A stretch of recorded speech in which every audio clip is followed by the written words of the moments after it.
Welcome to the Ironman 70.3 Mont-Tremblant, Quebec, Canada. I'm Michael Lovato, today joined by Greg Welch as we are here in the picturesque European ski-style village right in the heart of the Canadian Laurentian Mountains. And I tell you what, Greg, today the ninth stop on the Ironman Pro Series is going to welcome 3,000 participants from over 36 countries, regions, and territories. I tell you what, it is going to be good with 11 Canadian provinces represented and 40 U.S. states. Greg, it is on today in Mont-Tremblant. Yeah, a little rainy, a little wet so far. There we see on the Wahoo element there, we got 6:31:35. We're about 20 minutes out from race start here. Ninth stop in the Ironman Pro Series, like you said, Michael. The pro field representing 14 countries, regions, territories, 3 Canadian provinces, and 24 U.S. states. There you can see the raindrops falling on the lake here. And then 4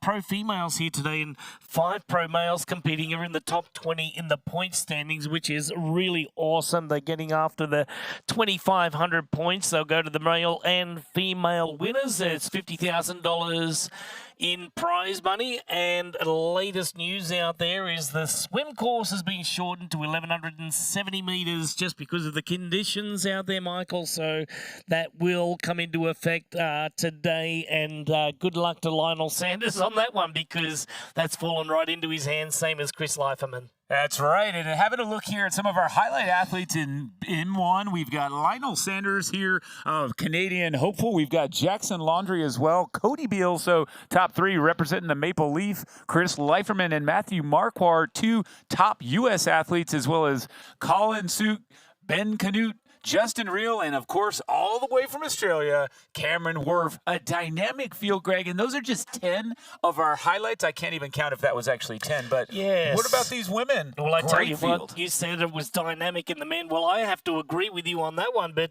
look at this on the women's side. Tamara Jewett is always one to watch. Paula Finlay has had the week of her life. She just won the Canadian National Time Trial Championship, which is fantastic. Ellie Salthouse from Australia loves these conditions. There's Tamara Jewett right there. Grace Theck from Australia. Got Sarah True, the mother, coming out of New Hampshire. So great to see our women lining up today. But Tamara Jewett, you'd have to think that this is going to fall into her hands as well with a shortened swim at 1,170 meters. I tell you what, there's Sarah True.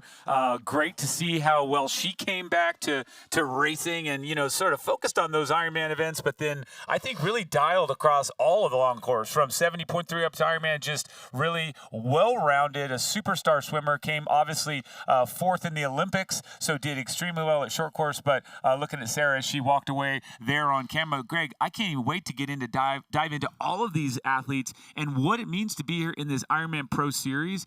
I just love it because it really gives extra incentives.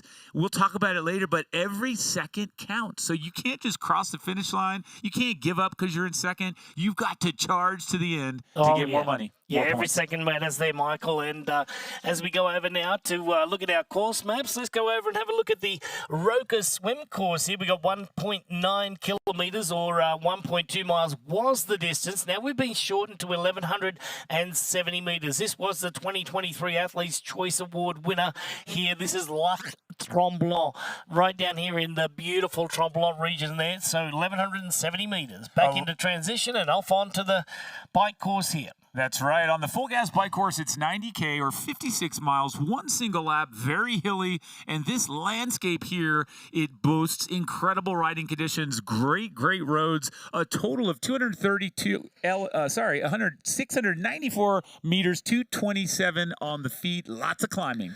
Running out of T2 on the Hoka run course, 21 kilometres, 13.1 miles. What a beautiful run course. Single lap, the run course takes you through the historic old village in Tremblant and uses some of the amazing paved trail network in this region. So an absolutely gorgeous course. And then down into the red carpet across the finish line, Mike. The scene is set. The athletes are out there getting their warm-up in. And so I wouldn't say torrential rain, but I would say that it's, it's coming down. But however, people are out there, spectators still wearing shorts and short sleeves on the tops there, but with umbrellas and things. But, this is the course that everybody loves. It was a people choice Choice Award winner on the course. And when you look at the comments of the professional athletes that are coming here, and it's like, yeah, it's my first time, like Ben Canute or, somebody else out there on the women's side. It's just amazing.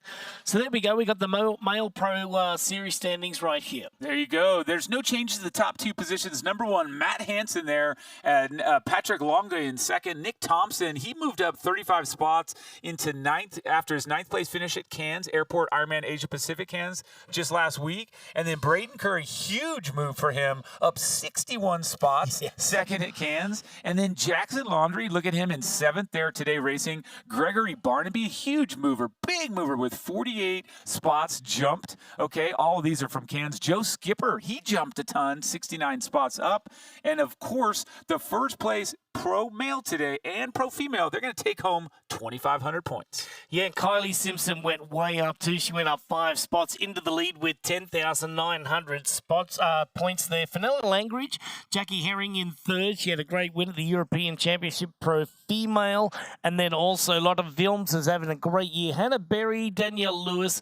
But the only one inside of the top 10 today is Alice Alberts. But we do have 5 pro women that are sitting inside of the top 20. And remember, only the top 5 results for the series count towards the year-end point standings and a max of 3 Ironman races. And if you're wondering what we're talking about here, just a quick summary. Pros that finish behind first place earn points at a deficit of 1 point per 1 second behind the first place time, meaning if second place finishes 1 second behind, well, they earn 24.99 points versus the 2,500 for first. So, Greg, I mean, that's 60 points in 1 minute. That's a lot of points. Yeah, mate, when they go down to Lake Taupo, it's going to be worth 3,000 points. So they're elevated points where every second matters in the World Championships. In the World Championships for Ironman, the VinFast Ironman World Championship in Nice and in Kona is going to allow 6,000 points instead of a 5,000 point race normally in the Ironman. So there we go. We've got our point situation. We're all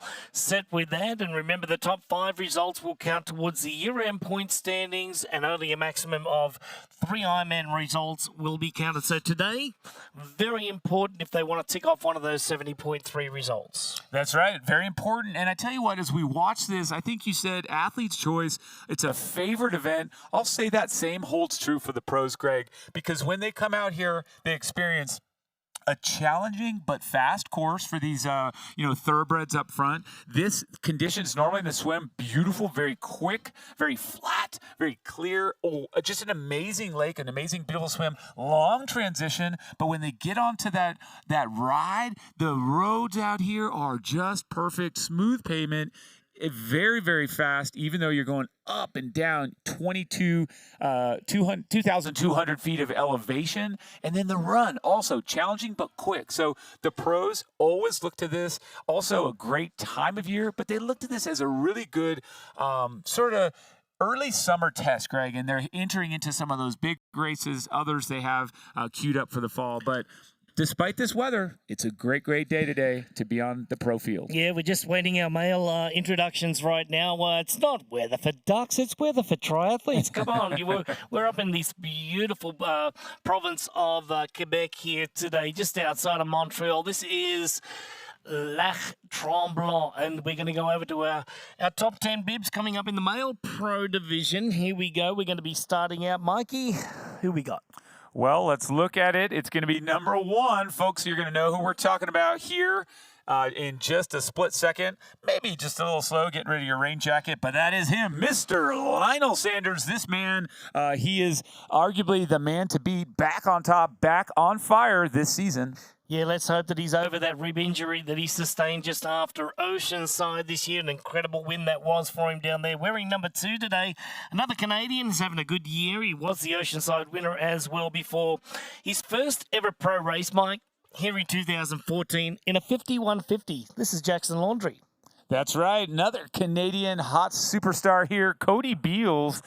This guy is a huge smile, huge personality, has won here before. Great, great athlete.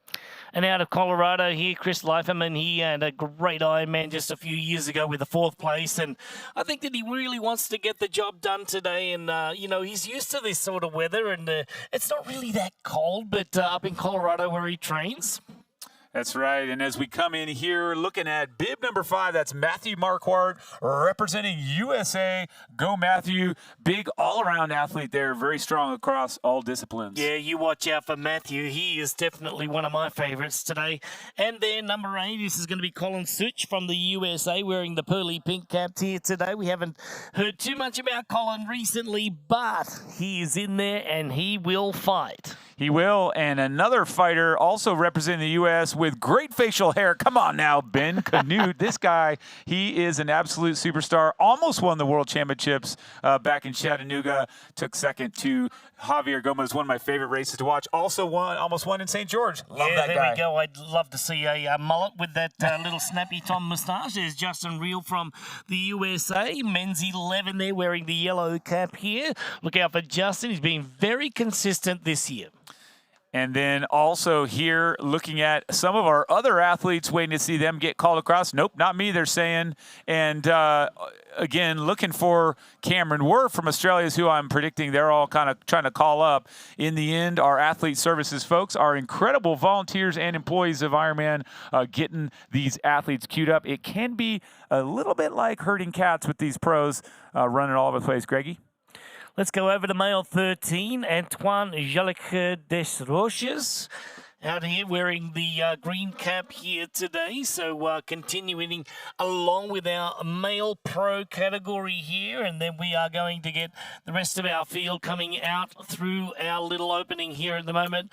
Ironman Pro Series here in Mont-Tremblant is just about to get underway. We've got about a 4-minute gap in between our male and female categories, Michael. We may as well go over and talk about the 1170 metres because it's been shortened and now we are in race delay. We're going to be looking at a 6:55 local time. We're in a 5-minute delay right here in Mont-Tremblant. Let's just have a little bit of fun with how cool are these intros. Really, just to me, spicing it up, a little bit of flair there. You get to see the personalities come out, and I think here, just from a practical standpoint, Greg, you get to shake a few nerves off. Exactly. When you walk up there and pump the hands up, and you get a big smile, it takes off that edge that these pros are feeling. Always do try and play it off, but you know it's no joke as we come over here and get ourselves ready to call out these amazing women. Bib number 1 is Tamara Jewett, and let me tell you, she is a little rocket out there, Greg. Can roll through this course. Really is. Tamara is set to go. She's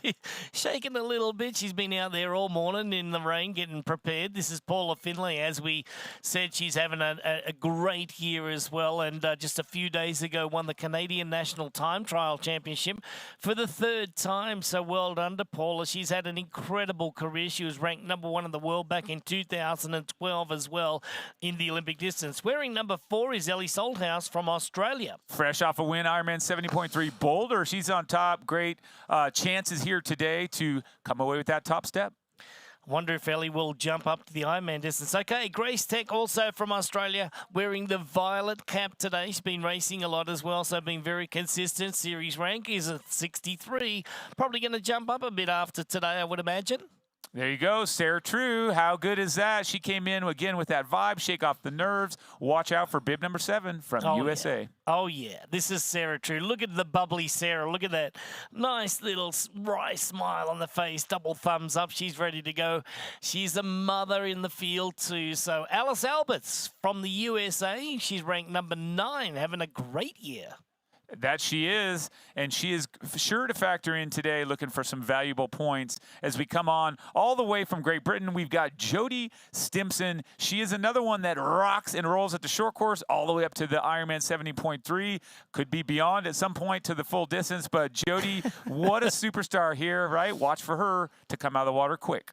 Yeah, she's got some serious speed for sure from the USA. This is Leslie Smith, ranked 16 in the Pro Series right now, having a great year as well. So look for Leslie to be consistent throughout the race today. Great smile and ready to go. You can always tell the nerves and sort of suss them out here. And then in bib number 12, Rach McBride.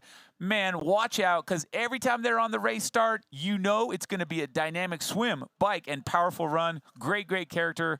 glad to see them here today. I was waiting for someone to, to do an introductory dance, and it was Rach that ended up giving it to us. And look at this. Bib number 13, one of our favourites, Meredith Kessler. She's been going for an eternity, and what a great, great smile. What a great athlete, giving it everything when she lines up in every race. So the Ironman Pro Series in our women's division is looking great, and the weather today, we said it's not only for ducks, it's for triathletes. What are you talking about? This is Mont-Tremblant. This is one of the most famous 70.3s in the world, Mike. I've been up there. I don't know about you. And this is just an absolutely gorgeous place. Golf courses. You've got a great trail system. Hiking is incredible. And they have a downhill mountain bike course. They have plenty of cross-country mountain biking here. And it's just a summer and winter playground. Somehow, Greg, the last time I was up there, I was with Matt, and they put us out on bikes, or maybe we brought our own, but we actually rode this before the race, before we called it Ironman, and we thought this place was made for triathlon. Yes. The roads, the hills, not unlike a Lake Placid or one of these communities where immediate love for the sport, immediate support of Ironman and the folks in the community, and just those incredible conditions, the road, the lake, it left an impression for me, and I think the same for our athletes. 3,000 plus folks are coming there because it does give you everything, a good challenge, good time of year to train for it, really everything that you can ask for. And now, of course, we are a little bit behind schedule due to the rain, but do not kid yourself. This rain is not going to slow them down. It's not going to deter the enthusiasm. It's not going to bring the level of competition down. Nothing doing. It's going to be fantastic. So, folks, I'm going to encourage you to remember this is number 9 on the Pro Ironman Series, Ironman Pro Series. Stop. We will be here. Stay with us because we're not going anywhere at all.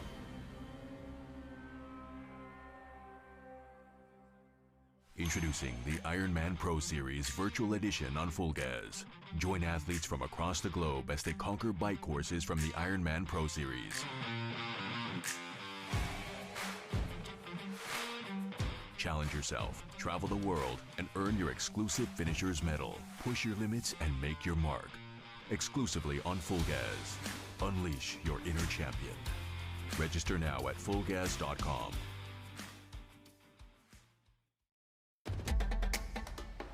You know, and we know.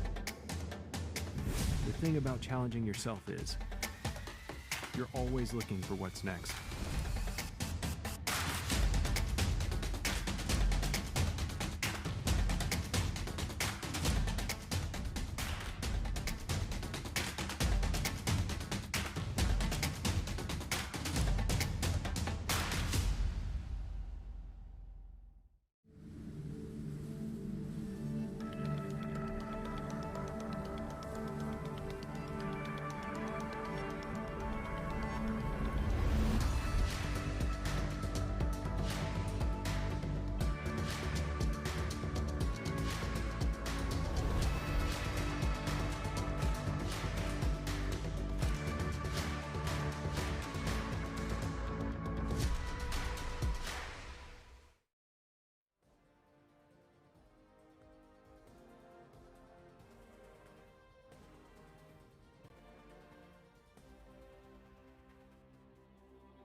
Welcome back to the Ironman 70.3 Mont-Tremblant, Quebec, Canada. We are here and we are ready to go.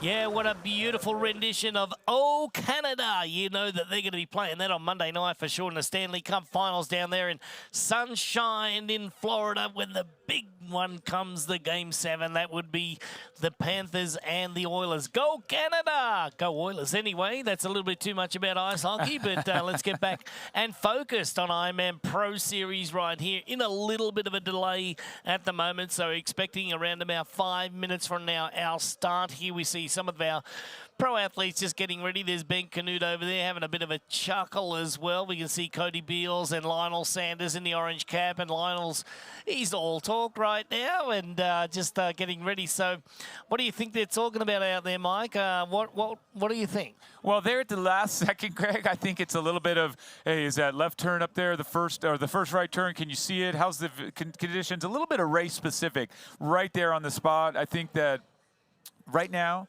nobody's really friends and kind of trying to form allies. Those kind of come a little allyships. Those are a little bit later allegiances. There's the word I'm hunting for. But Greggy, as you do sit back here, you can see straight down the road there, those nice yellow buoys. You keep them all on the right. You're going to go all the way out, make one hard right turn before you start to make another turn and come back. The great thing about this, as we dive right into the specifics of this Roca swim course, Greg, is that when the turn is that far out, you have really very little chance for the super swimmers to separate. Everybody can sit in behind. Long leg out there, upwards of, let's see if we can get the distance here before that turn, Greg, because I think it really makes a difference that far out. Yeah, you got the yellow buoys, going on the way out. Then you got the two red turning buoys on the way back in, orange buoys. It's a very, very easy course to navigate. However, when it's foggy and rainy like this, it comes a little bit tricky, but you can still see that you've got at least 500-600 meters of distance that you can see. This very, very clear anyway, and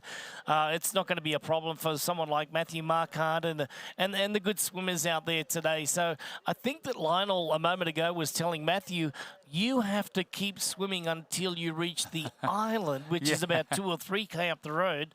And I'll just make a sneaky 2 right-hand turns and make my way back. But Ben Canute, one of the early swim leaders for sure, and Matthew Marquardt, he's going to be right there on the heels or in the lead as well. But it's going to be interesting. There's Lionel Sanders on screen right now. Now, Michael, he had a rib injury, and it's kept him out of racing for a few months here, and be interesting to see how he, comes back into the fray of racing today. I think that Lionel Sanders is back, on the form that he had a few years ago, and he just looks good. He's got his beautiful boy, Leo and Aaron.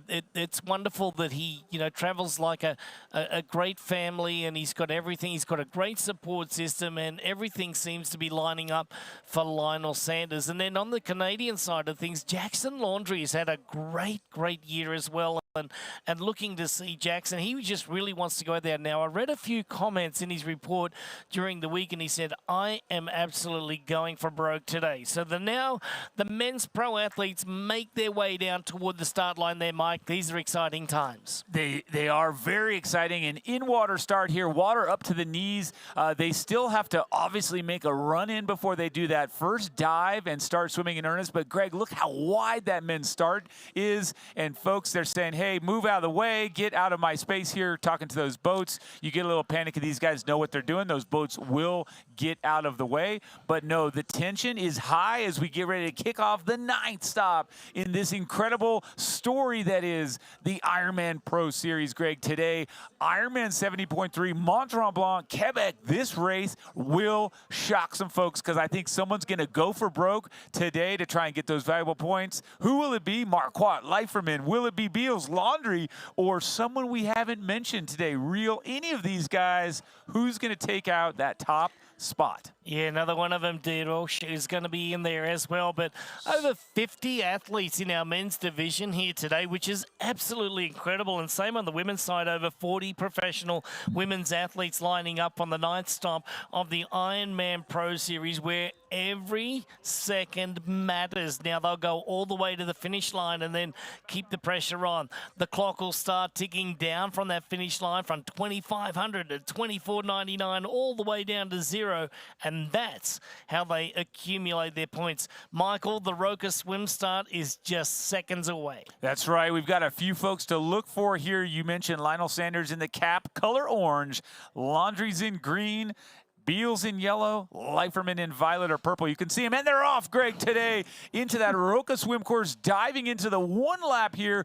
Beautiful swim conditions. Just don't even mind the overcast skies of the rain. They don't even know it exists now as they are underway, arms turning, whitewater flailing, and this, Greg, is the best part of our sport. So much drama and also so much importance, Greg. You, as a former super swimmer, can get to me and tell me exactly how important are those first 20, 40, 50 meters for an athlete like this really trying to go for broke? I don't know about super swimmer, but I was a lead packer. There you go. There you go. We'll take that. It was rare that I actually led, but maybe in the first 200. No, look, it's very important to get out, to a great start here. The first 200 meters is pretty much going to be close to full gas, around about 90% of swimming effort there, and until you get yourself established, you out to a 4 to 6 beat kick, starting out there, and then you just relax into a 2 beat crossover, which seems to be the most efficient way to swim in distance races or endurance races. So it looks like right now that we got a great start out there by Ben Canute. That's right. Yeah, wearing the orange cap, and we can confirm that it's been shortened down to around about 1,170 meters, Michael, due to the wind at the far end of the swim course. So it's about safety, not just for one person, but for everyone. That's right. You take just about 730 meters out. That makes a little bit of a difference here. It makes enough of a difference that some of our less capable swimmers are going to have an advantage. But folks, stay with us because we'll come right back to this Roca swim course in just a quick minute. Your new vehicle, Mr. Lawrence. The VinFast VF8. All the latest tech? Precisely. Whoa. Cut. Great delivery, Joey. I've had a lot of practice saying that word. It's pretty cool, huh? The VinFast? Yeah. It's got Action. 402 horsepower. All-wheel drive. Over-air updates and a 10-year unlimited miles battery warranty. Yes, but... 15-inch Okay. infotainment screen. Cut. None of those lines are in the script, Joey. I just think people are really going to want to know those things. That's what the website's for, Joey. Open up the sky,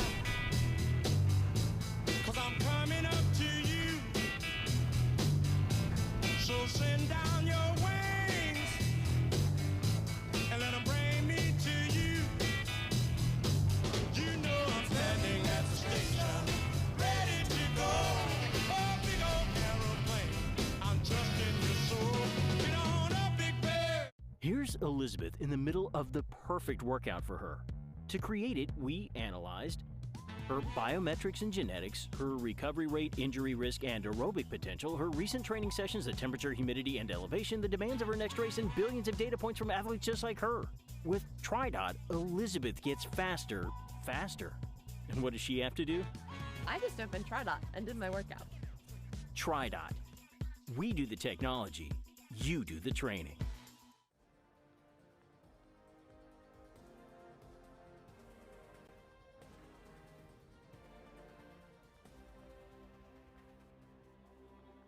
Welcome back. Here we are at the IRONMAN 70.3 Mont-Tremblant. And Greg, the women are now knee-deep in the Roca swim course here. That means that they are going to dive in and tackle this one-lap, 1,170-meter course.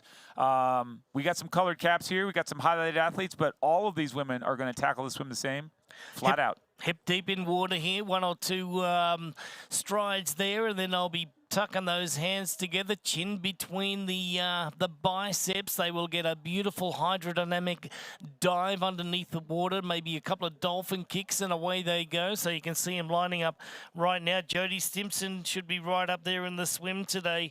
Look at Paula Finlay to be one of the early swim leaders as well. Ellie Salthouse right up there. And Sarah True, she's always in the lead group of these swims here in 70.3. Now, you mentioned it was the 9th stop of the Pro Series Tour. There's 20 races in this year's series, Michael, in 2024, with $1.7 million in bonus money going out to the winners at the end of the year. Now, that's a great payout of $200,000 for our pro females and our pro males. And what a great year and incentive that they have. Every second matters as we get almost underway. We're about 15 seconds away from our pro female start.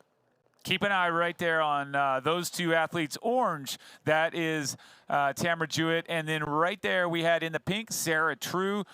Keep an eye on all these women for the outside here. We're going to call them out as we see them. But into the water they go. The Roca swim course is underway. One lap, 1,170 meters. Shortened due to the wind at the far end of the course, the top of the course there. But they still have the same shape, Greg, as they go out. Yellow buoys on the right shoulder all the way to the first red tetrahedron. They turn right, another turn, and straight back to shore for a pretty long transition. Yeah, long transition, but it'll be one that's welcomed by the runners. Tamara Jewett will be eating that up for sure as we go out there, and we can see that Ellie Salthouse is out to a grey start right now. Also, Leslie Smith is wearing a green cap here today, but look out for the caps of orange. That'll be Paula Finlay. The yellow there, you'd almost imagine Jodie Stimpson and Rachel Olsen. Yeah, Rachel Olsen, pardon me.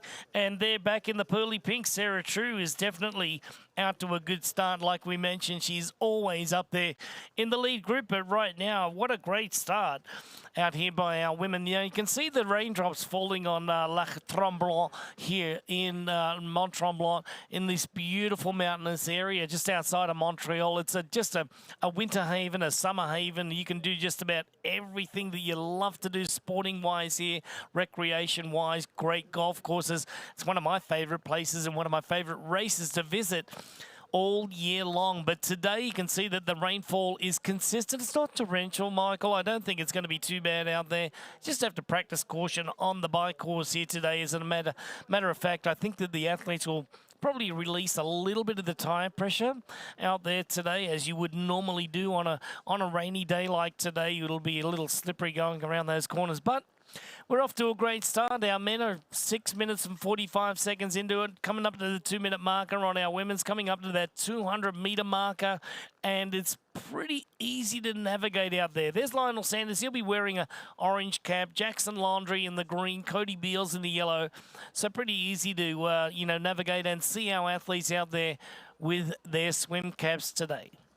For sure. And as we look here at the water, a little bit of a, I don't know, it looks like the wind is kind of coming from behind off to their right side, a little bit pushing them out. So right now maybe quicker conditions on the way out, Greg, but you know how it goes when you turn into some chop or you turn into a current. The front swimmer is going to take the brunt of that, and so really tucking in important always, but even more so I think in that part. What about with the current? How good is it, or how hard is it to swim with the current behind you? Yeah, not too bad. Let's take a listen right now. We'll get back to that.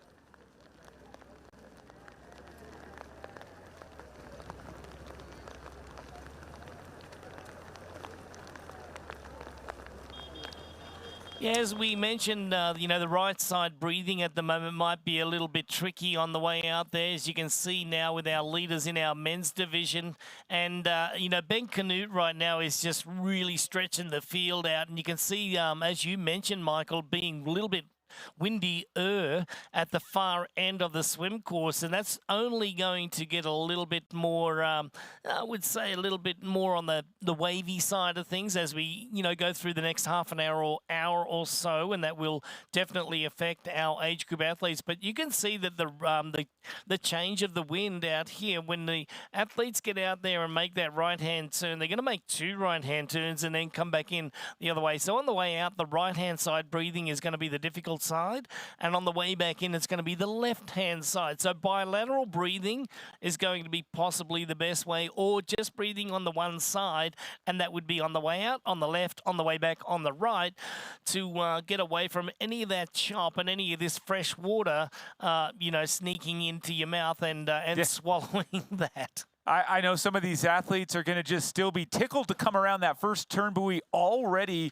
just 9 minutes into the swim. And we've got Canute, another of the pros we can't identify yet in the silver cap. But Greg, for Canute to have company, I think it says 2 things. A, that's a great group of swimmers that dove in today. But also, when it is shorter, you can throw a little bit more caution to the wind, because you could say 1,000, 1,100 meters, 1,200 meters, I can hang with these faster swimmers. I'm not going to blow up and lose ground. So I think that does change the dynamic there for Canute having a little bit more company, or different company than he's used to. Oh, I 100% agree with you, Michael. I think that also they're going to be swimming at around about 3 to 4% harder over the 1,170 meters.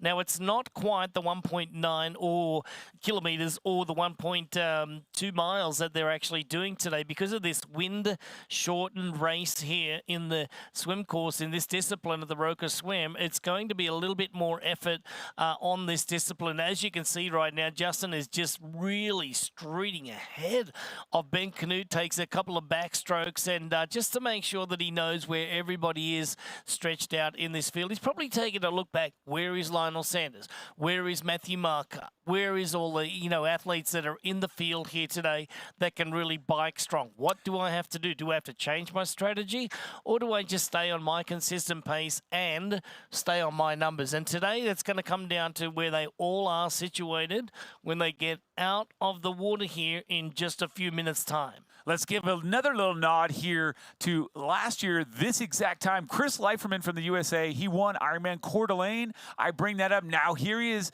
on a course where he won his first Ironman back in Mont-Tremblant. His first victory at the distance was here. He has great history, great experience, and I think we got to watch out because he's been sort of a sleeper this year. Good, not great. So watch out for someone like him on a shortened swim, kind of take away a little bit of that gap that he suffers. But keep an eye on Leiferman. We're going to see him in a little bit here. And then also someone that he can pair up with, Lionel Sanders. Those two guys, watch them bike run. Ooh, together. You know what? When you talk about Mont-Tremblant and when you talk about Coeur d'Alene, they're very, very similar. Beautiful lake swim, incredible, beautiful bike ride, and then a stellar run. They're both on trail systems, and it's just absolutely gorgeous. When your head is in a good space, you have a good race. And when you know that you're coming into a race that you just absolutely love the terrain, you love the town, you love the city and the people, you just put yourself onto a different level, and your mind is in a really good headspace. Today, I think that, you're talking about that, so I think that Leiferman's going to be one to watch on the bike. I think the Matthew Marquardt is going to be one that's accelerating early on the bike. And where would Lionel Sanders be coming out of the water? Now, our ladies right now just taking a little bit of a look. Now, look at this. This is almost 12 o'clock. When I say 12 o'clock, that's the direction of the chop right now.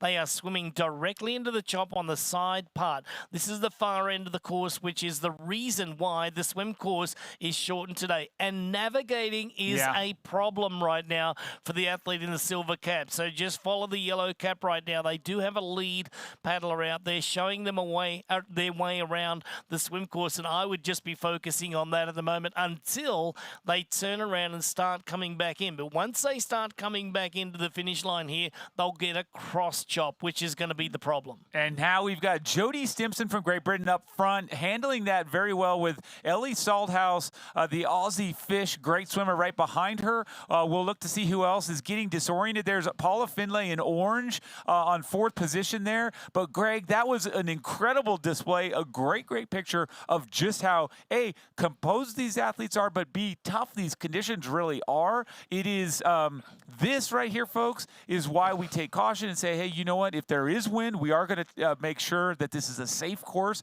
These are the best of the best, Greg, and they're in there saying, where am I? Where am I for a second? I got to pop up the head and orient myself. Love it. Yeah, they're pro athletes. They know this. They go out and practice swims in stuff like this as well. So, just navigating your way around on a choppy course. And no wonder Jodie's having a good swim because, she's from England and, swimming in the open water out there is, I wouldn't say as much fun as swimming in Australia. But anyway, we're going to run off to a break. We'll be right back. Don't go away. The swim finish here in the Roca swim course coming right up.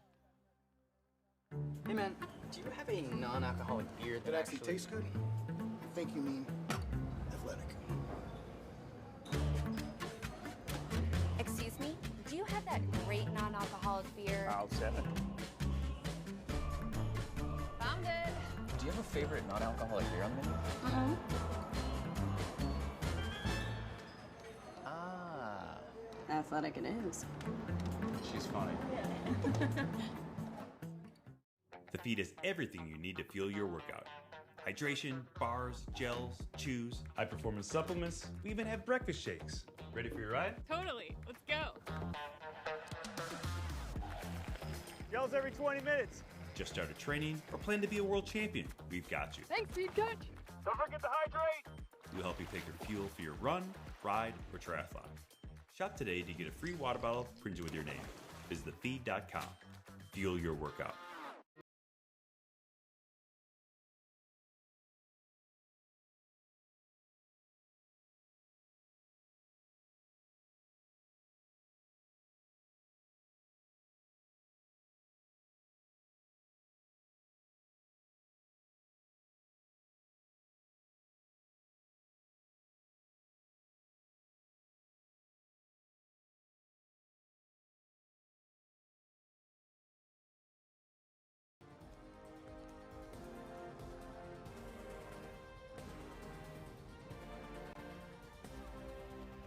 Coming out of the water here, that Roca swim course. Yes, folks, the pros are on solid ground. João Pereira from Portugal there. Justin Reel in second. Ben Canute in third. And then I tell you what, wow, not a lot of separation, Greg. 1:17 per 100 meters. And the top, well, 15, 16, 17 are out of the water. Here comes another chase pack. I saw the orange cap there, Greggy, and that is, of course, going to be you're watching Marquand here from the USA. João Pereira was the first out of the water. Some of our favourites, Justin Reel, Ben Canute in third. There was Gerber Sanders in fourth. And Marquand was in fifth place. Sam Osborne right there in sixth. Acevedo. There's Lucy coming out. Cody Beals was the first of the Canadians, followed by Elf. So at 30 seconds down, that's great swimming by our leader, João Pereira, noticing that it's going to take a good swim to separate themselves from someone like Lionel Sanders, from Jackson Laundry, from another great cyclist as well. So we just are waiting to see now. There's a little bit of waiting happening there around about inside of 20 meters out. So they start waiting there. That's going to be the acceleration that they need. When they stand up, Michael, from being horizontal like that, though, you know that they're going to be changing heart rate. And in the transition, that's where the heart rate is at its highest. There goes João Pereira now from Portugal. He's a former world triathlon superstar, went to 3 Olympic Games, and today, switching distances to 70.3, he wants a part of the Ironman Pro Series as well. As we're looking at the rear end of our men's field here, there goes Ben Canute, just about to jump on his bike at the full gas bike ride, starting right here. 90 kilometers, 56 miles is what's in store for our athletes right now. Now they make the move, the charge, they throw the leg over the bike, and Marquardt, just like that, gets out in the top 5. Well, Greg, I tell you what, the orange cap was Lionel Sanders. I was trying to spit the name out. He was with Leiferman, only 107 to 111 down. Those two men will be at the front of this race, will be with that lead pack in a matter of moments. I tell you what, once they're onto this full gas bike course. But it is fast and furious. You saw what they do in transition. They make it happen so efficiently, so quickly. Now is the time you could see as picture falters a bit. This is when they buckle the shoes, Greg. This is when they get set, dial the tightness down, get yourself in full riding order, and you've got to be real careful. Now's when you get in front, behind, around people. Careful, don't get a penalty. And I want to get this out before the women get out of the water. This race is going to be extra dynamic today because of the situation that we've been dealt with right here. Lionel Sanders, Jackson Laundry, they'll probably get up to the front of the race here earlier than normal, and then it's going to take a superhuman effort or a better decision by the athlete. What do I have to do? Do I have to stay on my pace? Someone like a Ben Canute will almost certainly get caught today by Lionel Sanders. But Marquardt is one of the best cyclists out here as well. All right, we're standing by waiting for our women's leader to get out of the water today. Now, we know that Jody Stimson was right up there in the lead. Ellie Salthouse was in there as well. Rachel Olsen right up there at this point of time. But we are now waiting for them as our men get set to start the first couple of kilometers in the full gas bike ride. And I tell you what, they will be full gas today. That is to be certain. Here's Jody Stimson right at the front of the race in front of Ellie Salthouse. So Great Britain, Australia, and then we will see, folks, if you're wondering how we get some of this great data, you can as well at home. If you open up that Ironman app, you can plug along with us here, see all the splits, data, put your own person in there, get those updates real time. So, Greg, it's going to be I don't know. It's a hard swim. Like you said, keep your mouth shut. Don't take any water in. Those can give you a little bit of turmoil in the belly if you swallow too much water. But it's stuff that the pros are kind of used to. Age groupers can be a different story. But it is interesting conditions here when they're a little rougher. Yeah, Mike, just wanted to go back to your athlete tracker there just for a second as we see our ladies division professional women coming into the finish line here. On the athlete tracker, it does more than just track the athletes. You can look at the athlete guide. There's a whole bunch of information on there, which is incredible. There's like almost 9 or 10 different dialogue boxes that you can go down and check out things. So get on down there. Not only can you track your favorite professional athlete, but you can track your favorite age group athlete. And you just have to type in their name or their number, hit enter, and that will come up. It'll give you estimated times for the finish. It'll give you estimated times where they're going to be in the next time check as well. All right, this is the IRONMAN 70.3 Mont-Tremblant. We're in Quebec. Yes, one of the most beautiful provinces in Canada right now. We've got 24 states represented today in our men's and women's pro divisions here. We've got territories from around the world. We've got so many countries that are represented, over 23 countries represented here today as well. So off to a great start here in Mont-Tremblant. Onto the full gas bike course we go. On we go, and one big lap here on some beautiful smooth roads, rolling hills, a couple of nice climbs, but really just a great course. I think these athletes, the men, probably women as well, are just going to be bunched together throughout, Greg. I think the men seeing that minute 11 seconds out of the water deficit for Lionel Sanders, that essentially, that's close. Yeah, so they'll be out onto the course here today, and, you just have to be a little bit careful of their positioning onto the bike course here today with a shortened swim. They're going to have a little bit more grouping, but we do know that, the race rules will be in full regulation here today, and we know that, using Race Ranger is going to be very, very helpful out here today for sure, as we know that the athletes will be out there just trying to keep their legal distance and get after those very, very important Pro Series points. The Ironman Pro Series continues. We got 20 races in this year's season in 2024. This is number 9. Last weekend we had number 8, and it was absolutely incredible race down there in Australia with the Cairns Airport Ironman Asia Pacific Championship Cairns, and what a great day it was for Matt Burton. And also over on the women's side it was Hannah Berry, so having a good day as well.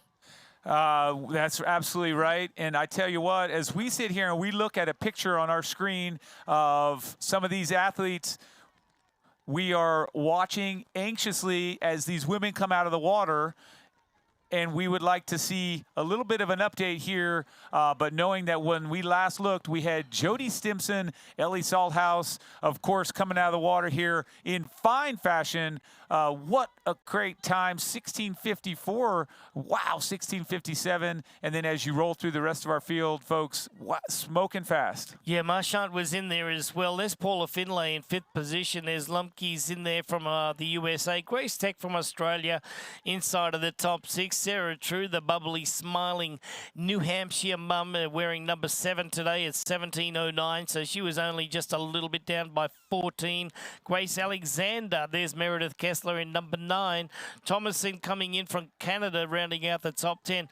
Tamara Jewett's had a great swim today. She's only 40 seconds down. Rach McBride sitting at 40 as well. That's right. And a very long transition for these athletes as they run from the lake all the way across to get on the bike and start in earnest their full gas 90 kilometers, Greg. And crowd not deterred so much. Folks are loving to watch this. As we said, it's an Ironman community. It's a town that loves to support this race. But Greg, so fast through transition. Helmet off, wetsuit off, shoes usually on the bike. Some will pull on socks now, some will not, just to kind of eliminate that need in T2. But Greg, what's the strategy there? In and out, fast and furious? The most important thing here, Michael, is to do the buckle up on the helmet before you release the bike from the rack there. That's the important thing. There's been a few, helmet violations this year that, it's just plain and simply, they just not forgetting, but just getting too caught up in the race, right? That's right. Too hasty. It has to be one of those things, Michael, where it's just, muscle memory, for the muscles. It's just like, practice your transitions, just know exactly what you got to do, and that could cost you 30 seconds. I do think that's a 30-second violation, not 5 minutes. So, 30 seconds wasted, it's better gained than wasted. So just remember, those are the easy things to remember.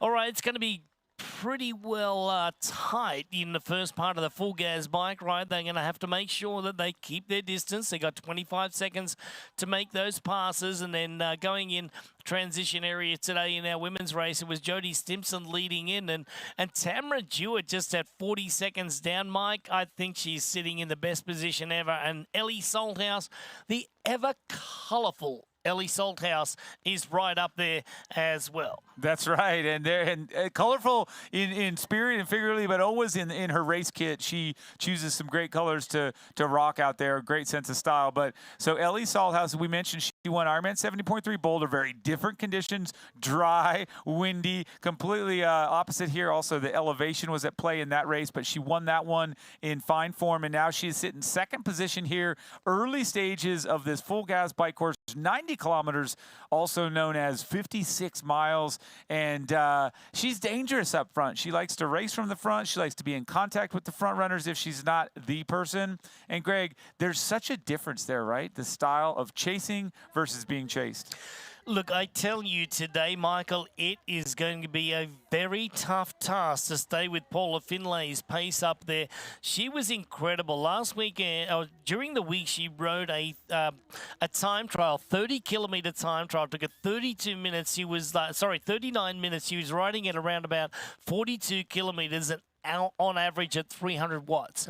Now, good luck, staying with Paula Finlay. Look, it might be easy to stay with her right now, but once they get out into the open road here, it's going to be a difficult task. And I would imagine that Paula Finlay may break away from the field here in the lead. And then it depends what she comes in. If she comes back in with a lead, it depends on how much time that she will have on someone like Tamara Jewett. So as we look at the race right now, Paula Finlay, she is out there in the lead of the race, looking very, very comfortable. It's the same bike that she used a few days ago in the National Time Trial Championship. So very, very nice, tucked in, certainly very well there, Michael. I love that there's still a little bit of a bend in the knee at the bottom of the pedal stroke. Arms in a very nice, relaxed position. Head is just tucked in, and she's all business at the moment. The wheel set up, great. Deep dish on the front, disc wheel on the back. Yeah, you may say it's raining, whatever. It's a little bit windy out there, whatever. It is still the fastest setup. And my favorite thing that I'm looking at right now was that beautiful golf sorry. That's right. I was getting a little bit sidetracked by that beautiful golf course in the background. Look, Mont-Tremblant is one of the most beautiful places to come and holiday, relax, and just unwind. And it's got golf courses. It's got a beautiful set of trails out here, and the roads are just absolutely magnificent. Smooth like butter. We've got smooth like butter roads and smooth like butter form. Paula Finlay, she just looks so good on the bike. You mentioned at the bottom of the pedal stroke, that bend in the knee just really enables her, in my opinion, to drop the heel, engage the glute, powerful muscles that can just drive her. She's so smooth, and we have talked about it, Greg. It's not all about smooth. It's not all about form, but there is something here when you watch her about the efficiency, the energy saved, massive power, as you said, but also so efficient, nothing lost. What does that translate to? She'll be ready to run well also. Yeah, Michael, you know what? When you watch a race on TV like the Tour de France or, something like this, or a professional bike race, you'll see just how good they are at their turnover and their efficiencies. When you look at Paula Finlay right now, it's almost like looking at the same, sport. Yeah. So she is a two-sport athlete anyway, but I love the foot plant that she has on the bike. When you were just talking about it just a moment ago, when we go back over to our men's race right now, we see that, and the foot plant, they're very much similar to Paula Finlay. Finlay. You can see that there's no real toe point. There's a heel down on the way down. And I love that there is a little bit of a knee bend in this one as well. But I'm looking at, this is Felipe Acevedo just going through his motions right now. But when we were looking at Paula Finlay, and I said that she was a two-sport athlete, well, the efficiency on the bike ride allows her to be a great runner as well, because there is a lot of energy savings in that at that particular time. So there we go. We get a good look at Paula right now. And as we see it, Paula is just having a great morning so far. Acevedo, on the other hand, he's right up there and just really powering himself into the front of this race as well in the lead group.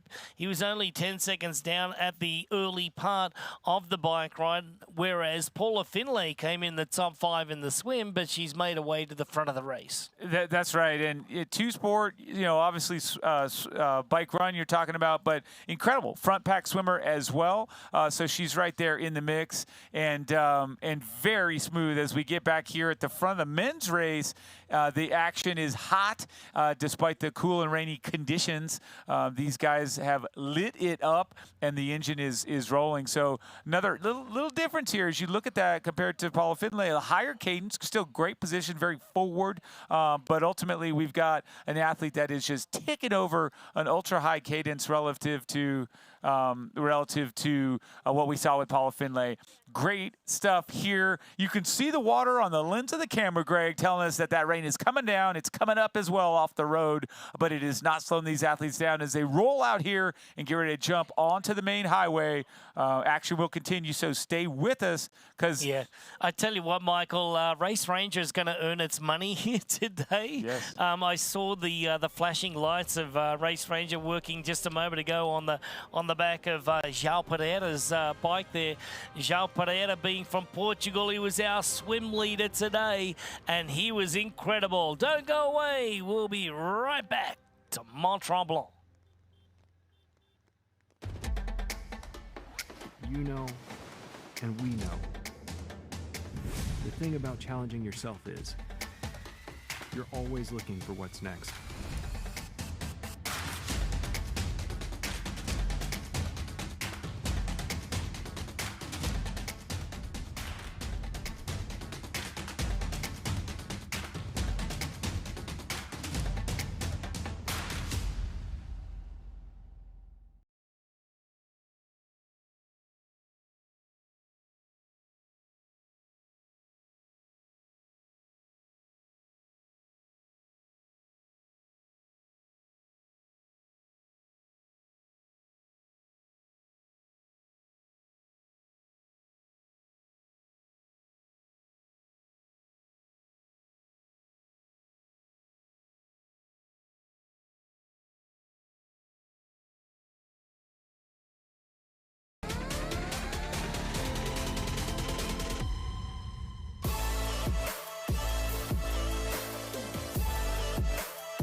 IRONMAN 70.3 Mont-Tremblant is brought to you by VinFast, Boundless Together, and by TriDot, better training results in less time with fewer injuries. Matthew Marquardt continues to ride very well this season in 2024. He had a breakout season last year. He's a full-time med student as well there, Mike. He's, I would say he's not an overachiever, but a smart guy, an intelligent young man, and he's incredible. So he's just riding along nicely right now. You can see his position just a little bit more stretched out in that leg length there, but probably right on the end of it there. I would say that would be the maximum amount of seat height that he wants to ride with there. You got a beautiful little cadence happening as well. He's doing a lot of looking around and just a it's probably a little bit uncomfortable. You can see that they are wearing visors on the helmets today, so hopefully got the Rain-X Yeah, it can be out there tough, this morning. right? I mean, that could be tough. Those visors are incredible in perfect conditions, but they don't really match the lens of some of the eyewear that's out there, the lens quality, I think. So where you do have a hydrophobic coating on some of these top-level glasses, right? Took the words right out of my mouth. That hydrophobic coating is very important now. If you wonder what, car race, they use Rain-X or something like that, but it's the same sort of thing, same philosophy. I mean, get the water just beads up and just runs straight off the front. All right, Mark Klein out onto the highway here. You can see that he's really stretching it out right now. Only about a half a dozen athletes are able to go with him, where it was a very tightly bunched field coming out of the swim there, Mike. So that's incredible. I mean, we did mention in the early part of the show that Marquardt is definitely one of the fastest bike riders out here today, along with, Jackson Laundry and definitely Lionel Sanders. So look for Marquardt here to really press the pace early. I think we should, and it's when you see this American athlete that you said is in medical school, he's a professional athlete. He was new last year to the pro scene, comes in young. He races with gusto every time. He puts it all out there, and he's really a great all-arounder. He's got a great run. He's got a great bike, and you'll see both of those later as they play out. But exciting to see him here taking sort of the bull by the horns. But Greg, we have so much racing still to unfold. We also just have all these players, and they're all back of the mind or front of the mind are the points. Yeah, I think that they've just got to, at the moment, get themselves onto the run, get situated. It's going to be a matter of how much energy they've lost today on the bike ride. Number one, being a wet race, so it's going to be a little bit harder. The friction on the road is tougher. It's like almost riding on a very, like a road in the southern hemisphere, like in Australia, New Zealand, where we call it the chip and seal, like a heavy rock, formation on the ground, as opposed to these beautiful, silky, smooth asphalt roads, right? So it's going to be a little harder in that respect. The second thing is, like I mentioned, it's wet, so that's going to be another thing, how they manage either what they're wearing, are they getting cold? And it's not that cold, Michael. The humidity is actually pretty well up, on the East Coast at the moment. They're having some warm weather with very humid conditions. If you look, it's not too far away from New York and, up in New York State and around those places. So they're having, 80 degrees, high 80s, high humidity, so that's not the problem. And then thirdly, how much are they going to expend on this bike ride because of the shortened swim? So I'm looking right now at someone like Jackson Laundry. He's sitting in a great spot. He's only inside of 40 seconds down from, Marquardt leaving the transition area.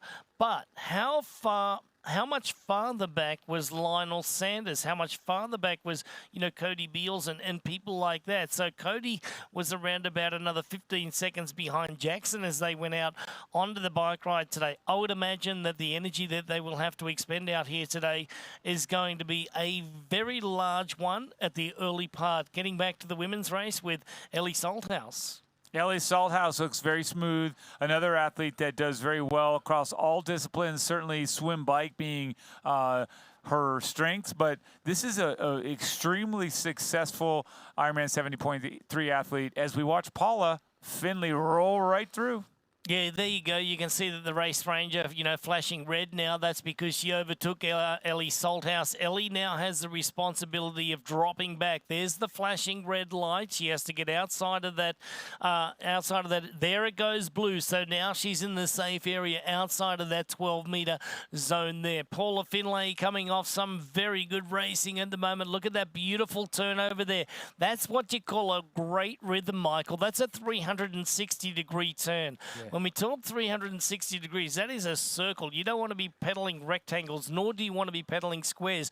You don't want any part of the pedal action to have any deficiencies, and that's what you're seeing right now. So let's recap the top 5 on our women's race at this point of time in the early part of the full gas bike ride at 7 kilometers. In first place, Ellie Salthouse at a time of 30 minutes and 3 seconds in first. There is Paula Finlay from Canada in second.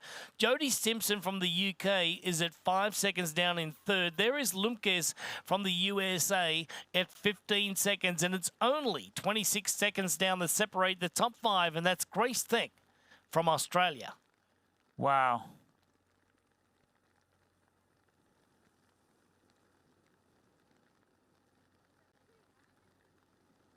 Paula Finlay looks so smooth, Greg, and you're going to continue to hear us say that throughout. Her form doesn't change from the start of the bike course to the end of the bike course ever. Just very efficient. We saw her at the North American Championships over in St. George just about 6 weeks ago, where she came out here and just dominated that bike, got away, and just rolled so smoothly, so beautifully across the course. And so today it's the same. This Canadian athlete way back in the day at the Olympics in London, and now here she is dominant. I mean, you're seeing it more and more.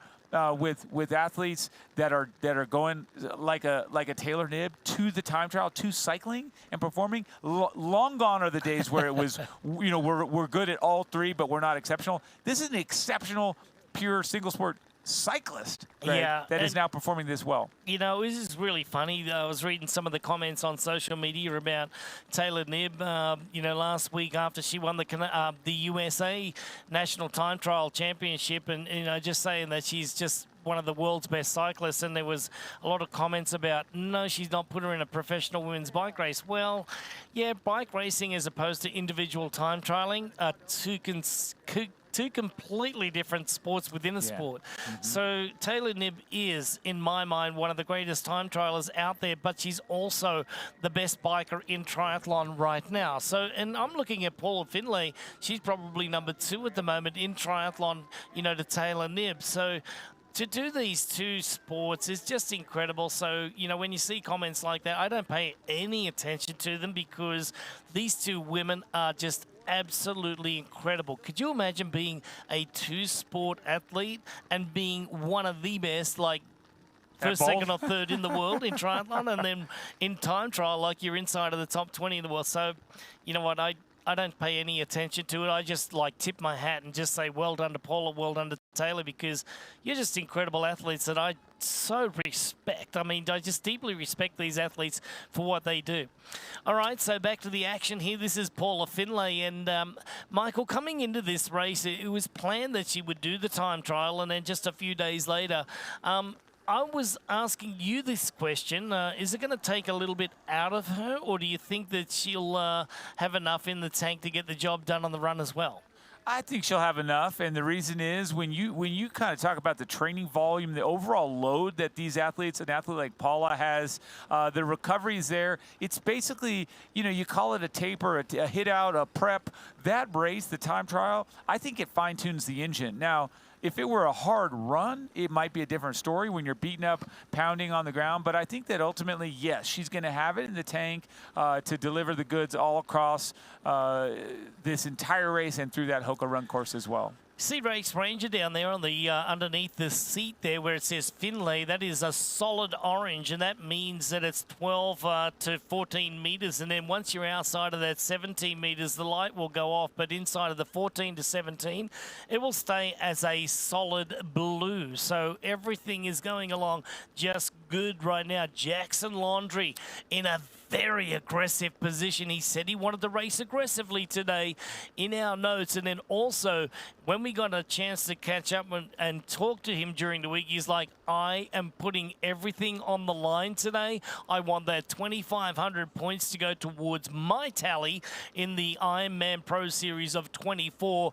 And look at the aggression. Look at that position. It's really aggressive. He was right down. He had his chest almost on that water bottle and, trying to set the early pace on the bike. He probably recognizes that Lionel Sanders is still behind him and that he needs to keep him honest.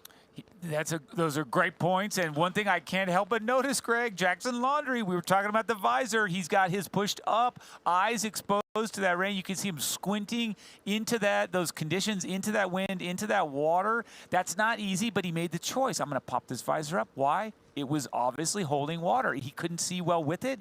He doesn't, who knows how he's seeing now. Obviously, this is a high-caliber professional athlete with multiple wins. He's going to roll with it, but that can't be ideal. Yeah, remember when it's humid as well, the inside of the visor, Michael, can fog up as well. So not ideal, but it's up on top there. And, you know, if he's against the wind, it's going to be even worse. You know, he's just complaining a little bit about it there. But once he comes the other way, it's not going to be as bad, but still bad. So if you can make sense of that. But Jackson Laundry, he's in great shape. He's really wants to get after this race. I said at the top of the show that in 2014, this was his first professional race, and it was an Ironman 51.50 race. So 10 years ago was his first race right here as a pro. Now you can see he's in that red flashing light of the athlete to his right there. He has to make the pass. Moves out into the left side of the lane. 25 seconds to make that pass before nudging the front wheel of his competitor there. Then the competitor must drop back. There you go. He sees that the race ranger on his competitor has now gone off. Flashing red line behind Jackson. Now the athlete there to the right needs to soft pedal, make his way outside of it. Then when Jackson's, there it goes, there it turns blue and now orange. That means that that athlete is good to go.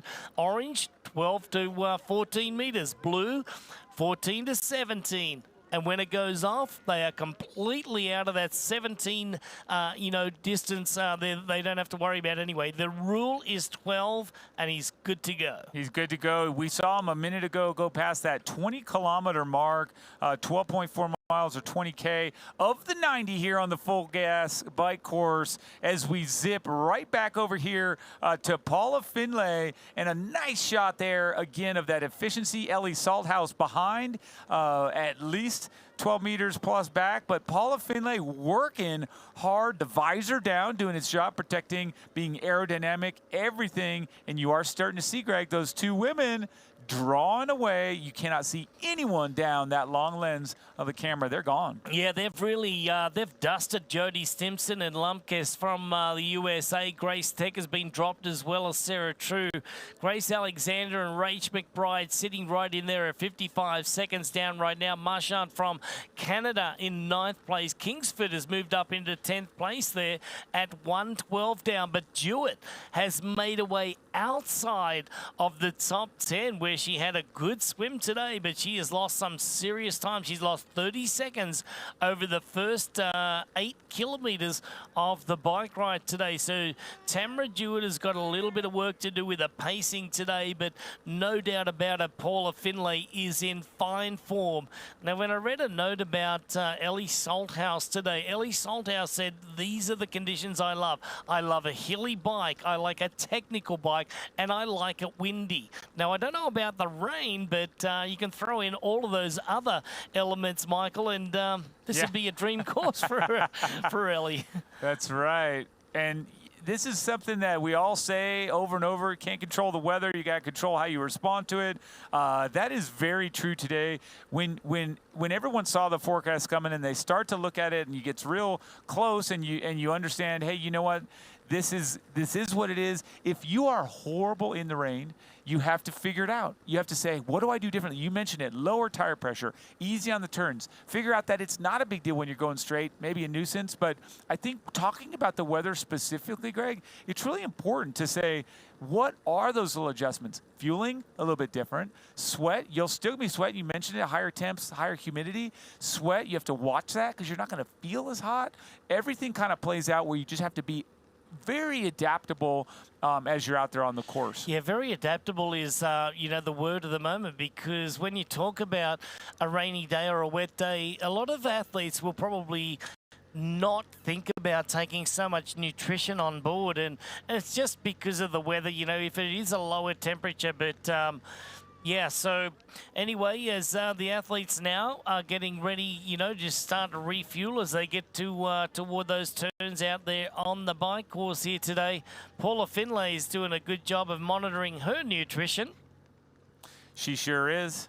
And she's sitting there up on a hill. So, folks, obviously, this is anytime you see them pop up onto the base bar there, they are definitely going up a solid hill. Paula Finlay in front of the Ironman 70.3 Mont-Tremblant. Stay with us. We'll be back in a minute. For 12 years, for 4,383 sunrises across millions of mornings, we've been working to make one thing better.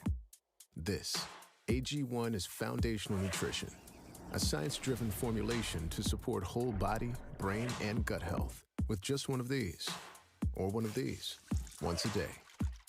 Welcome to foundational nutrition. Welcome to AG1. Start at drinkag1.com.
IRONMAN 70.3 Mont-Tremblant is brought to you by Full Gas, real roads, real results. And by Mortal Hydration, thirst quenchiest hydration. As we look at Paula Finlay, she is no doubt about it getting that mortal hydration into that body right now, because coming up just after that 12-kilometre marker on the bike on a wet road with humid conditions, it's going to be somewhat of a challenging day with wet and windy conditions out here in Mont-Tremblant. We are in Quebec and it's absolutely gorgeous up in the mountains. A little bit of rain falling down, but that's not going to be an issue for our athletes today. So Paula Finlay coming into this race with some really, really good results lately, not only in triathlon, but in cycling as well. You would have to imagine, Michael, she's the one to beat. I think you're right. I mean, I think she's definitely on a hot streak. She's racing very well. She is so well-rounded, so I think definitely the athlete to beat. You look at what she did just all season. She's hitting it, and so definitely one to beat. And then you talk about Ellie Salthouse. I like to look at a hot streak that's real tight and real narrow, and so coming off Boulder, again, the confidence is there. So, wow, she's running on a high. But then also, what about Tamara Jewett? She's someone that hasn't had, she opened up last year, killing it at Oceanside, coming in and really having some good successes. I think for her, with her wicked run split and with her ability to race great, as long as she manages all that hydration, nutrition on a rainy day, I'd say she's a favorite as well. As we come back to Ben Canute on camera, Greg, and this man is another one who has no protection over the eyes. He's a race from the front, race with gusto kind of guy, doesn't sit back and wait for things to happen. He makes things happen. So as we talk about the men's race, I will definitely say watch out for that man in the outfit we just saw there. Color blue, Ben Canute from USA. This guy is definitely a champion we got to watch out for today. Yeah, and, Tamara is the one to watch on the bike, on the run course here today. But that's why, someone like Paula Finlay is going to have to bring it, on the bike today, because she probably can give up maybe 2 minutes or so to Tamara Jewett getting onto the run there. But Tamara, once she hits the pavement here in Mont-Tremblant, she'll light those trails on fire. Getting back and looking at Ben Canute right now, he was licking his chops before. Oh, actually, they're not chops. He was licking his moustache. So he's got a little bit of extra water coming down off the moustache here today, but that Marquardt is out there and having a good ride right now. There is Ben Canute. He's trying to hold pace. Justin Reel is sitting in there really nicely from the USA. So we got 3 USA in our lead group. Sam Osborne in there, Azevedo's in there, Lucy Gabur, Jackson Laundry still finding himself just a little bit further down at 40 seconds, so hasn't really made up any time at the moment. So that the leaders up there, Ben Canute, Justin Real, Pereira, and also Marquardt are pushing the pace. They want to keep not only Jackson Laundry behind, but Lionel Sanders. So Lionel Sanders, let's talk about that for a little bit, because Lionel hasn't raced since Oceanside. And, just after Oceanside, he just picked up a rib injury, and it was actually quite painful for poor old Lionel. But he seems to have found himself, back into racing now, and he was well inside that minute, around about 40 seconds coming out of the water. Well, Lionel Sanders, just talk about a rib injury, Greg. It does so much. Not only is it affecting your training, but you cannot even sleep at night. You cannot recover. Take a look at this. There, let's have a look at our 3D map right now. You can see that James Hayes is right there as you go all the way through the field there. There's Reedman Connor. There is Francois. There is Dead Oshers, and also Nick is in there as well. Let's go further up. We got Ted Trees. You can see there's quite a gap there out on our 3D map at the moment as we're looking over our bike course here and the beautiful natural topography as well. So we got some GPS trackers out there. Not all of our athletes today are wearing them, but this is who we've got. We're testing out a new system for you, so further down the road. Let's get back to the action right here, Michael. This is Jackson Laundry still riding aggressively. You can see that he's sitting right on top of that saddle there. But interesting, his handlebars are up a little bit higher than most right there in the shoulder. I like the new position of the time trial position where the hands are actually up in the face a little bit more, but Jackson's more got his arms out there in a 90-degree angle as well. We caught up with him early this week. Have a look at what Jackson has going on today. Feeling great. Love coming back to Mont-Tremblant. This will be hopefully my 5th time doing this race, and it's always one of my favorites. It's just a beautiful area, great race, great spot for a race, nice and hilly. Clean lake water swim, and it just seems like it was one of the first. It's actually the first place I ever did a pro race. It was the 5150 here in 2014, so 10 years. So it feels like coming back home in a sense when I'm racing here. Yeah, courses, it's pretty much always a wetsuit swim, pretty cool water, and then calm water typically, and then the bike is really quite hilly. It's not the hilliest one, but it's up there, and it's always up or down. You're pretty much always having to keep accelerating up over those hills, and once you get on the highway, there's long climbs that are gradual and long descents that are gradual, and you can still kind of keep your speed up though.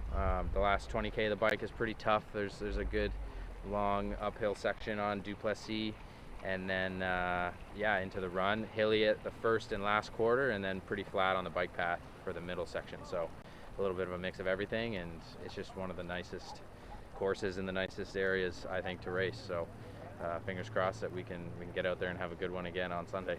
Yeah, I just want to race aggressively. I think I've sort of raced a little bit too passively over the last year or so in a lot of my races, and I want to really think about that swim as aggressively as I can, especially the start, and then just staying as far up as I can, and then the bike, riding hard at the beginning especially, and all my best results have been when I go out really strong on the bike and get up to the front as quickly as possible. So that's going to be the goal, and get out there and just work hard and have no fear, and that's kind of always when I race my best. So that's where my mindset is and where I'm kind of focused on trying to prepare mentally before the race.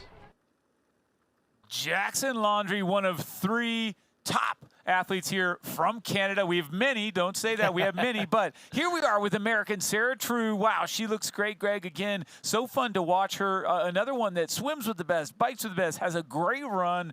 So Sarah True looking solid, has her visor down, I got to say.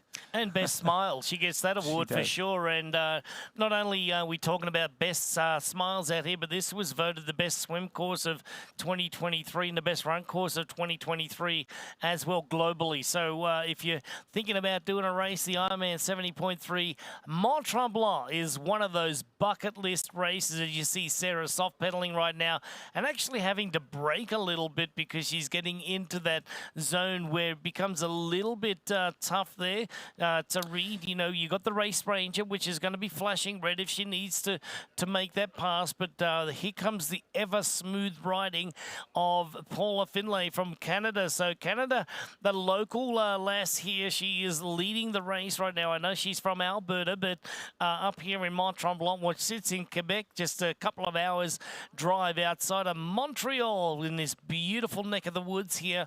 Absolutely gorgeous. And let's talk a little bit about Sarah True. You mentioned that smile, and I tell you what, it tells me it's a little bit about her attitude. She's got a really pleasant and sort of, I think, appropriate and jovial attitude, I would say, and what that leads itself to is she's won 3 Ironmans. She's won 3 Ironman 70.3s. Great success, but she's been through the hard, rough stages of the sport, battling it on the ITU, and I think she's now in a place where, yeah, she's smiling at the camera. She's happy. She's a little bit more laid back. She's got a little bit more perspective, and then she has that killer instinct still. So you put her on course, and yes, she takes out the titles. 3 Irons, 3 70.3s. She's done everything. She's an Ironman champ. She's an Ironman 70.3 champ. She was 4th in the Olympic Games in 2012. Unfortunately, in 16, she had a cramp in a right quadricep. She had to drop from the race. She tried to get back on a bike, but it wasn't possible.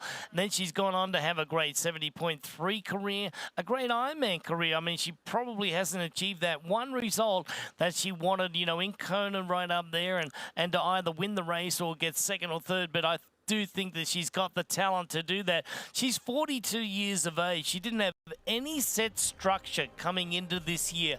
Now she's found a structure. She's back into it. She's got the baby. She's got an incredible supportive husband who's also an Olympian himself. Don't go away. We'll be right back to 70.3 Ironman here in Mont-Tremblant.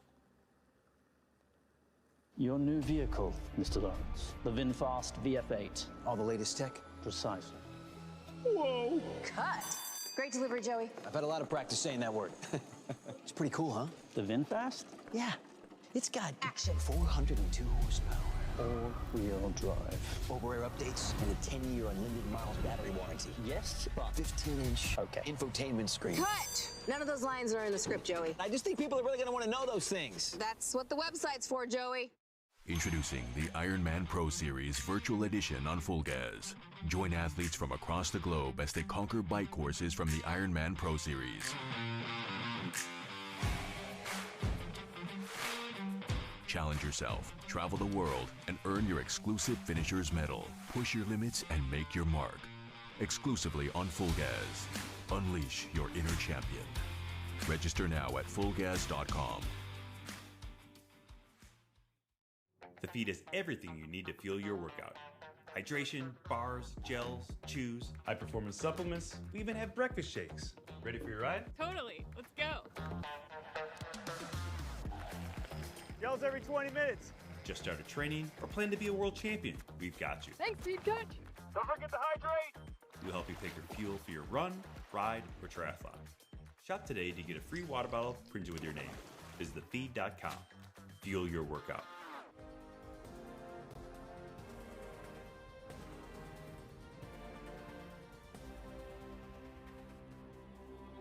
And here we are at the Ironman 70.3 Mont-Tremblant. Yes, you're right. This is the middle of the full gas bike course. Paula Finlay representing Canada in first place on the road. She's dragging about here. Ellie Salthouse behind her. Jody Stimson as well. Lumkas, Tech, True, Alexander, McBride, some of the names behind. But it is all Paula all day long. Greg, she looks so good and so powerful on the bike. It's picture perfect form here. Yeah. Get used to seeing this shot, that's for sure, because it ain't going to change much over the next, 45 or 50 kilometres or so. Ellie Salthouse is sitting in a great spot. She's able to pace off Paula Finlay right now, which, may be detriment to that. But I tell you what, let's go over and have a look at the Morton T1 ticker right now. And at this point of the course here, the women are coming up on that 20-something kilometre part of things. So as we see Paula Finlay, as she's just making her way through it at the moment, we can see that right now the top 3 fastest transition times. This is the Morton transition time. Shannon in first there at a 2:48. There was Terenak at 3:15, and then Dankers was at 3:36. Michael, you did mention that at the top of the show that it was a long transition. And how about the top 3 men Morton transition times? Well, there you have it. In first, Kolk out of USA, Fuller in second, and Colleen in third. It's the race within the race, and we love seeing those stats. Are they relevant now? Yes and no. All of it adds up, but there's no prize given out for who goes through fastest. We just love it. And it's neat to see, too, because sometimes the game changes right inside T1 and T2 as we are back on the road here chasing these athletes down. And you can see here, bib number 15, Hunter Lucy right there on camera, rocking the stars and stripes in fine form there. Patriotic is an understatement. And then right in front, there's Jackson Laundry. Jackson Laundry. Yeah, look at that. Look at these just pushing. Look at the chin there, Michael. It's sitting right over the headset there, but you can see that it's going forward and back in a hurry. That means he's really accelerating through the saddle there, using every ounce of those energy and those muscles by Jackson Laundry here today. And then we move a little bit more forward there in a more of a stretched out position there, but bouncing up and down. This is Lionel Sanders, and Lionel now has made his way up past Jackson Laundry. So you know that's why the other athletes there are probably in a world of hurt right now. Jackson Laundry really accelerating. There's Lionel Sanders standing up out of the saddle trying to make a break right now. And he's trying to get after this young man here. This is Matthew Marquardt. He is one of the new sensations from the USA. I love the way that he gets out there and races. Aggressive in the swim, aggressive on the bike, and gets out there and gives it everything in the run. Now, when we watched Ironman Texas here this year, you know, unfortunately ran into a couple of little incidences out there that he wasn't able to run the best race that he could, but he ended up finishing in 4th place anyway. But as we go forward in this race here, it's really on. The pace is on right now. Reel is up there. Canute is up there. Marquardt is up there in 2nd place at the moment. But the big mover, Lionel Sanders, has come back after his rib injury, Mike, and this is great news. He is back. Greg, just for fun, start to add up the total number of 70.3 titles behind Lionel Sanders. He has 26 by himself. Yes. The others don't have that many. So, I mean, you just look at those stats. It's staggering, and I'm not exaggerating. 26 titles over the last, we'll say, 12 years, 10, 12 years. So he hit the scene at the race there in Muskoka and blew the doors off people. I remember it as though it was yesterday. He ripped the legs off of some of our champions, the Andreas Raylor. Remember the name, of course. But that was Lionel Sanders as a young buck, ripped him apart, and we all said, watch out. This guy's here for the long haul, and he is. Yeah, he really is getting after it, but he's got a little bit of work to do to get up to the front of the race. He's still sitting around about 45 seconds down on our leaders, Marquardt, Riel, and Canute. And Justin Riel, he's having a good race today. The 3 Americans are up there. 2 Canadians in the next group. Lucy, the American, sitting in there in 6th. Acevedo and João Pereira, they know each other very well. The 2 Portuguese athletes, Sam Osborne and Leiferman. There's the first time we've seen Leiferman there in a while. He was 2:17 down there at that early part of the course there at about 33 kilometers into it. So Leiferman now, he's coming back into the fray as well and moving inside of the top 10. But the big mover in the field was Lionel Sanders from Canada, trying to get after our leaders at the moment. Now, Lionel Sanders was 40 seconds out of the water behind our leaders there. So he's lost 7 seconds. But he has caught up to Jackson Laundry, Lucy, and Acevedo Pereira. Pereira being our leader out of the swim today. So good going by Lionel Sanders. By all means, this race is not over, but it's getting into the very, very, very first part of the race that we can actually tell you that it's getting interesting. That's right. We're going to take a look at what the athletes are facing out there with today's race index. And just to let you know, the race index was created by TriDot. It measures a triathlon's difficulty on a scale of 0 to 100, with race 0 being absolutely ideal racing conditions, 100 being the most difficult Ironman course with challenging conditions. Race index takes into account the terrain, the environment, all the conditions in a given race, including course elevation gain, elevation, temperature, humidity, wind, water conditions, you name it. Race index gives that athletes a way to compare one race to another, which is super cool. It's a clear picture, really, of what to expect. So let's do this. Baseline of race 0 is when a race index is 0. This means really perfect, ideal conditions, Greg. It yields fast times, fast PRs, a few DNFs, very few. No current on the swim, no chop on the swim, saltwater, wetsuit, all the goods. Fastest, flattest bike course and run course you can imagine. Sea level, no wind. That's race 0. Okay, ideal temp and humidity. It's perfect. But let's face it, we never have that. We never have perfect conditions out there. Higher than 0 race index means the course and or conditions are challenging more than ideal due to one or more of the above factors. So let's say this. What if it's calibrated to max out 100? That's like an Ironman Lanzarote if it's hot, windy, crazy. Nice, Ironman 70.3 Nice, hot and windy. So extreme conditions, extreme terrain. Actual for that day. TriDot provides these values a day or two before the broadcasted race that represents each course and the actual weather the race will be experiencing. So looks like the athletes at these races, for example, here in this one, you're facing some elements, Greg. So no doubt our race index is a little iffy.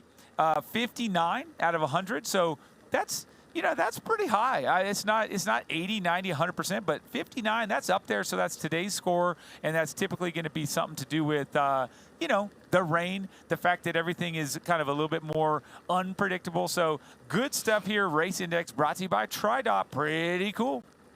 All right, so let's recap our top 5 right now in our male pro leaderboard here. In 5th place right now, Jackson Laundrie from Canada at 48 seconds down. Lionel Sanders at 47 down in 4th place. Ben Canute, first of the Americans here at 3 seconds down.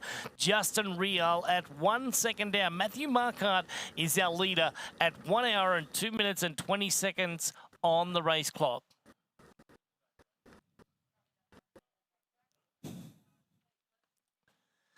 All right, that was our top 5 here at the Ironman 70.3 Mont-Tremblant. We are in Quebec today, getting a good look at our 3D overlook here right now. Matthew Marquardt is right up there in the lead. He's just over 33 kilometres, approaching that 40-kilometre marker on the bike today there, Michael. And as we were going through our TriDot race index just a moment ago, I bet you they didn't factor in the wind and the rain today, that's for sure. Well, especially the rain. Well, I think that's the thing is they come in here day before. They really capture all that real-time data. And so TriDot, I think they're a step or two ahead of us. We did get word that for folks that are following along and they want to know where bib 26 on the women's race, Sunkis, where she is, we did find out that Samantha Sunkis from the USA Snunkis did get a drafting penalty. But before we talk too much about that, we're going to dive into one of our favorites and hear a little bit about what Ellie Salthouse had to say. Here is A Fighting Chance from the Aussie.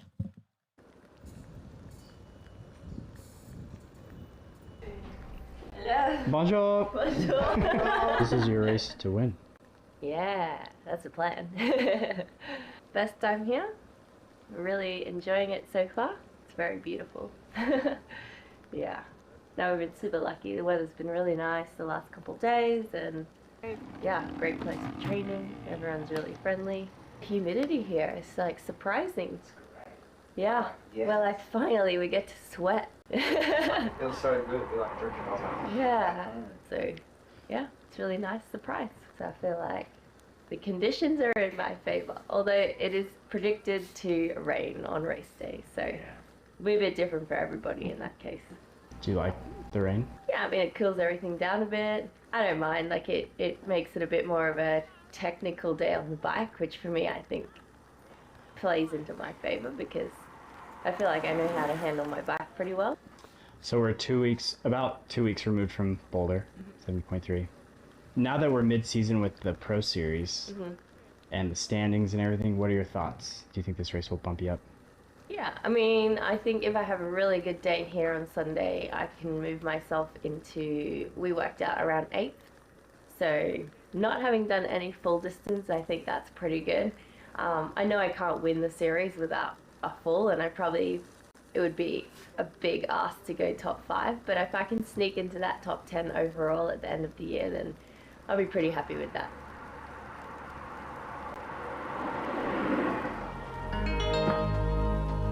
Very positive attitude, very upbeat, very confident.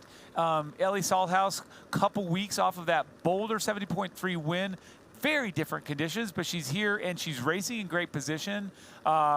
Greg, I like her chances. I do too. That was a nice fighting chance by Wahoo, by the way. It's always nice to hear, what the athletes have got to say about, not only their feelings, but what they're thinking about on the course as well, the particular courses that they are on. We're getting a pass here at the moment. We can see that that's one of our men's athletes just coming by in a hurry past Paula Finlay there. So that was a pass there from our men's pro.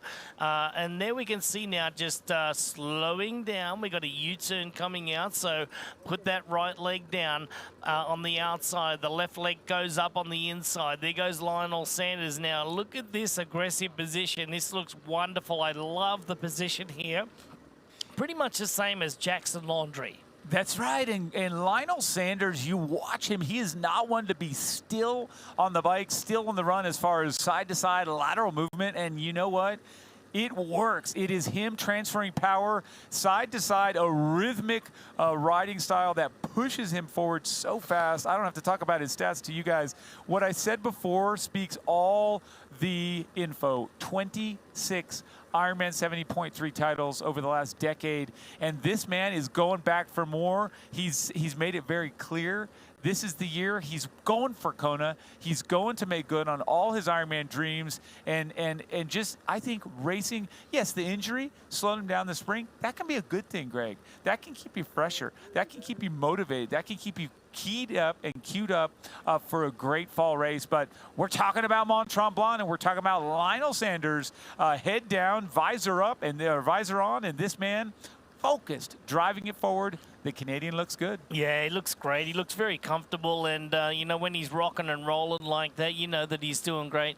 He's coming out to the front of the course here and getting the job done. Look at this guy. He looks so aggressive. He's he's so lean. Look at this body here. He's one of the lowest body fat athletes out there. It's just incredible. He is. He's quite powerful. Great power-to-weight ratio, and you'd be inclined to say, whoop, there it is, just because if you grew up when I did, you think about that song every time you see the word there on his thigh. But Lionel Sanders, this is something that you want to talk about. Once he's on solid ground, the bike-run combo just can be indomitable. He'll come off the bike in the lead and then run a 109 or a 110.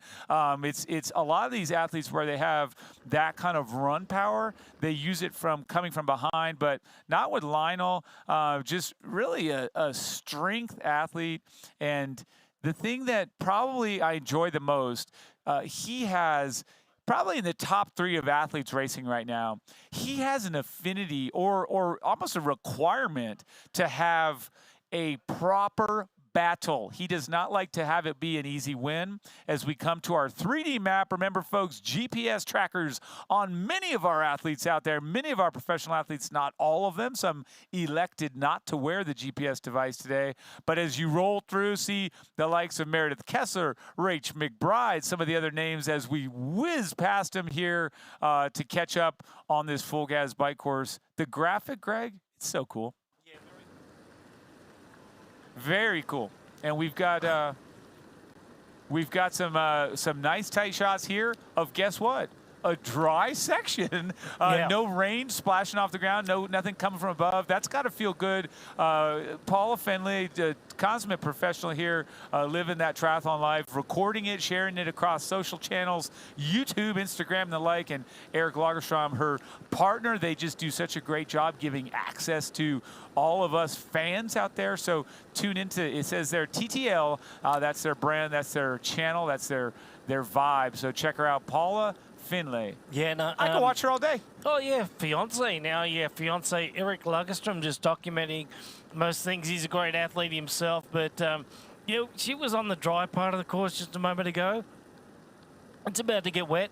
Lionel Sanders, he was in the wet section of the course, so yeah, raining out of this part of the course here, but you can see that the athletes here, she's doing a great job here today. She has been so impressive over the last few years. Paula Finlay has really found the next, part of her, life in triathlon. She was so affixed, with the Olympic distance racing there in around about 2008 through 2012, and then, she was ranked #1 in 2012 going into the Olympic Games. She was the favorite going into the Olympic Games, and unfortunately, it didn't happen that year. But I got to tell you, like, what she's found in the latter part of her career is incredible. It's hard to hang in there and to find some new, what can I say, new spirit, new energy, a new direction. And when she went up in distance, I would just like to say this, like, she has really been one of the most dominant people in 70.3, like Ellie Salthouse. I mean, Ellie Salthouse got 70.3. She got 16 wins. Daniela Reef and also Emma Pallett. They're around about 25, 26 wins in 70.3 racing as well. So Paula Finlay has been one of those ladies that are really, been incredible. She's got 7 Ironman 70.3s, and you're spot on, Greg. But here's what I'll say as we kind of zip away here in a second. The lowest of lows, failure at the Olympics in her eyes, that's how you learn. That's how you grow. She took that, she channeled it, and man, I think it's a piece, it's a brick in her wall, and now she's got a fortress. She's incredible. Stay with us. We'll be right back.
Here we go. We're on the full gas bike course at the Ironman 70.3 Mont-Tremblant, Quebec. And guess what?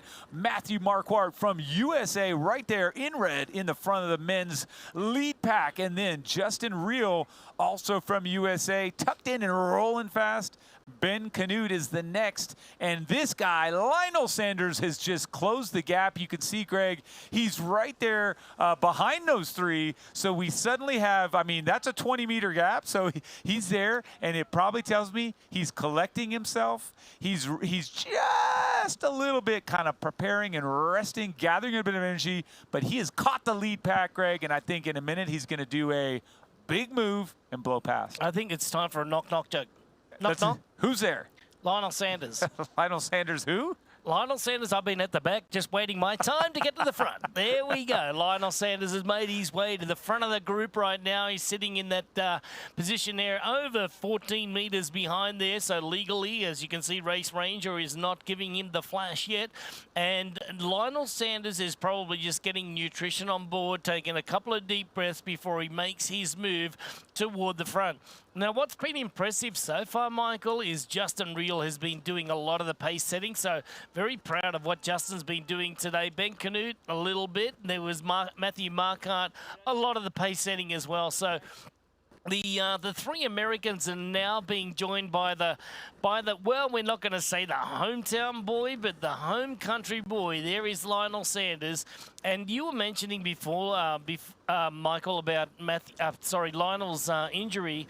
You know, being good for his attempt at another, Kona victory at least, and this year with him having a little bit of time off is going to really, fall into his lap. And I do believe that over the next couple of months there, as he prepares and gets into the big stages of his training for Ironman, that, that early injury, I think, will fall into his lap a little bit. All right. Well, I mean, Greg, it either wrecks an athlete because mentally they're off course, or an early injury or any sort of forced downtime typically will strengthen them. Typically, you gain extra motivation, a little bit of freshness. You're frustrated. It never feels good for an athlete to be sitting on the couch. So for him, I think it's going to serve him. You have to find it, though, right? Remember, countless stories, but thinking of Tim O'Donnell getting injured leading in, being fresher, having his best Kona. Here we go with Lionel Sanders now. He's making the move. He's going to go by and blow by Ben Canute here from the USA. Yeah. Ben will take a look over his left shoulder and say, yep, I figured as much. What took you so long? Anyway, back to the that preparation at Lionel. Lionel likes to race a lot as well, so therefore, Lionel needs to now carefully construct a plan that's going to work for him, because he wants to get after the Ironman Pro Series. He wants a part of that $1.7 million bonus pool at the end of the year in 2024 with those 20 races. But just like that, he's gone from 4th to 1st, and he is now in the lead of the Ironman 70.3 Mont-Tremblant. We are in the beautiful province of Quebec here, high up in the mountains, just outside of Montreal. And yep, just like that, he looks over at Justin Reel and says, I'll take it from here, chaps. I mean, on a hill, 3 guys riding flat out together, leading this race, and Sanders must be at 400+ watts coming by. I mean, easy seated. Watching Reel kind of exchange a few words with him, that is powerful. Lionel Sanders is definitely having a great year. We'll take out the injury. He's having a great year. This is the Lionel Sanders we love to see. Boom, this early in the front, pulling it. I mean, we're not even halfway through this full gas bike course, Greg, and Lionel came through like a freight train, in control, and he's pushing away. And look at this. He's going to want to push away as well. And it's up to Justin Reel now to reel him in, or just, hold ground. And what's in the water in Canada? I mean, what's up with Paula Finlay? What's up with Lionel Sanders? Paula Finlay has just won the National Time Trial Championship just a few days ago. Do you remember back 4 years ago when we were going through COVID and we were in lockdown? Yes. And Lionel was trying to think about, well, what do I do? What do I do to make things interesting? He's big on social media. He's big on, providing content. So he goes after the Canadian National 1 hour time trial record at just over, I think it was 55 kilometres an hour. And he did it, and he documented it. He put it on YouTube. We watched it live. It was an absolute insane, show that he put on for everybody. And look at this. Talk about another 2-sport athlete. Definitely, if Lionel Sanders went over to time trial, he could compete with the best. He'd be top 50 in the world, no doubt about it. So Lionel Sanders having another great bike ride. He's gone from 4th into 1st and only 40 seconds down out of the swim today. He went out to 47 seconds as our leaders really put the pace on early. but he waited his time. He took in his nutrition, and now he's just powering away. You can see that Justin Reel has put about another 2 or 3 meters on Marquardt, and Ben Canute struggling at the back there, just trying to hold pace. Well, Greg, when Sanders came through, it took a big effort to get to the front, and he couldn't continue to pull away. But you know, your two-time Ironman champion, the American Justin Reel, went with, and as you pointed out, gapped the other two slightly. And here is Reel coming back around and taking advantage of that aid station. Sanders refueling. Sanders grabbing up a Morton gel. Sanders grabbing up some Mortal Hydration and rolling.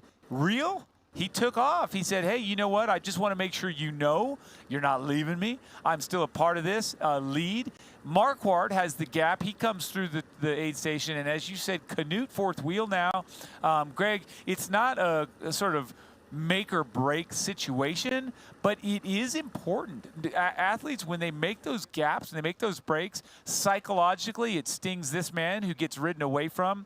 The other two will gain steam by getting that gap. And so this is a pivotal moment here in our 90-kilometer bike course. It really is.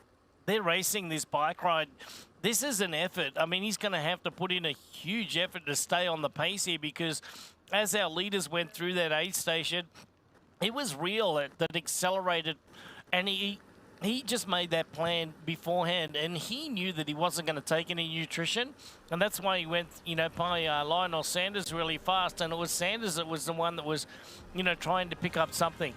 All right, we're going to see the back end of the bike course here at Ironman 70.3 Mont-Tremblant when we return. Your new vehicle, Mr. Lawrence. The VinFast VF8. All the latest tech? Precisely. Whoa. Cut. Great delivery, Joey. I've had a lot of practice saying that word. It's pretty cool, huh? The VinFast? Yeah. It's got action. 402 horsepower. All-wheel drive. Over-air updates and a 10-year unlimited miles battery warranty. Yes, but 15-inch infotainment screen. Cut. None of those lines are in the script, Joey. I just think people are really going to want to know those things. That's what the website's for, Joey.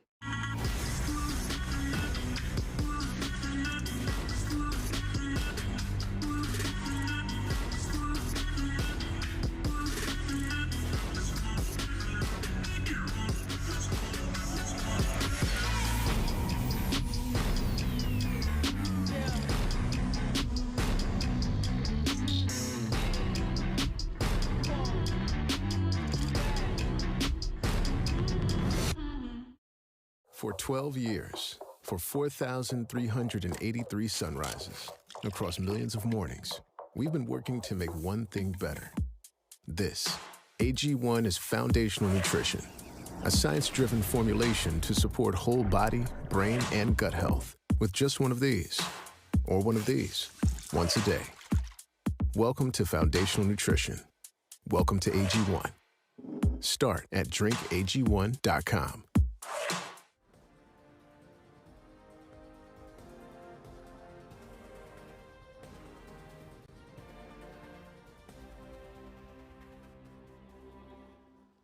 All the action continues here in this beautiful race, Ironman 70.3 Mont-Tremblant, Quebec. We are located a couple of hours outside of this wonderful city of Montreal, but this is Mont-Tremblant. You're looking at shots of Ben Canute right now. He's looking very good on his bike today, sitting in fourth wheel. Right ahead of him is Matthew Marquardt from the United States, and another American, that would be Justin Reel. He's sitting in first at the moment, but they're sandwiched. That's right. The meat in the hot dog there is Lionel Sanders, and the hot dogging's happening out here as we see, well, you can say that that's a bit of a shape of the course as well. They're going to head out to a turnaround before they make their way back into Mont-Tremblant and head out onto the beautiful trail system. Yeah, that's the Hoka Run course today here in Mont-Tremblant. What a beautiful location for an Ironman 70.3, Michael. And just a good getaway for the family here. It's a winter haven for sports enthusiasts, just so it is in summer with golf, and you've got fishing and hiking and just about everything else. You've got mountain biking and just simply relaxing around the lake as well. But throw in an Ironman 70.3 there in June, and this is what it's all about. Unfortunately, we got a little bit of weather out on course today. We had a wind-shortened swim course today at 1,170 metres just a few moments ago, and that lady there, that was Paula Finlay, out of the water in the top 5. However, she made her way to the front of the bike ride, has not looked back, but she's only got company in the form of the Australian. That would be Ellie Salthouse. They've actually cleared out.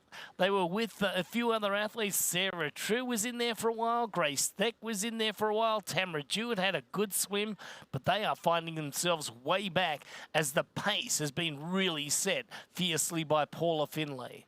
And, you know, she sat up, looked for Ellie, checked the distance, checked to see who's there, kind of trying to get a peek behind as well, see if any of those other women are there, and had a few words. Cameras close. A lot of times these athletes do have a dialogue there back and forth. Sometimes they just get some words off their chest. But one thing we do know about Paula Finlay, she has a very good situational awareness, but she focuses, at least from my perspective, on what she came here to do. She will not be worried if she's 45K in and wants to ride away, hasn't done so. She really just has a plan, I feel like, executes, tracks the power, tracks the speed, and you know, shaking her head there a bit because you could speculate that she wants to get away. But again, she focuses on herself, her own race, and she knows that when she delivers, it's going to be very close to, if not a win. Yeah, I think it's pretty much a sense of frustration just going through Paula right now. She knows she's in great bike form as well and not being able to shake Ellie Salthouse. But don't worry about it, Paula. Just keep your head in the game.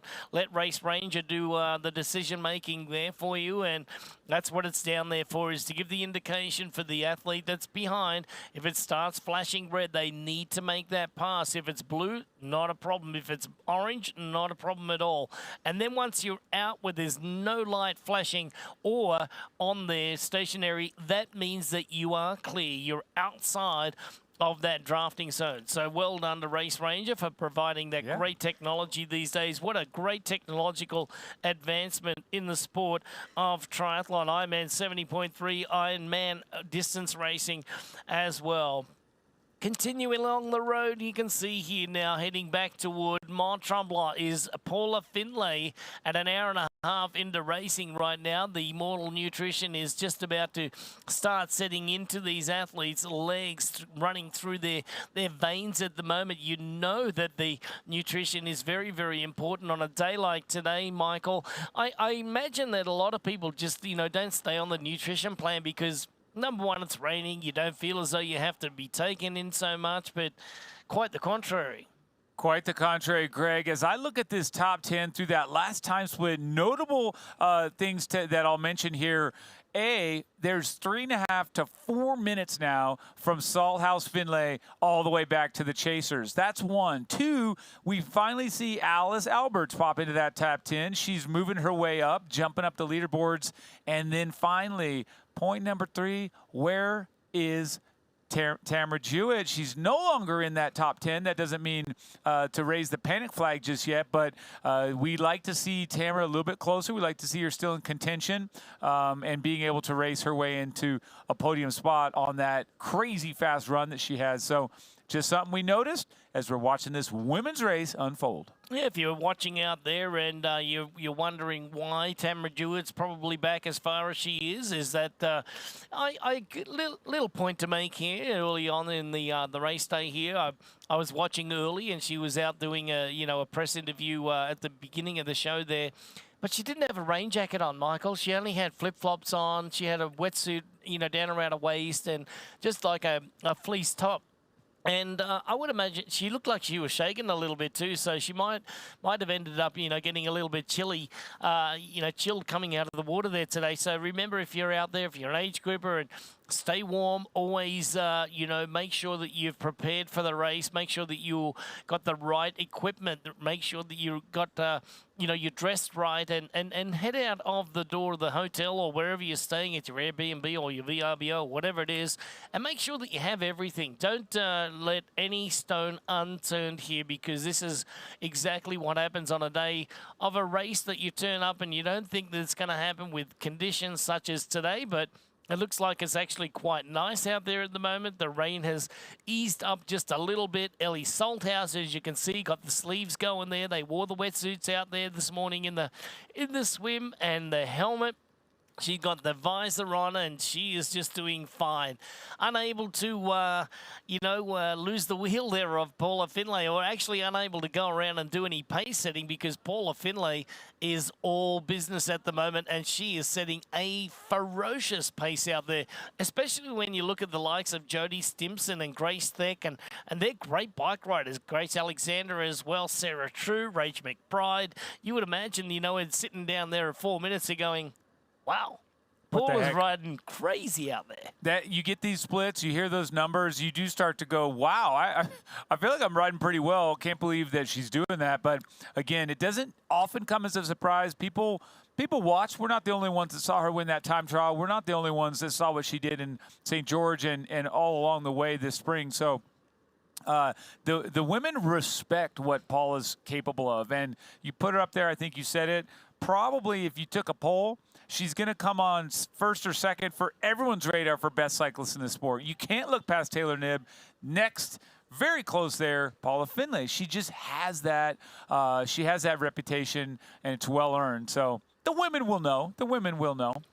All right, let's recap our top 5 in the women's race right now. Grace Thek from Australia sits at 3:34 down, just over 33 kilometres into the race. Lumpkes from the USA is at 3:28. Jodie Stimson from the UK at 3:27. And your top 2, they've cleared out. Ellie Salthouse from Australia at 3 seconds down from Paula Finlay, who's leading the race. IRONMAN 70.3 Mont-Tremblant at just over 33 kilometres.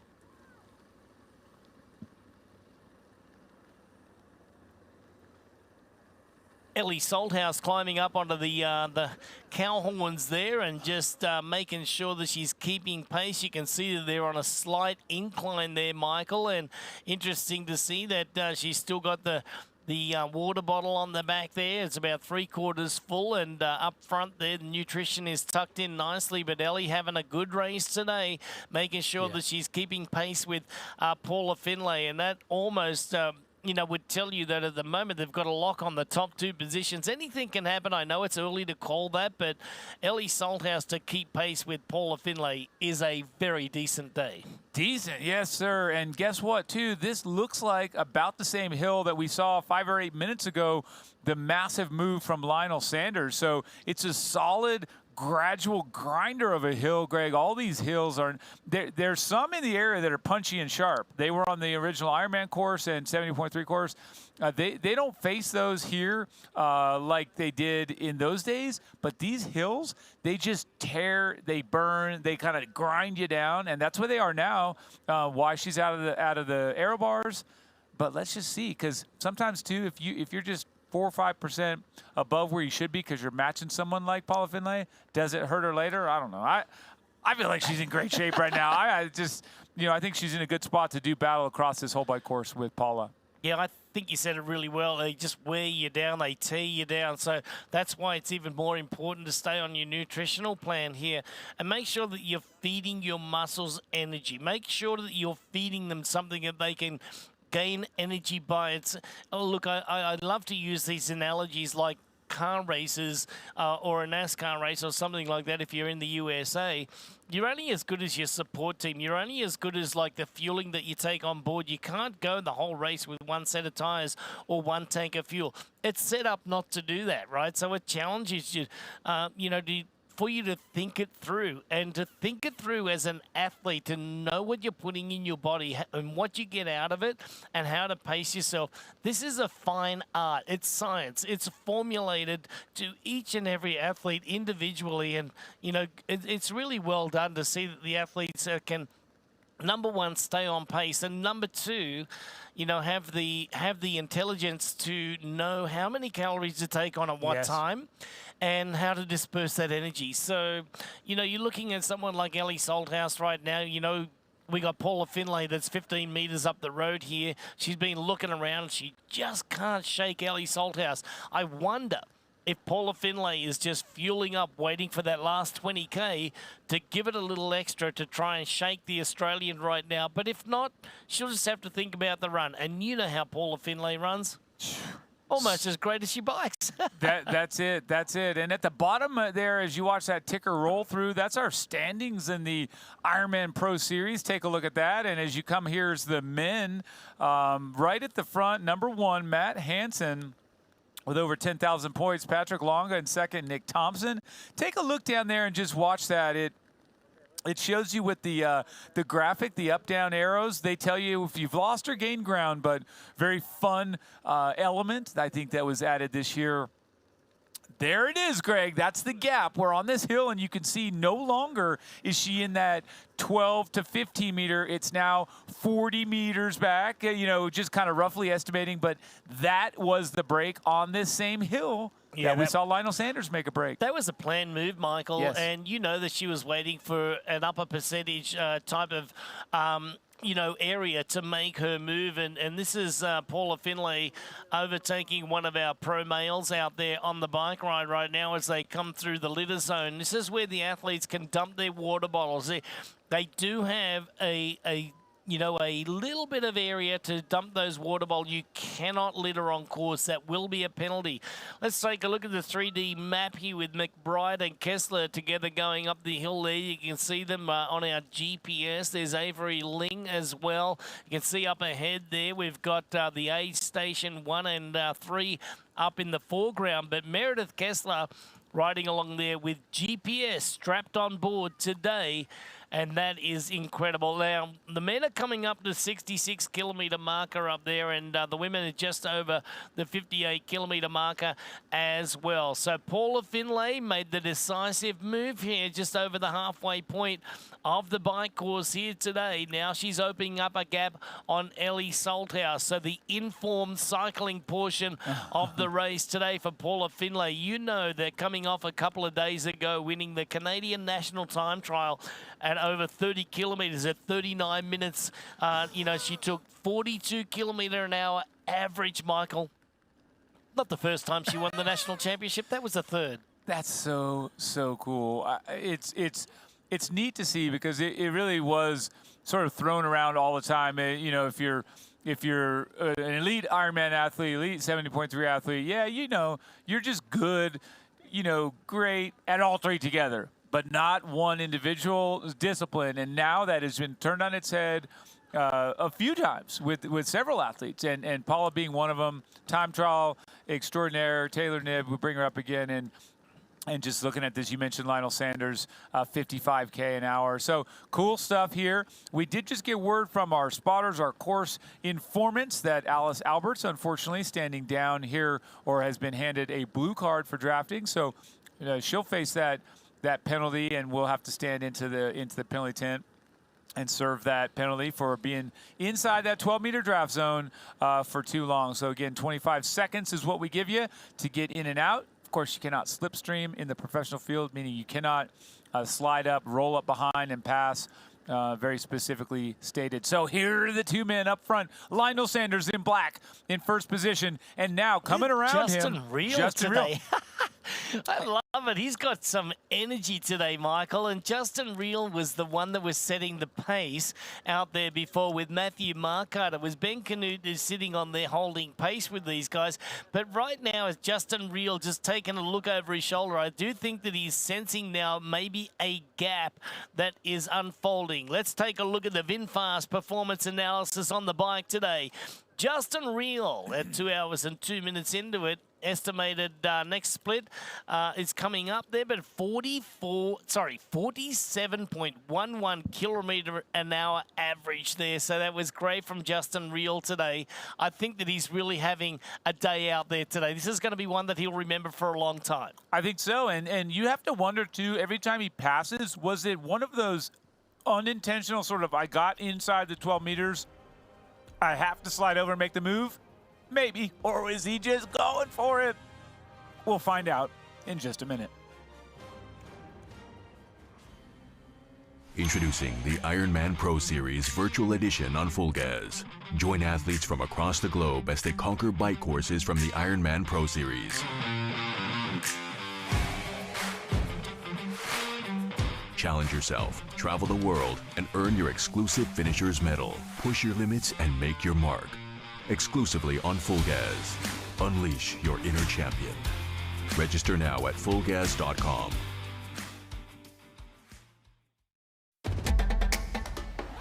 You know, and we know. The thing about challenging yourself is, you're always looking for what's next.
And Ironman 70.3 Mont-Tremblant is brought to you by Morton. Get used to it. And by AG1. Better finishes start with AG1. As we take a look at the 3D map there, Michael, you can see that Matthew Marquardt is right up there, and going back a little bit further down the road there, the aid station 1 and 2, we've already gone through that. Aid station 3 as well. Zach Aldrich is out there. Some of our athletes today, ladies and gentlemen, are wearing the GPS trackers so that we can give you an idea exactly where they are. There's Meredith Kessler out there. There's Anne-Marie Strelo sitting out there just a little bit down there, and then Rebecca Ginger from the US. So we can see that our athletes are spread right across this course here today.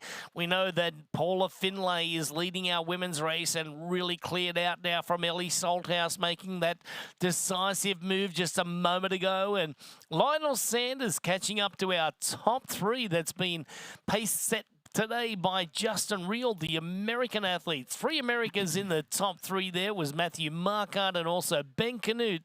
But the Lionel Sanders, he has now expressed his interest in the race as well. So we had a little bit of a chance to catch up with Lionel Sanders. Take a listen to this, A Fighting Chance, presented by Wahoo.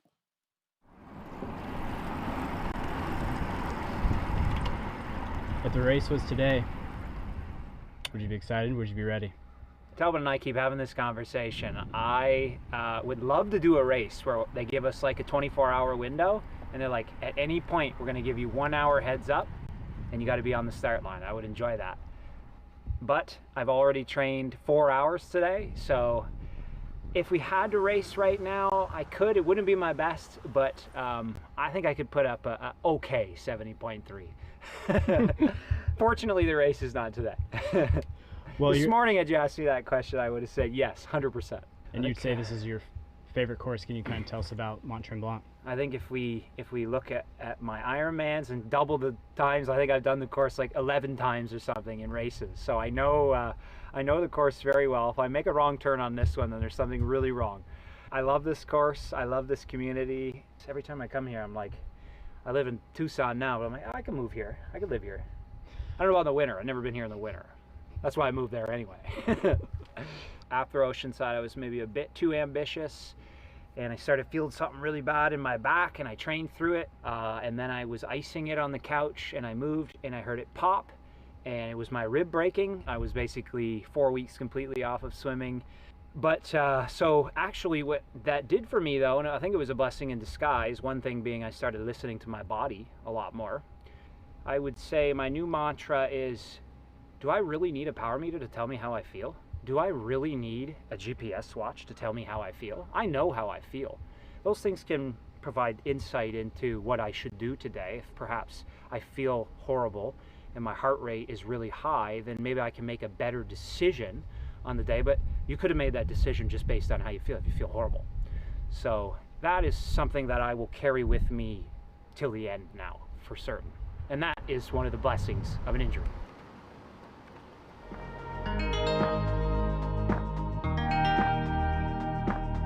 Fighting Chance, presented by Wahoo. Yeah, that was Lionel Sanders, and I tend to agree with him, you know, where it comes down to the heart rate monitor, the GPS units, and the power meters and everything. They are great training tools, but once you get into racing, Mike, it's to a point where your racing exertion goes up, your exertion rates go up, your heart rate goes up, everything goes up a little bit, so you can not throw everything out of the window, but you can look down and see that your power, it's probably going to be a little bit more on race day. So you work out the formula ahead of time. It's a great training tool. But on race day, I do agree with Lionel. It's all about feel. It's a good mantra. And now look at this up front in the red. He's now back in the lead. That is Matthew Marquardt from USA.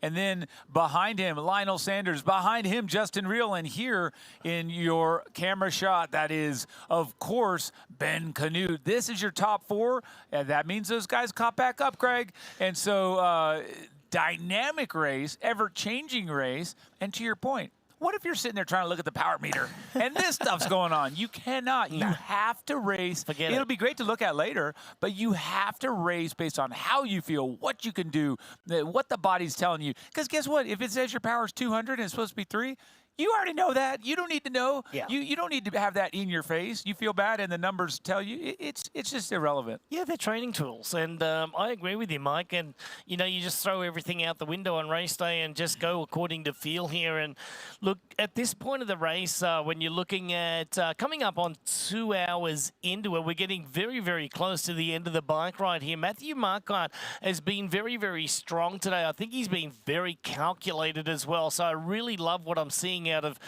Matthew here today. In second place, Justin Reel has had a very impressive race thus far to be able to keep pace with Lionel Sanders, and then Ben Canute hanging on for dear life. And then on the other side of things, on our pro women's race here today, Paula Finlay has been nothing short of outstanding. We are heading toward the finish line, the end of the bike coming up on the other side of the break. This is IRONMAN 70.3 Mont-Tremblant.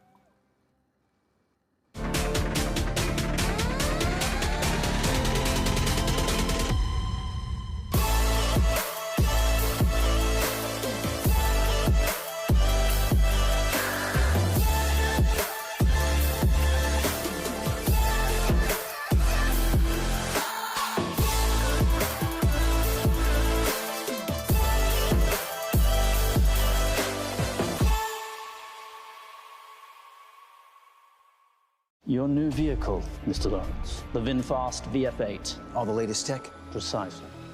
Whoa! Cut. Great delivery, Joey. I've had a lot of practice saying that word. It's pretty cool, huh? The VinFast? Yeah. It's got action. 402 horsepower. All-wheel drive. Over-air updates and a 10-year unlimited miles battery warranty. Yes? 15-inch Okay. infotainment screen. Cut. None of those lines are in the script, Joey. I just think people are really going to want to know those things. That's what the website's for, Joey.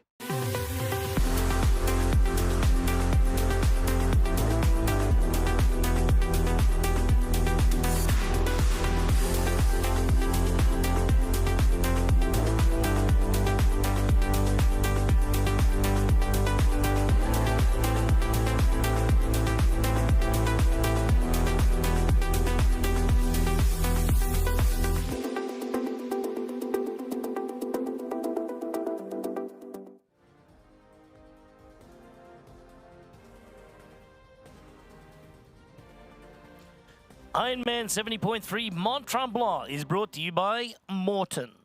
Get used to it. And by AG1. Better finishes start with AG1.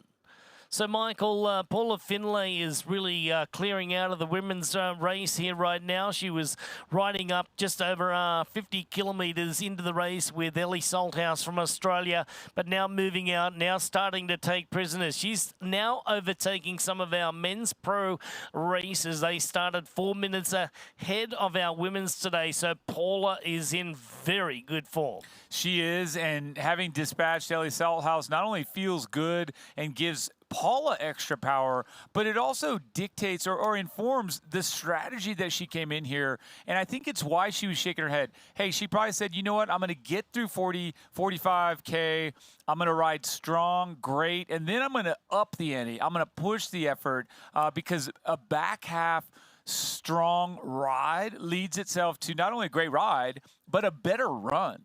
So you're doling out the power in a way that is more efficient for the body. And so I think she's now she's upped the ante. She's accelerated, and Ellie was there and struggled to maintain that contact as we watch Paula look left and kind of analyze and ultimately roll through, because the same rules apply, and it bears mention here at this moment. When you come into that 12-meter zone, you have only one exit pattern. You cannot back up. You have to pull to the left and come around, even if you didn't want to. And so I think Paula wanted to in this case, but that is very important for you to remember as a pro age group athlete. You can't roll in and say, I didn't really want to pass. You've got to come around in 25 seconds. Paula Finlay on a tear.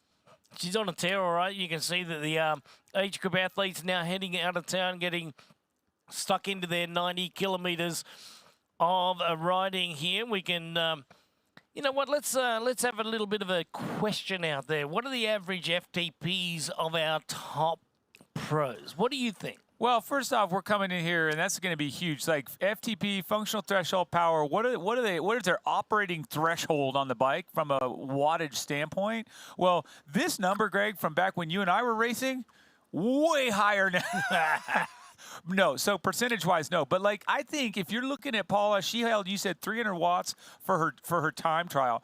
That's her that is going to absolutely be her threshold. Okay, so they're racing. She's probably and so there's your answer. Paula Finlay, maybe a tick under for her FTP. Maybe it's 295 because you can hold it for an hour. Maybe 290. But I think when you really factored in, more to the point, what percentage of that max do they race at? And now it's pretty close to 95 or more percent of it. It's a long way of saying, I mean, her average power is going to be in the 260s, 270s, if I'm guessing. It's up there. No, I think you're right. She's got to take a lot off it. Remember, she swam before biking. She's got to run after biking. At the National Time Trial Championship, she averaged at 300 watts. She averaged 42 kilometers an hour. It was 30 kilometers in length. It was 39.5 minutes on the race clock when she stopped it, when she went across the line in first place. And Paula today is just showing us that, she's so spot on with her numbers right now. So FTPs, it's a really, really good question for everybody. Everybody's individual. Like you said, you and I, back in the day, we weren't riding at, we didn't really have the power meters. We didn't have any of those, instructional things to help us out, or the technological, things at that point in time. But right now we can see that Paula's riding along just nicely at this point in time, and well done, to her. So Paula, as she makes her way toward that finish line on the bike ride here today, doing a great job of pace setting. Oh, yes. Paula doing a great job of pace setting, and we're watching her just rip it here. Just under 2 hours into this race, and she is just really firing. So great stuff here today for Paula Finlay. And so Greg, here's the thing. We got a lot of racing to be done. And we're still kind of rolling along. 2 hours, we're going to calculate these guys get through, and they get it done round about 4 hours. Greg, you're sitting here, you're watching this race, you're thinking, hey, you know what? I'm inspired. I've got to do this. I've got to jump in. Well, I tell you what, why don't you start planning for 2025 right now? Just jump in, start planning, and get yourself over there all the way to the Zafiro, that's right, Zafiro Ironman 70.3 Alcudia, Mallorca on May 10, 2025. The Balearic Island of Mallorca hosts one of the largest Ironman 70.3 events in the world. It's a fast course, Greggy, in magnificent sunny Mallorca. The race always takes place on a Saturday and allows triathletes to relax and visit the island on a Sunday. It's been a global favorite for over a decade. Register now for 2025.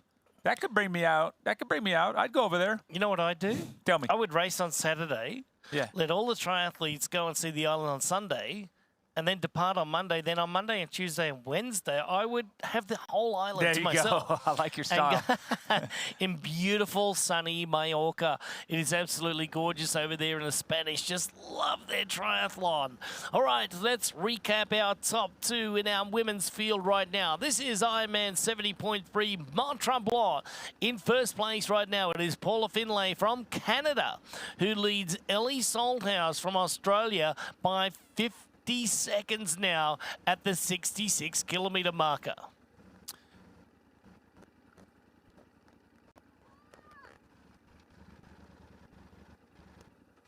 Well, Paula Finlay has really cleared out of the field here right now. Just a moment ago, about 5 kilometres ago, it was even with Ellie Salthouse after taking a couple of long stares, looks, or even a dirty little look and say, oh, you can't keep with me, I'm out of here.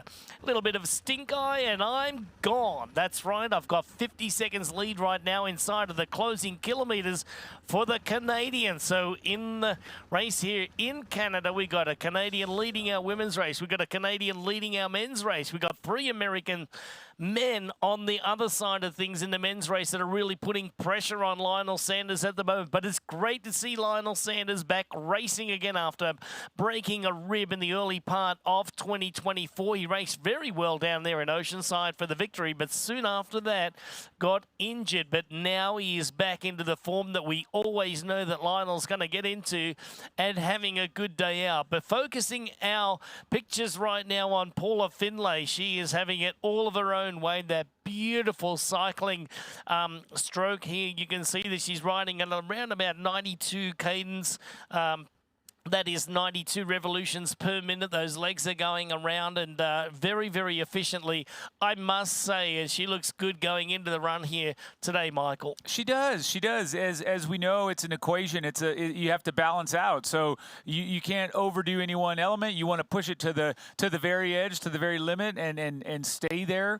And we can see that Paula is just in great control of that. As you look down there, the little chrono in the graphic at the bottom, she's coming up on 66K. That's of the 90 total full gas bike course kilometers she's got to cover. So Paula Finlay in charge and just riding away. At the last time check, we saw Ellie Salthouse almost a minute back at 50 seconds. And then realistically, Greg, those other women that are true contenders and true podium placement gals, Jody Simpson, man, she was still well back. We've got Lumpkes, Tech, True, Alexander, McBride, all just well off. Pull up the tracker. Look at those splits. We're talking big time here, 3.5, 4 minutes. That's going to be hard to make up. We mentioned how one of our pre-race favorites, Tamara Jewett, #1 with the bib, she's not in that top 10 anymore. So, folks, a little bit of concern there. We've seen a few penalties handed out. Just really dynamic, keep you guessing racing going on today, Greg, and it's what we love. It's how we try and guess, we try and predict, but what we really enjoy is just watching it all unfold. Yeah, watching it all unfold at this point in time there, we can tell you that, yeah, Jody Stimpson and Lumpkes were at 3rd and 4th place a moment ago, and they still are. Grace Tech, Grace Alexander, there's Sarah True, Rach McBride, Marchant, Alice Alberts. Tamara Jewett fell back into 11th place at that point in time, and Meredith Kessler. So they were, pushing, but just losing time to our race leaders. And by the look of it, it's Paula Finlay that's really rocketing away with our women's race at this point of time as well. Due to the weather and location, we're having some tougher camera transmission issues today than we normally anticipate. So Don't forget about these pictures and a little bit of breakup right now. We do apologise for that. We're trying to give you the best possible coverage as possible out here today. And as we see Lionel Sanders and Justin Reel up there, just really pace setting it hard and really, really fast at the moment. We're on the out and back section, very, very close to Tremblant Sound. They will do a U-turn and then they will rocket back in. They are getting very, very close to getting off the bike right here. There's Matthew Marquardt on our 3D look here, and we can see that right at that end of the road there where the green comes to an end, they will do a U-turn. They will retrace their steps there. They'll come back all the way down into Tremblant. They'll do a right-hand turn, and they will scream into the transition area where they'll head out onto the run course here today. Taylor Reid sitting way back there at the moment as well. So another Canadian in the race here. But Matthew Marquardt, there he is on our 3D overlook. And well said, Greg. As we look at this graphic, another thing that you can take away is see all that green on that map. That's really how it looks out here, fully lush and beautiful, abundant fauna out here. I'm sorry, that's the flora. The fauna is probably a couple of, what do we have up here? A couple of, I won't even try and guess. Definitely some deer. What other animals run around in these woods? But Greg, it's beautiful, and that's my point. Yes. Green, lush, wonderful. You talked about how it could be a great spot to go. If you're looking to have a family racecation and you want to do it all, we saw the golf course. You mentioned the mountain biking, the running, the walking, the tourism. It's just a great spot. And you also fly into Montreal and you ride out. The feed is everything you need to fuel your workout. Hydration, bars, gels, chews, high-performance supplements. We even have breakfast shakes. Ready for your ride? Totally. Let's go. Yells every 20 minutes. Just started training or plan to be a world champion? We've got you. Thanks, Speed Coach. Don't forget to hydrate. We'll help you pick your fuel for your run, ride, or triathlon. Shop today to get a free water bottle printed with your name. Visit thefeed.com. Fuel your workout. Introducing the Ironman Pro Series Virtual Edition on Full Gas. Join athletes from across the globe as they conquer bike courses from the Ironman Pro Series. Challenge yourself, travel the world, and earn your exclusive Finisher's Medal. Push your limits and make your mark. Exclusively on Full Gas. Unleash your inner champion. Register now at fullgas.com.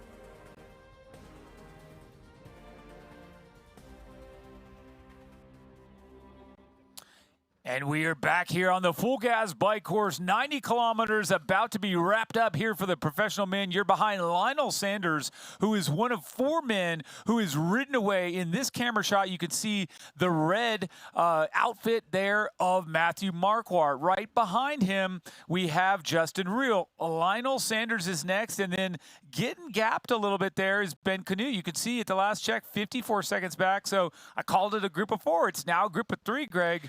Wow. Yeah, that's right. When you got the motorbike sitting in behind third spot, you know the 4th place is gone. Just like a cycling race when you watch the commissaires getting in between the groups there. So, yeah, Matthew Marquardt is still having a great bike ride, setting the pace here. We had a great chance to catch up with him, and this is a fighting chance presented by Wahoo. Take a listen to this. Yeah, so today you get to see Bambi take his first steps. I've done 4 runs total in the last 6 weeks, and this will be my first run on pavement. So, recovery after Ironman Texas went fine, but then in the lead up to Chattanooga 70.3, about a week before the race, I started to have some pain in my lower left leg. It wouldn't go away, massage didn't help, nothing would really help, and so 7 days before Chattanooga, I was like, okay, this is not right, and then got an MRI, an X-ray and an MRI, and it shows out that I have a stress reaction, which is a precursor to a stress fracture, and so it means that the recovery time is much quicker. But you also have to be careful, because if you push it too hard, it can very easily become a stress fracture. And so the fact that I listened to my body meant that I probably saved myself 4 to 6 weeks of no running, and that potentially like saved my season. Race day will be a little bit of a grab bag on the run in terms of I haven't run very much, and it's also been almost 2 years since I did an actual 70.3. So you consider this short course? This is basically a sprint. So, yeah, it's I know it'll be a really hard race, and that it'll be really challenging, but also at the same time, it's so much shorter than a full distance Ironman. So it's just mentally, it's just interesting to think of like, oh, the bike's only 2 hours, the run's only an hour and 15 minutes, it's an hour and 20 minutes. So I don't know, that makes it nicer, I guess, but it'll obviously be challenging the whole time. So I don't know if I'll necessarily be saying it's only 2 hours during the race.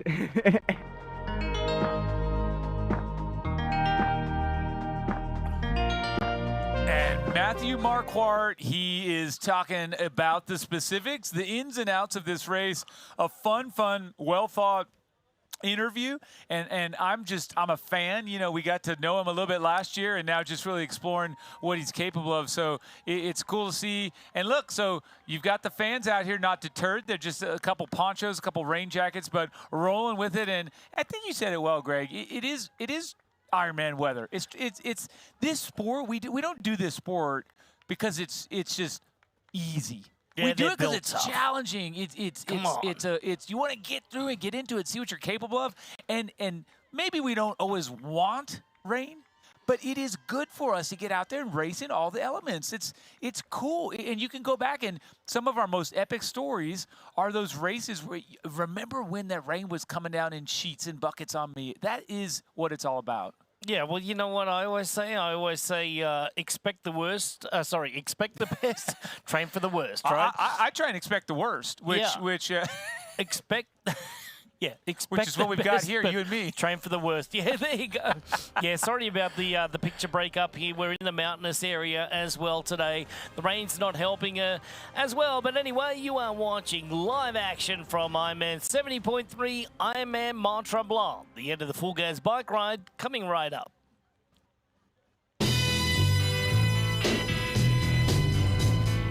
Open up the sky, 'cause I'm coming up to you. So send down your wings and let them bring me to you. You know I'm standing at the station, ready to go. Oh, big old aeroplane, I'm trusting your soul. Get on up, big bear. Your new vehicle, Mr. Lawrence. The VinFast VF8. All the latest tech? Precisely. Whoa. Cut. Great delivery, Joey. I've had a lot of practice saying that word. It's pretty cool, huh? The VinFast? Yeah. It's got action. 402 horsepower. All-wheel drive. Over-air updates and a 10-year unlimited miles battery warranty. Yes, but 15-inch infotainment screen. Cut. None of those lines are in the script, Joey. I just think people are really going to want to know those things. That's what the website's for, Joey.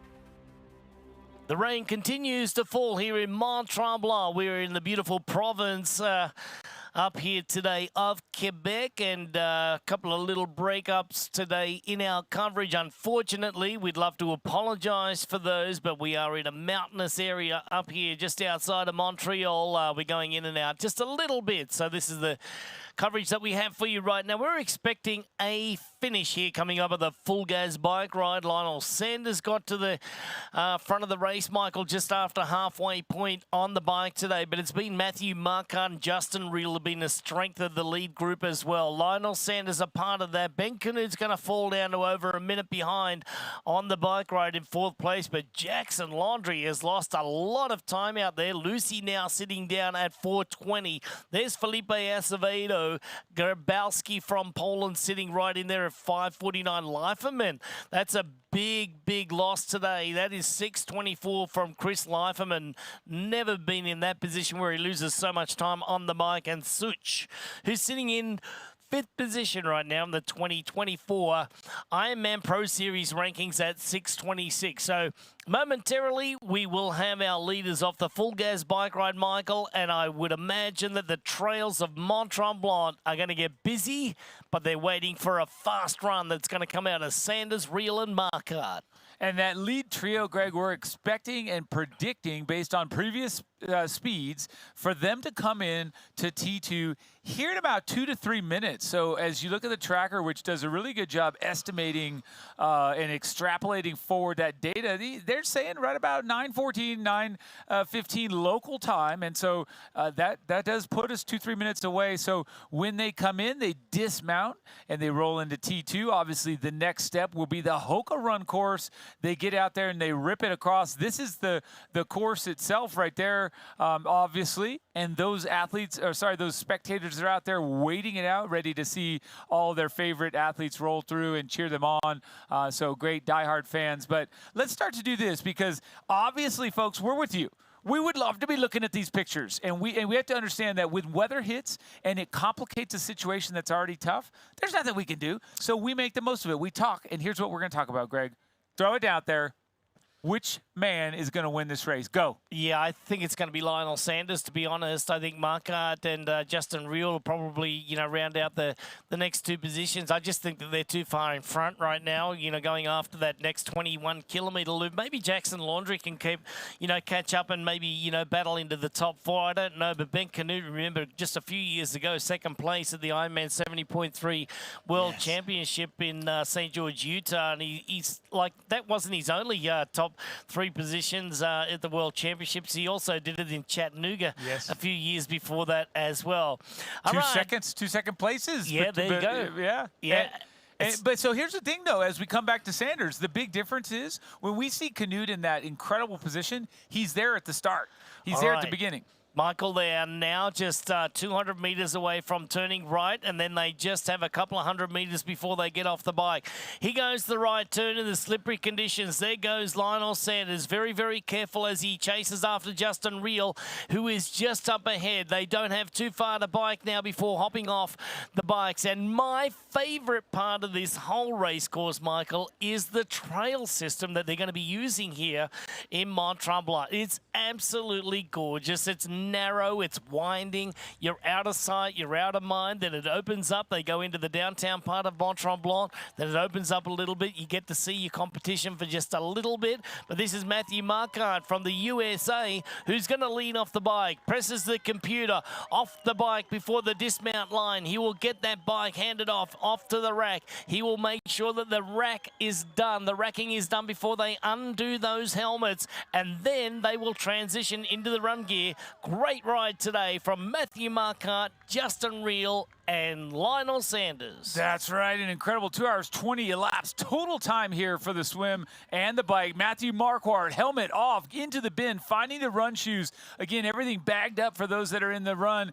And courtesy of the Wahoo Element Bowl, we have our final time there at 2:02 and 46 seconds. That is smoking fast for Matthew Marquardt. And come on, this is not a flat course.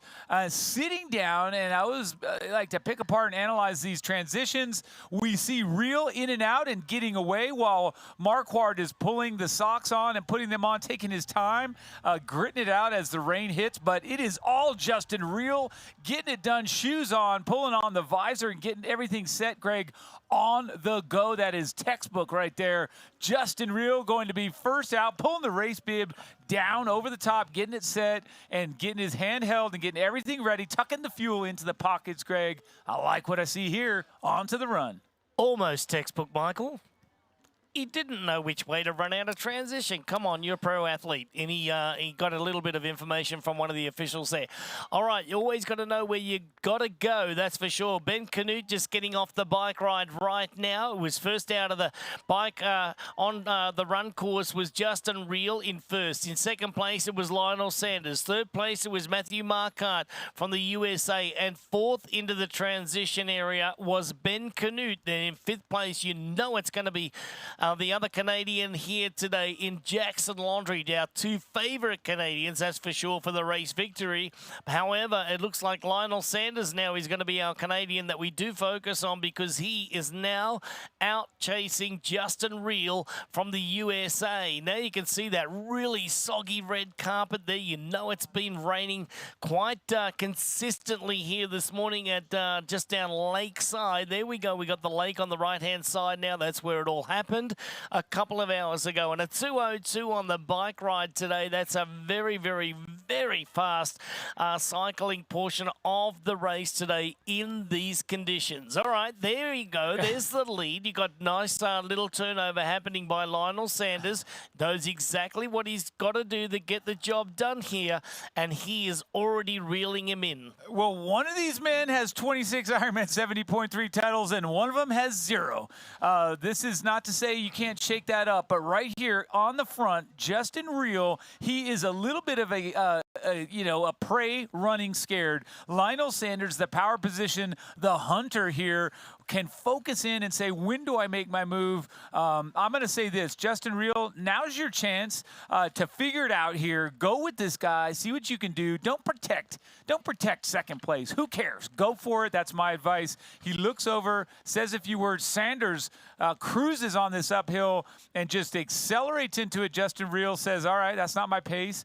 I'm going to back it off. But Greg, look at Sanders, just the work in his face, the effort leaning into that hill, and he is in the lead, and he is going to take it from here hard to the bank. Yeah, no doubt about it. As we see Lionel Sanders, that was, pretty easy to determine that he was going to get to the front of the race very, very quickly, and it was Real that took it out very, very quickly. But it was Lionel Sanders that reeled him in. Oh, sorry, no pun intended, but it's Matthew Marquardt just running up that hill as well in pursuit of Justin Real right now. You can see that Marquardt's got those shoulders tucked in there.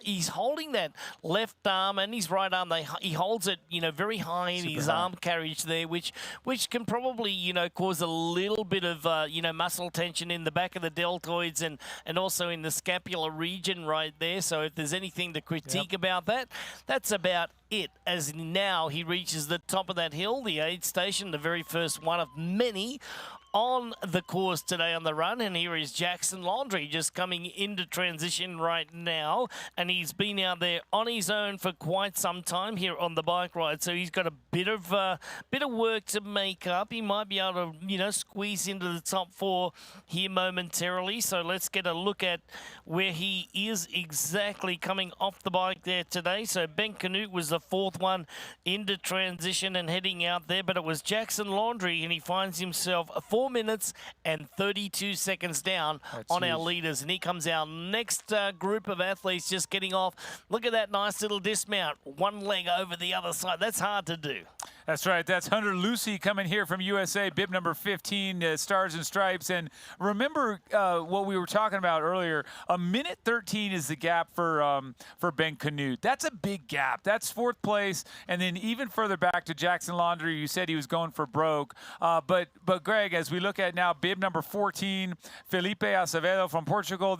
These guys coming in together, they're going to be able to shake out for the remainder of that top 10. Another thing that we have to bring up now, every second counts. So even if you're 5 minutes down and you're going to get 6th anyway, run it down. Bring that clock down. Get into business. I want to kind of come back here as we come to Matthew Marquardt. He lost 32 seconds in transition. First in, last out of those 3.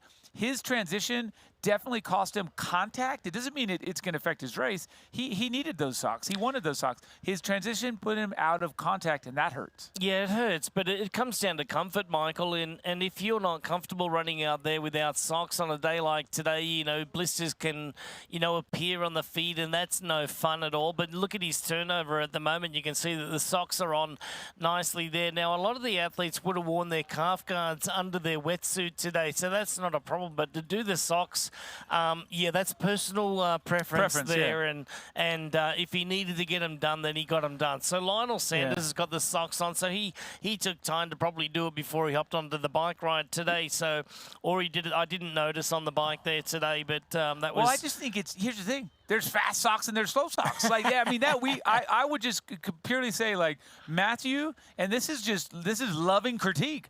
Work on those transitions. Get in there and say, you know what, you can put socks on fast. He's sitting down, he's getting it sorted, he's pulling it out, he's pulling it in, and some of this could be the rain. But look, you've got to do all 5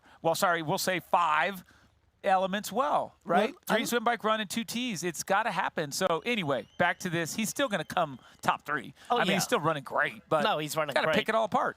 Yeah, pick it apart. And look, he sat down as well. So instead of standing up, when you do that. So, look, I love the confidence in that he has the confidence to get that done and know that he's still in the race and that he can do that. And it does take a significant amount of confidence to be able to believe in yourself to get that done. Totally. Look at it now. It's really look at him breathing. Yeah, look breathing. At him. Well, he's going uphill. And, but he's working. This guy's going working. But look at him. He's just loving being back racing. That's the one thing about Lionel Sanders that you got to love. Lionel is an animal. Lionel loves to race. He loves to train hard. He loves to, put in the big workouts. But he does love to race. That's the only thing that I would love to see him not do in September this year is to race too much. Because it's October 26th, right? It's a lot later. It's 2 weeks later in the year than what it normally is. So for Lionel Sanders to give himself that opportunity, I think that this year is Lionel's best shot at winning the Ironman World Championship, the VinFast Ironman World Championship in Kona. Look, he's got Sam Laidlow. Sam Laidlow was 2nd place in his very first attempt in Kona 2 years ago. Sam seems to be the one that everybody's looking at. Sam's not racing a lot right now. He's preparing for the Ironman World Championship. He's got, he's got a lot of the other guys. Magnus Dietleff, that's been really on fire this year, broke his left hand up in Singapore in a little bike accident. He had to take a little bit of time off as well. But I do think that Lionel going into October this year is going to be one of the most interesting athletes to watch and to focus on, as his preparation needs to be right on par. All right, so another great runner there, Mikey. The USA's Ben Canute, 2-time 70.3 runner-up at the World Championship. Yeah, Ben Canute, and he looks great. He's got a nice turnover. He's leaning into it, working very hard. And again, we've said that most of his successes come from coming off the bike in first, but he has won 3 70.3 titles. He is a man that loves to fight. It's comparing to Lionel Sanders, Lionel will race himself inside out, even with a 5-minute lead. That's him. Canute, not off that. Canute doesn't feel good if he phones it in or falls apart. That guy, some of the athletes can do that. Greg, if you're not having a good day, some of the athletes will just say, hey, check, I'm out. Yeah. Not Canute, and definitely not Sanders. Sanders wants to rip it. Michael, you know what I really love about this angle is that, not that it's a good angle or anything right now, we're experiencing some, technical difficulties today. unfortunately, because of the terrain that we're in, the weather that we're experiencing as we now get the, look at the back of our athlete here. But what I really loved about that shot before, it's like isolating from the hips down with Lionel Sanders. When we're looking at Ben Canute right now, but the isolation, when you look at Lionel Sanders from the hips down, as opposed to when you get a look at Lionel Sanders in the full screen, you wouldn't think that's the same person because he rock and rolls his shoulders around. He looks like he's got a hip drop on one side and everything. Forget about it. Throw all that stuff out the window. Look at his hips down. They're pointing square to the target. He's got a great knee drive. But what's really nice about Lionel, he's got a great turnover. If you've ever seen a locomotion like a steam train, you look at the locomotion, you look at those, those cogs, and you look at those arms that are cranking out those wheels around and around and around. And that is the beautiful locomotion of the turnover that Lionel has created over the course of his career. When he started out, he wasn't the best runner in the field. He's now one of the best runners in the field. So that's where I'm looking to see, most of those improvements come to fruition come Kona time in October. Now, when you look on the other side of things, look at the times that they've been running. Look at Patrick Langer. He was able to get a 2:36 in the VinFast Ironman World Championship in Nice. Dead flat course, not like Kona. Doesn't have the humidity that Kona has, but it has the heat, whatever. But it doesn't have that pressure cooker that the bike ride. The bike ride in Nice is extremely mountainous, and it is very technical.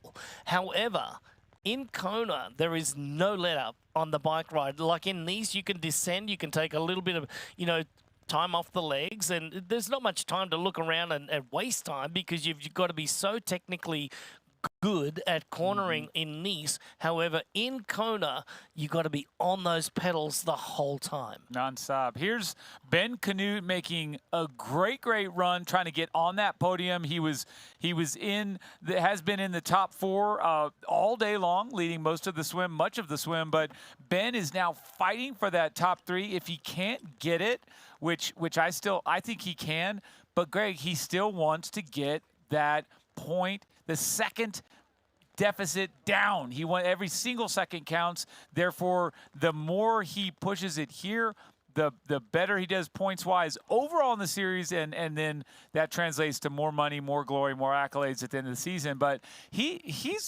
I like his style. I mean, he can race from 4 minutes down. He can race right in the mix, or a minute down, I should say, but doing a great job.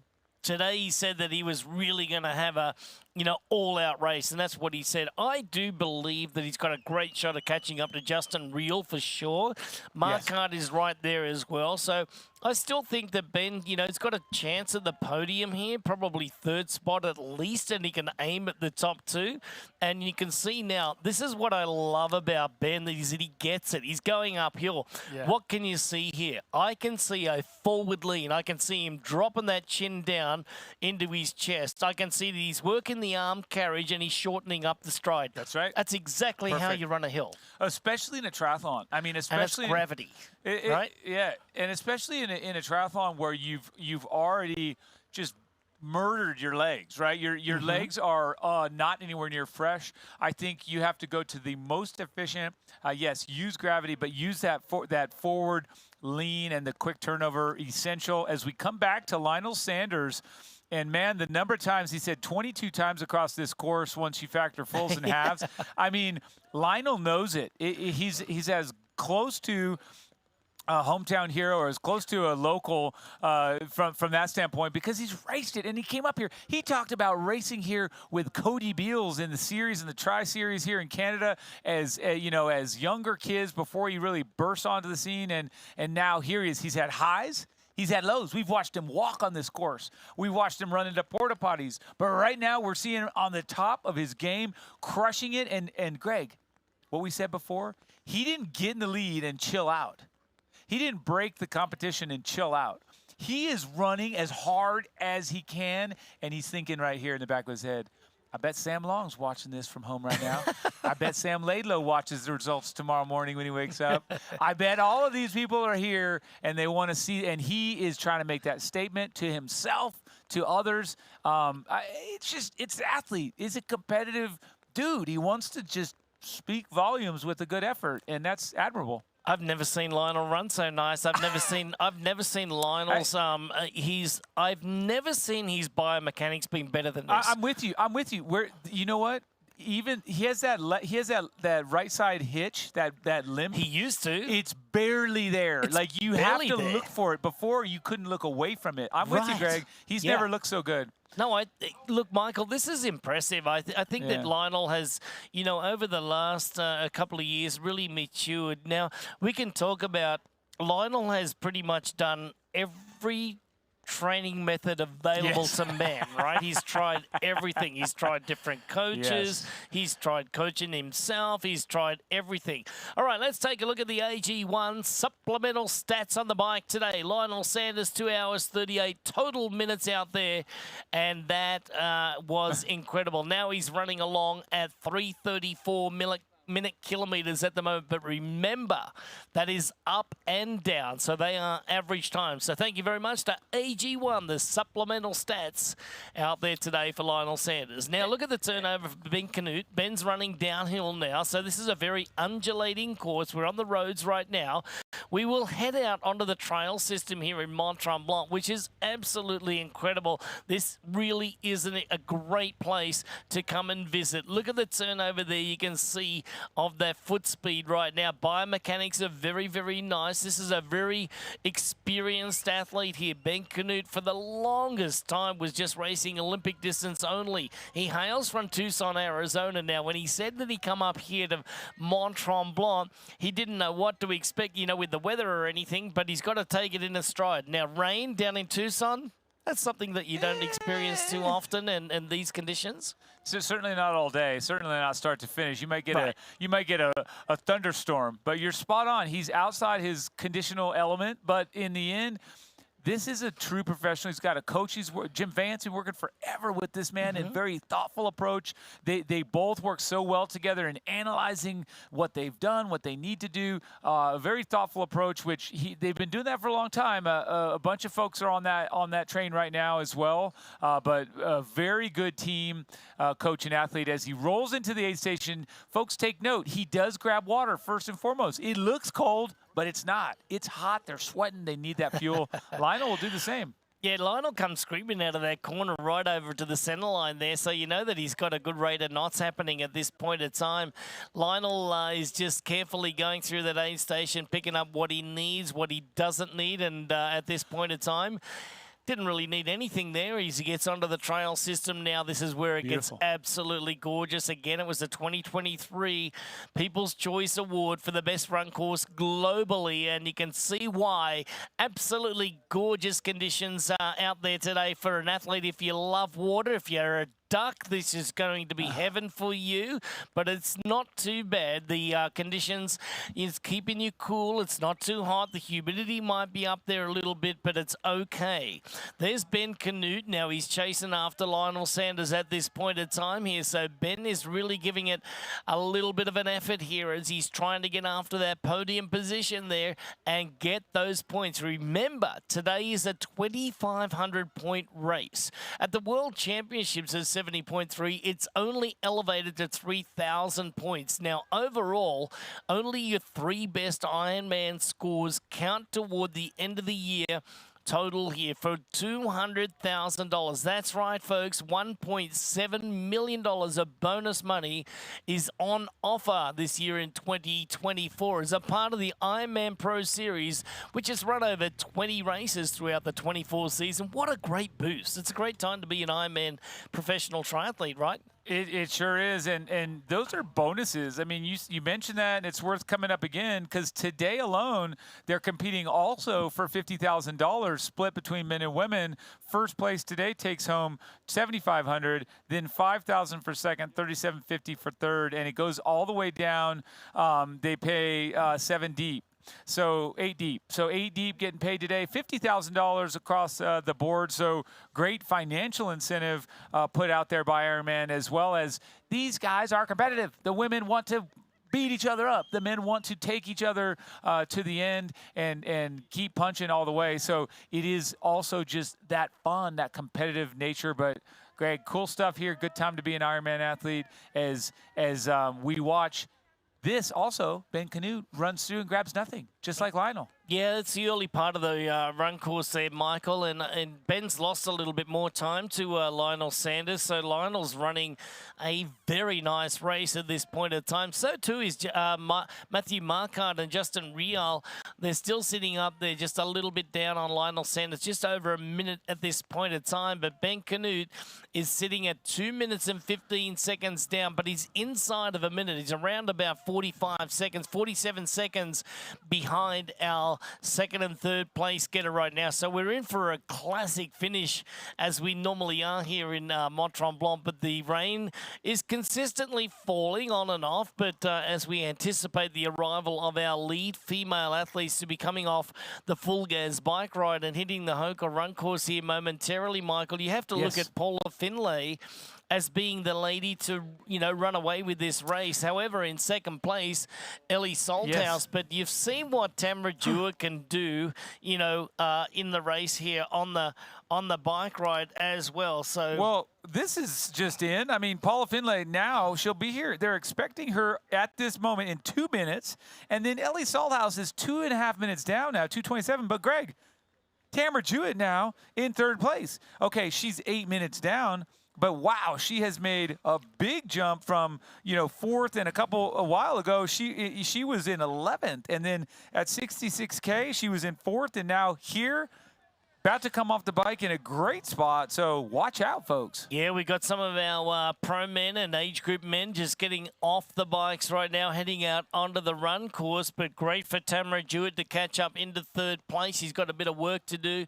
She'll have 6 minutes of deficit on Ellie Salthouse, and I tell you what, that can be done, I would imagine, because Tamara has that foot speed, but to catch all the way up to Paula Finlay is going to be a very big ask today. Well, Greg, we've seen her run 1:13.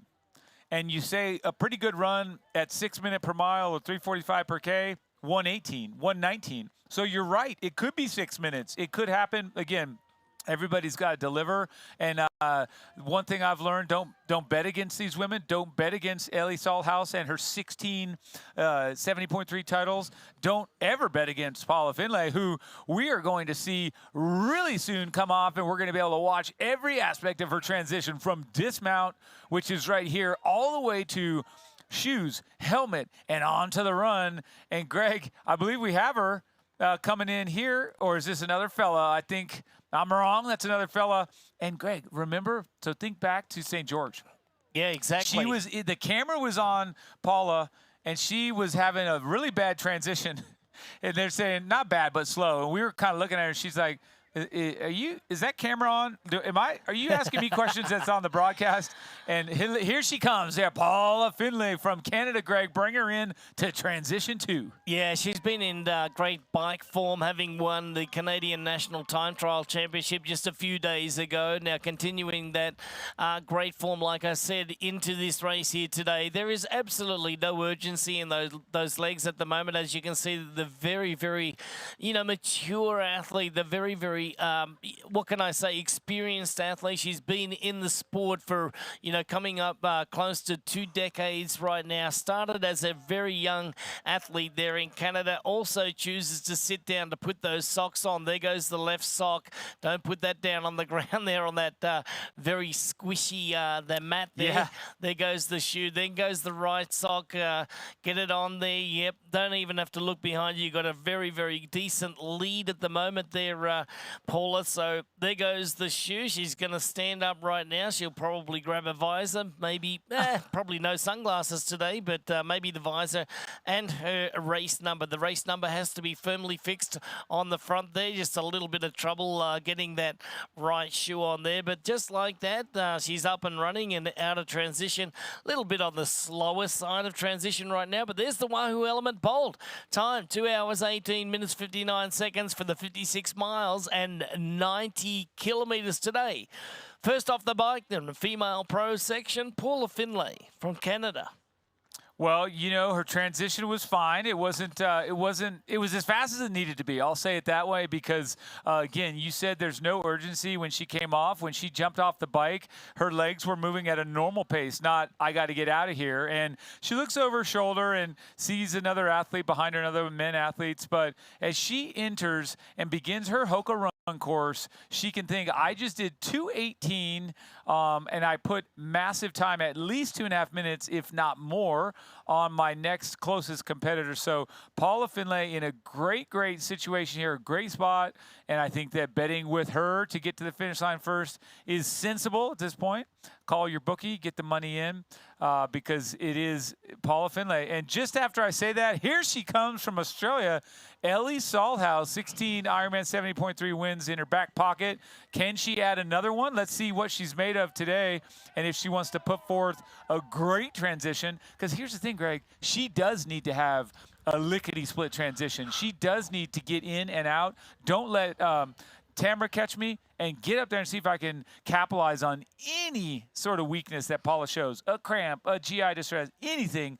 Salthouse has got to get after it. Yeah, 2 minutes and 18 seconds, Michael, the deficit getting off there. So she was good getting off the bike, off before the dismount line, racks the bike, takes the helmet off, and then she's just scurrying through that little bag of tricks there, stands up, puts her socks on, and by the look of it, you know, getting the sock on about the same speed as Paula Finlay there. You can see that the shoe goes on just a little bit. Okay, not quite. It doesn't go on at all. So this is the problem that you will have in rainy conditions as well. A little bit slippery getting it on, so a little bit slower transition times today there, Mike. But as to be expected, there goes the sock.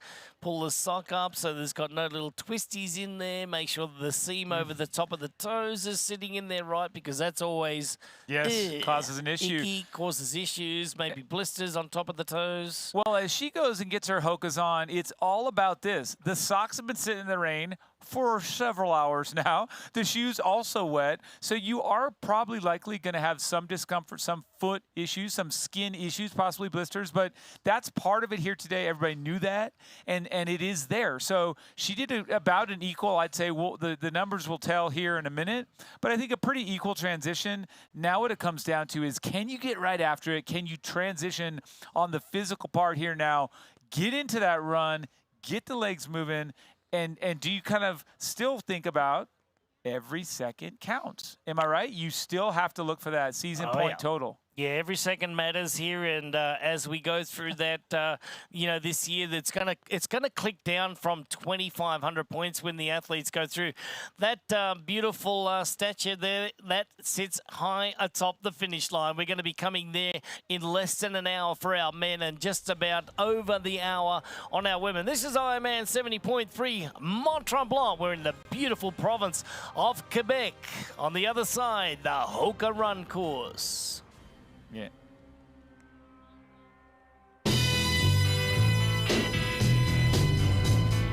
Open up the sky, 'cause I'm coming up to you.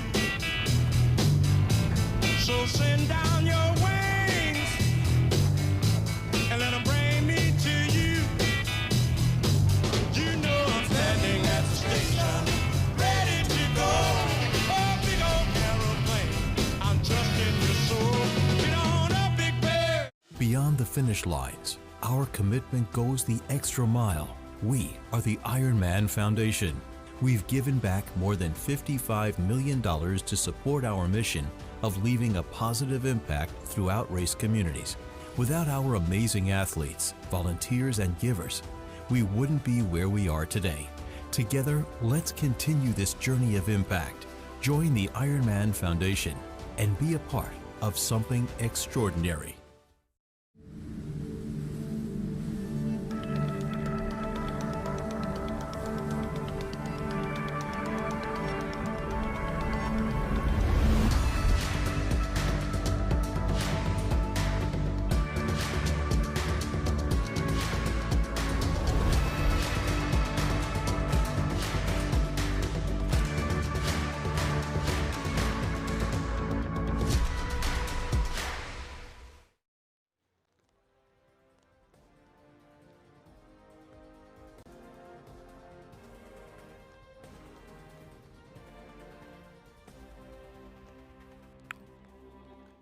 And here we are on the Hoka Run course with Ellie Salthouse from Australia, second place on the road, Greg. And she is 2.5 minutes down from Paula Findlay from Canada. Ellie is working. You can see as she manages her breath, exhale, working hard. That's what you want to see. The form looks good, light on her feet, a little tension in that right shoulder if you're picking it apart, grabbing some aid, getting it done. And Greg, I enjoy watching this athlete. I like her.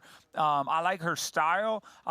Meaning she comes in and she's very outgoing. She's got a good attitude and she's fast as can be. Here she goes. Yeah, wouldn't be sucking out of those sponges, that's for sure. But maybe out of a cup. But yeah, there's the turnover. You can see they're going downhill. The leg stride becomes a lot longer. You see those arms now are coming across the body on the uphill side of things. You know, Ellie throws that right arm out, but the left hand, you know, stays pretty low. So the carriage on the run there for the arms, well, you don't run with your arms, but you can certainly, you know, keep your biomechanics a little bit more sound if you're a little bit more asymmetrical. So that's the way that I look at it, and you know, it's up to everyone, but, you know, we critiqued Lionel for years and years and years about that hitch in his hips and in the step, but it looks like he's really worked on it. And it takes a lot of work, takes a lot of core work, a lot of, you know, figuring out the biomechanics, figuring out if there's any discrepancies in leg lengths and things like that. So, you know, to work on that, it takes a long while, and it just takes a lot of work and a lot of body work and a lot of dedication, you know, and, you know, dedicating a lot of their work to their craft, and that's just a sign of professionalism. All right, so Ellie Salthouse here just running along. She got the sunglasses on, but it's probably more to keep the rain out of the eyes here at the moment, or the competitors not being able to see her eyes at this point, because Ellie's just running along nicely. She's in pursuit of Paula Findlay, who's a couple of minutes up the road and just running along nicely. Ellie got off the bike just over 2 minutes and 30 seconds to actually 2 minutes and 20, but she lost around about 10 more seconds. This is one of our race favorites right now from Canada. Tamara Jewett's had a good bike ride. She does face a very, very big deficit of just over 8.5 minutes right now, so it's going to be more like 9 minutes when she does come into the transition area. So 8:54 in transition, Mike. She's got a bit of a workload ahead of her, but if anybody can pull it off, it's this young lady here. That's exactly right. She is one force to be reckoned with when it comes to the run. Watch this transition. Socks as well. Damp socks on and a shoe to follow. Let's see. Already displaying a little bit more fluidity to her transition. Right, shoe and sock. And I think that the lower socks, no cuff, when they're drenched wet, a little bit easier to get on. But she certainly made quick work of it standing. And the shoe the putting the shoes on also performing very well. Grab whatever she needs to take with, the number bib, and no hat, no glasses, she's out. I would say that definitely there's a shot of her coming down and getting herself into contention here for a second place, because they're well, realistically, nobody has run like her in the women's field yet. Nobody. Did you see that? She just took off out of transition, Michael. Yeah. You know, the fleet-footed Tamara Jewett from Canada. You know she's going to get after this run, and I do believe, I'm going to go ahead and say it right now, she'll pull into second place here, you know, within the first 10 kilometres of the run here, I would imagine. She's that good. Tamara Jewett is one of those runners, you know, back in the day, if you look 2 decades ago, the powerhouses of more Canadians like Heather Fuhr and Laurie Bowden and even Lisa Bentley, the Puntos sisters, you know, back in the late 80s and the early 90s. There's been a long list of fantastic Canadian women runners out there, and Tamara Jewett might just top them all at the end of today, because she has been running so well, and the run splits, like you were saying, Michael, they're just in the mid, you know, 75, 76, 78. 13, she hit a 113. That's right, yeah. Which when you're talking about what you said 2 decades ago, a decade ago, 15 years ago, the men were just starting to break 113. I mean, it really was. It's now where she comes in here and she says, "Yep, that's a time I can do. No problem." So we see it. Emma Pallant Brown is another one that has that incredible running and track background that she carries over, and you'll start saying, of course she's going to run a 116 or below. But man, watch out, because today Ellie Salthouse also looks determined. She has a nice little cushion there of about 6 minutes and 11 seconds, and so she could hold off the likes of Tamara Jewett, but it is not going to be easy. And then Grace Tack right behind Meredith Kessler, another 23 seconds behind. Meredith is a gritty, tough athlete that loves to race. She's well on into the career where she's got experience. She's got 1 million titles, 1 million finishes, but she still loves it.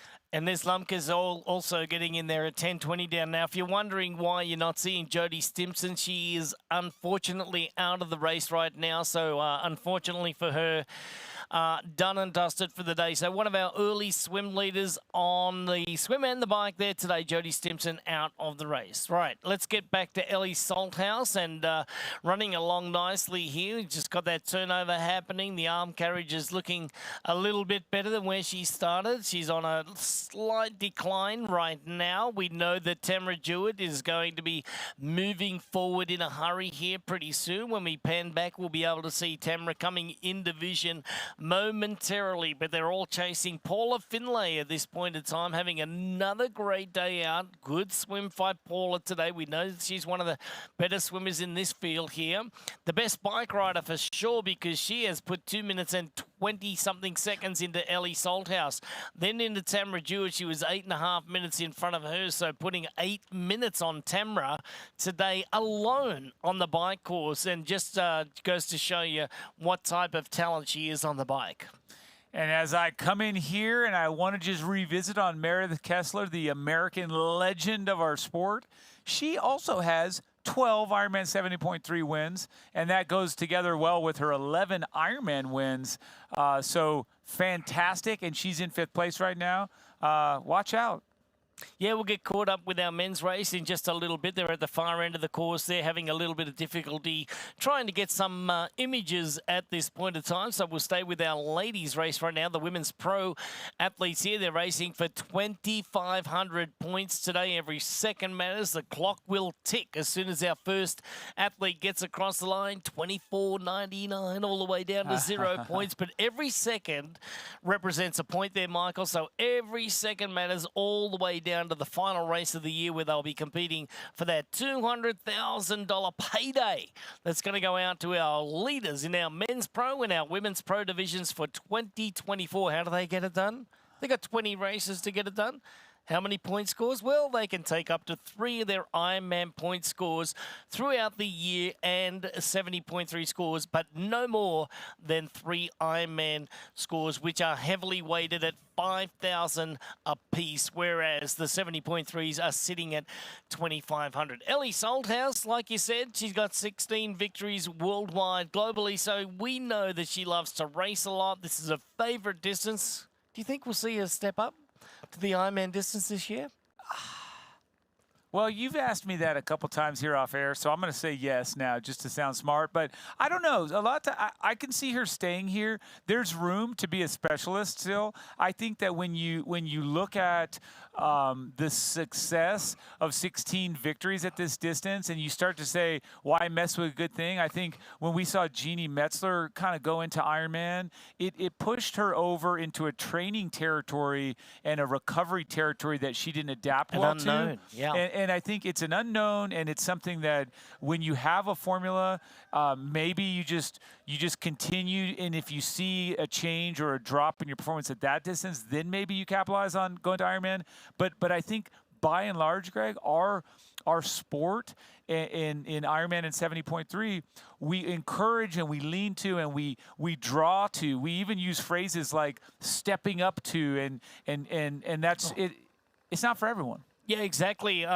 See a couple of spectators out there just cheering on our athletes here at this point in time. And, yeah, I would imagine that Ellie, going into the 70.3 World Championships this year in Lake Taupo in New Zealand, that's going to be like, great. It's almost like a home race, because she is Australian. She's not a Kiwi, but, being in the Southern Hemisphere in December, you would imagine that a specialist at this distance is going to heavily focus on that last race of the year, well, in the calendar year, because it's hitting the summer months, you know, down under anyway at that point of the year, which is where Ellie starts a season off anyway. She normally goes to Geelong and, you know, the other races in Australia. So, yeah, that point of the year I think is going to be very important for her, but that's probably where I think that she'll focus on a podium position. You know, she's just been so consistent over the years that it'd be really nice to see her on the 70.3 I agree. World Championship podium. I agree, because I think that's where it always comes. She always comes up a tad short or a lot short, and be it a penalty or a mechanical or both. I mean, a couple flats one year. So I think she's really had hard luck at those events, and I think that was all very well said, Greg. As we come back to today here at the IRONMAN 70.3 Mont-Tremblant, Quebec. This race in a beautiful part of Canada, not a far drive from Montreal, and you can enjoy that on your in and out if you fly into that beautiful city. It's just a great spot as we focus on these women and how incredibly they are racing today. It's great to just get so much time with the women, isn't it, Greg? Yeah, it really is. I tell you, you know, I just want to go back, and after we go through the aid station here, you can see the Mortal Hydration. They're going to get the Mortal Hydration. They're getting the Morton gels there. They go through there. And we see that Ellie's, you know, done very, very well there. She's in the litter zone right now, so just dispersing that. And just before we run off to a break there, Mike, just wanted to reiterate that we are having some technical difficulties at the far end of the course on our men's coverage here. So we're going to be back with some men's coverage here in just a little bit. But Ellie Salthouse continues in second place. She's out there trying to hunt down Paula Finlay, who's leading her country's race here in Ironman 70.3 Mont-Tremblant. For 12 years, for 4,383 sunrises, across millions of mornings, we've been working to make one thing better. This, AG1 is foundational nutrition, a science-driven formulation to support whole body, brain, and gut health with just one of these, or one of these, once a day. Welcome to foundational nutrition. Welcome to AG1. Start at drinkag1.com.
Ironman 70.3 Mont-Tremblant is brought to you by Hoka, Fly Human Fly, and by VinFast, Boundless Together.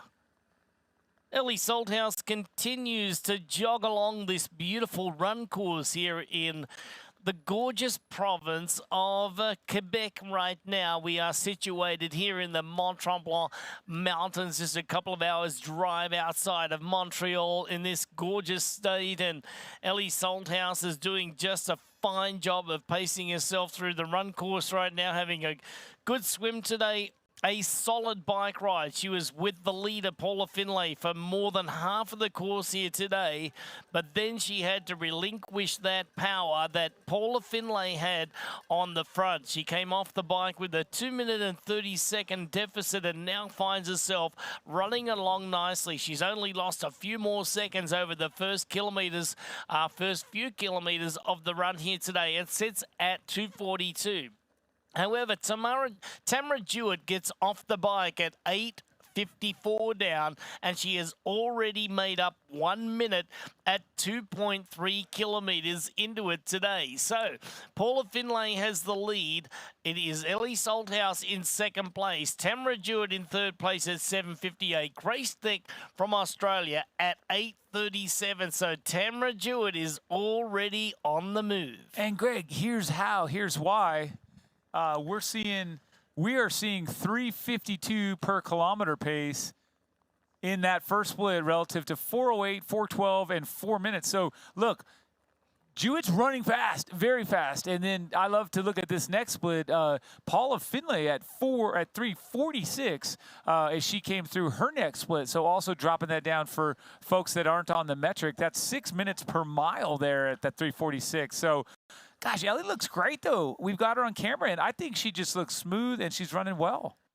Yeah, she's running real well, and given those time splits and calculations there, Michael, that Tamara will find herself well and truly on the podium. Not a problem at all, but probably catching up to Ellie Salthouse and not having enough real estate to actually win the race today, given those paces and the times that we're at right now. Now, who knows what will happen with their nutrition? Who knows if they'll be able to keep those speeds or not, but that's on paper as we see it at this point in time. Grace Thick from Australia is off the bike and running well as well. It's at 8:37 down. Then Meredith Kessler, yep, the sprightly Meredith Kessler at 9:57 down, just underneath 10 minutes for the American there, rounding out the top six. So Paula Finlay still leading our race by Salthouse, Jewett, Tech, and Kessler.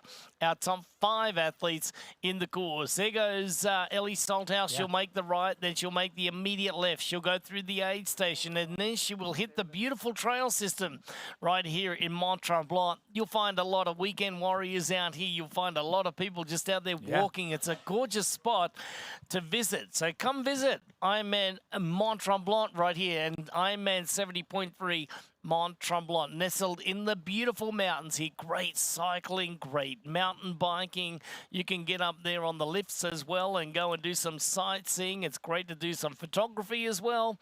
But there we get set up. There's the finish line down here. And the beautiful, gorgeous, square here downtown where all the accommodations are for the race. Let's take a look at our 3D overview here, Mike, and we can see that Nathan Gerber is out there right now. We can see Kevin Bishop is right there. They're wearing their GPS monitors today. We can see they're going through the aid station at 4.8 kilometers as well. So that's out on the trail system here in Mont-Tremblant. You can see that the aid station number 5 is coming up at 6.7 kilometers into it. 16.7 degrees Celsius, so we're looking at around about 65 degrees on the Fahrenheit scale, but look at the humidity. It's all the way up at 99% at this point in time, so it's not as cold as what it really says because of that humidity. That's right, and again, we have compliments of Roca. We're looking at that race weather here. And our finish line is a great spot. This part of the town was modeled after a European ski village. But let's have a look at what's happened so far that brought us up to here, Greg. It started in a slightly delayed and wind-shortened course where the pro athletes dove into the water. Here we're watching the women athlete get right after it. The fellows were making quick work of it. Here's the women. Remember, Greg, it was choppy, it was rough, and they got disoriented and turned around and to pop up and find their way heads up, but they made their way out pretty quick today. Yeah, shortened to 1,170 meters. You can see there it was hard to navigate their way around the course here, but there's Paula Finlay getting out in 5th position. There's Tamara Jewett getting out as well, having a great swim today for her. Ellie Salthouse was in the front group there. Paula Finlay was very fast in T1. She was able to go from 5th place to 1st place just in that little section. Then it was Ellie Salthouse that wore that very colourful outfit there that got onto the bike in 2nd place. But it didn't take long for Paula Finlay coming off some really good form to get into a nice rhythm.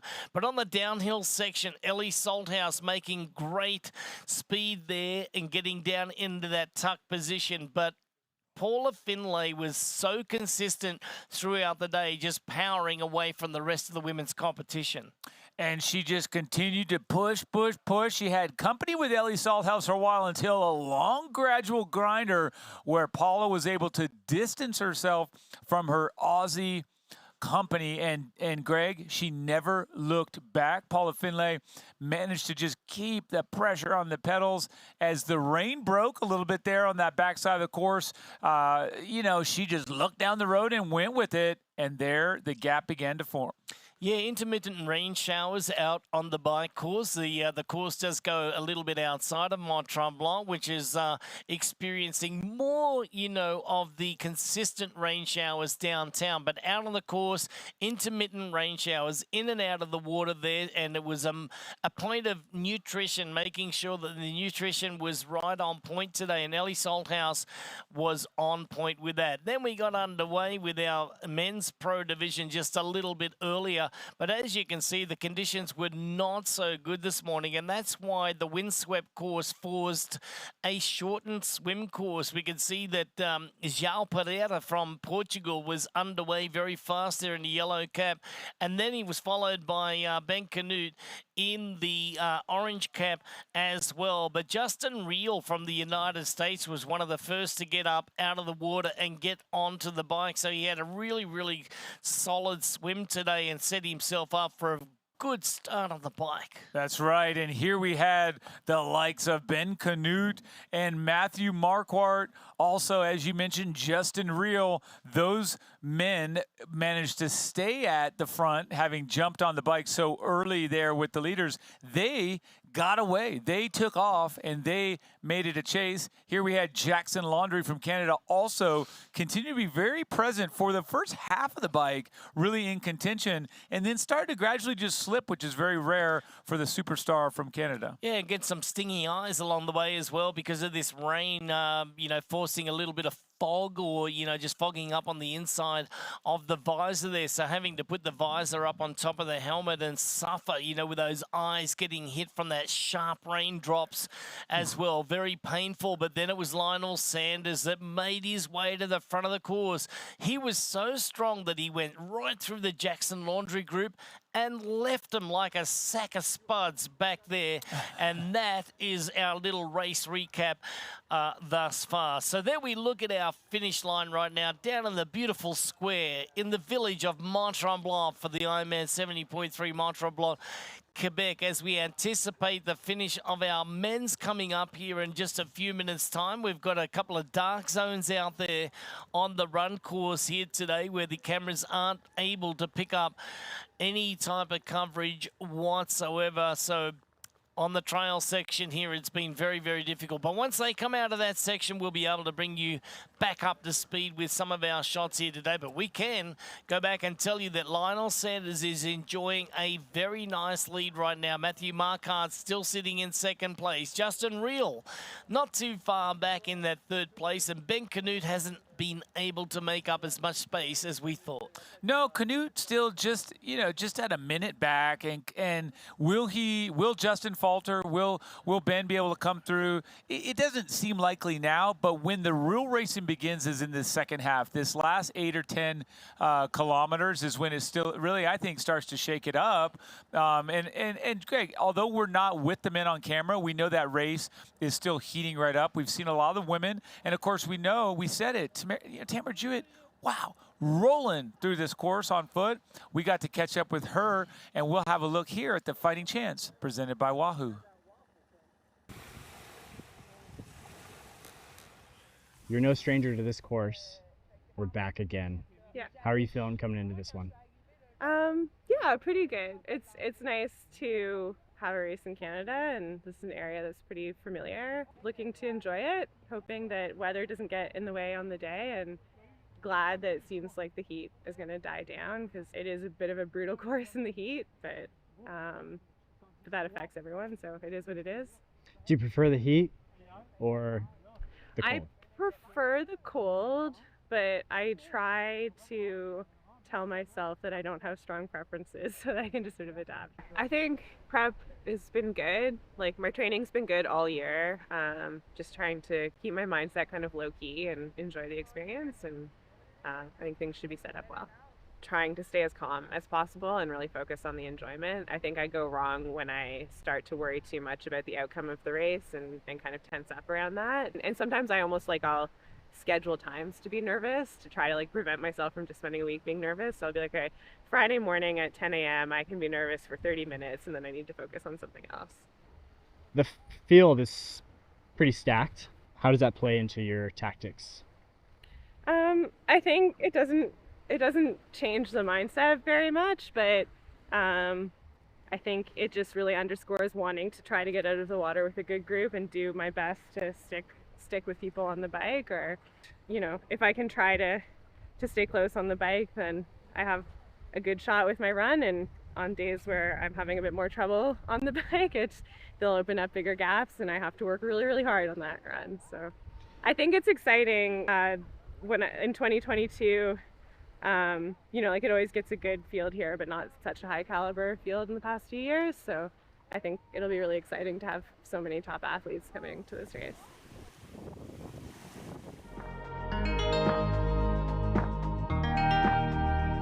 And that was a fighting chance presented by Wahoo.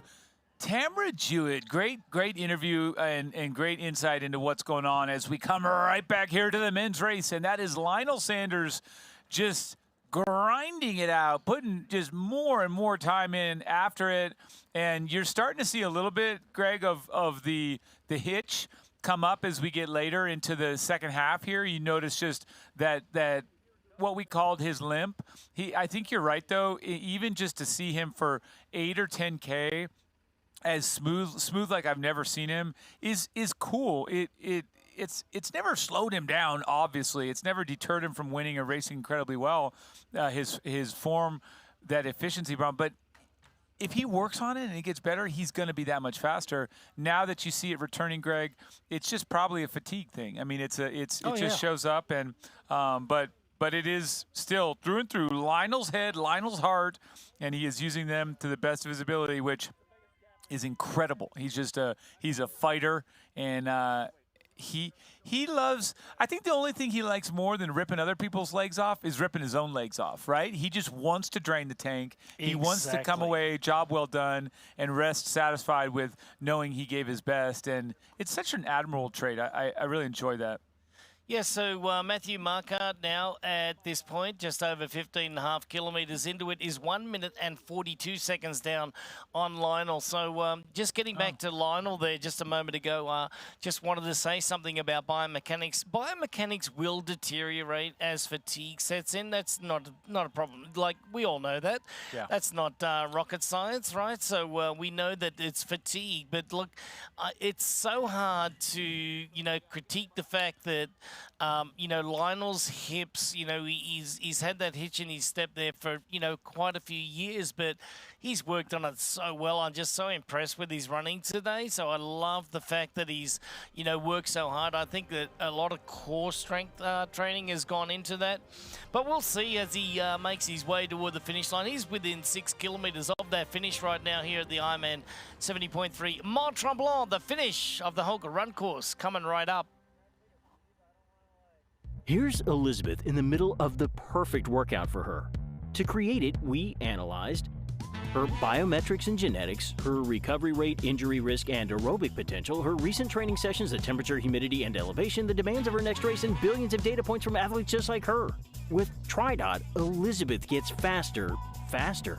And what does she have to do? I just opened TriDot and did my workout. TriDot. We do the technology, you do the training. Hey man, do you have a non-alcoholic beer that actually tastes good? I think you mean athletic. Excuse me, do you have that great non-alcoholic beer? I'll set it. Found it. Do you have a favorite non-alcoholic beer on the menu? Ah. Athletic it is. She's funny.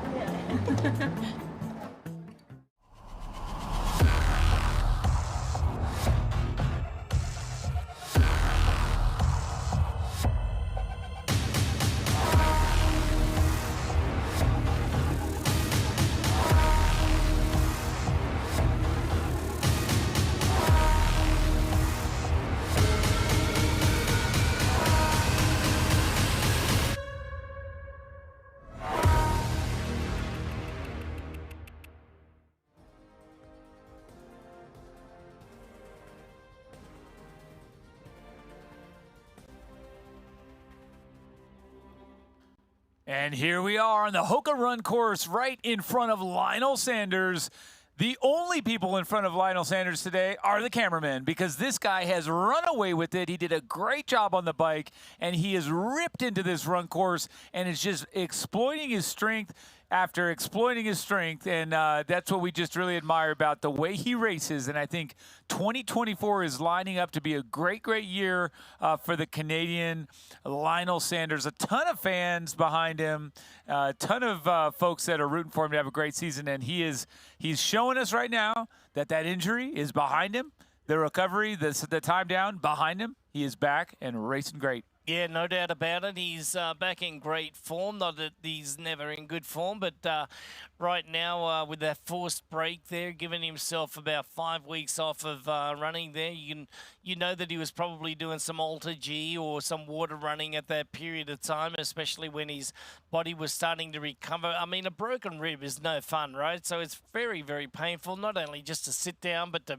to sleep, and it just throws everything off. But Matthew Marquardt over the last couple of kilometres has put a little bit of time back into Lionel Sanders, so he's just running along nicely, and you can see that left arm just like throwing it into the action there and really working those legs. He's a very solidly built young man and muscling his way through the last part. Now, Lionel Sanders has got about 4 kilometres to the finish line right now, so just over 13 and a half minutes you will see our first person getting across the finish line.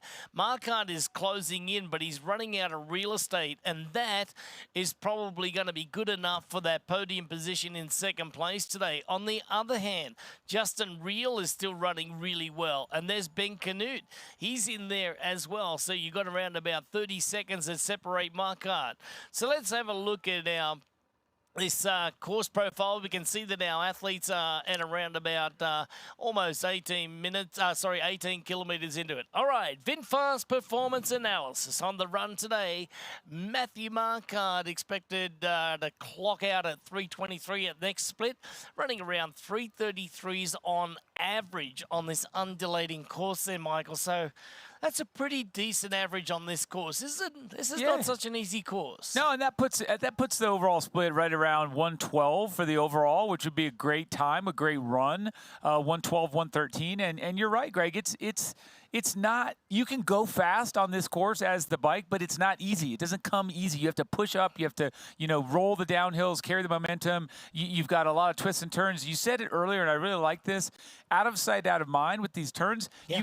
You can't see someone and use them as motivation very often in this race. Yeah, I love that about this course, and it just winds its way, from the village down to the area where the square is, where a lot of the hotels are at the bottom of the, the ski lift, and those lifts that just take you up to just give you the most beautiful and awesome view of Lac Tremblant. And as we see him winding around now, this is exactly what you talked about, Mike, is that you can only see around about 100 or 200 meters up in front of you, so you're out of sight and out of mind, and that's exactly where Lionel is. And Matthew can't see anything. He just knows where to go. He's looking for those green arrows on the road to be able to tell him which way to go, and as he navigates his way through the course right now, but he can't see what's up ahead and he can't see what's behind. So, he's clearly in second place at the moment. But Justin Reel, he's only 30 seconds behind, so he's just going to get a little look at Matthew on those long straightaways only, which will give him hope. Yeah, and look, I mean, even Canute kind of on this last split, 27 seconds, same deal. And so you want those little carrots. You want to have that glimpse. You also, if you're in front, you want to get around those curves as fast as you can and not let them latch on emotionally with the visual sighting. But here we go, guys. It is late stages of this Hoka Run course, one lap, and Lionel Sanders is out front. Matthew Marquardt, Justin Reel, Ben Canute, Jackson Laundry, Chris Leiferman making his move now, having been off form on the bike, but running well. Hunter Lucy, there he is, and João Pereira representing Portugal. And then we've got Sam Osborne, Australia, Wow, that is a heck of a run, and everybody within 6 minutes, Greg. Yeah, look out for João Pereira. I would imagine he's going to run into the top 6. He's been a great runner. He was on the World Triathlon Olympic distance circuit forever, representing his country at multiple Olympic Games and won a few World Cup races here and there. So look out for the foot speed of João Pereira from Portugal.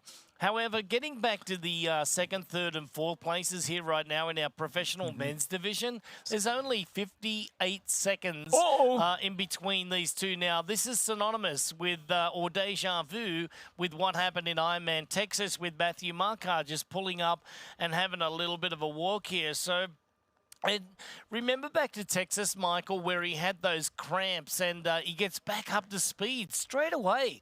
I mean, just a momentary lapse there where either a stitch, but I would imagine that that was more like a leg cramp than anything else. So he's going to have to manage that now, but now it's in his head, right? Now, you know that when you've got a cramp and you're thinking about that, it's also sending those messages, you know, down through the muscles. I've got a cramp. I've got to manage it. I've just got to keep running, and it's hard to keep running with a cramp. So, you know, so Greg, I mean, it's in my head now too, but when it stays with him, it stays with me. The weird thing is I didn't see a muscle cramp or a spasm, but I also thought, well, was it a, you know when you start to see, you know, like stars because you got a little bonk? It almost looked like one of those where he goes, whoa, and then he snapped out of it. But I think you're probably correct.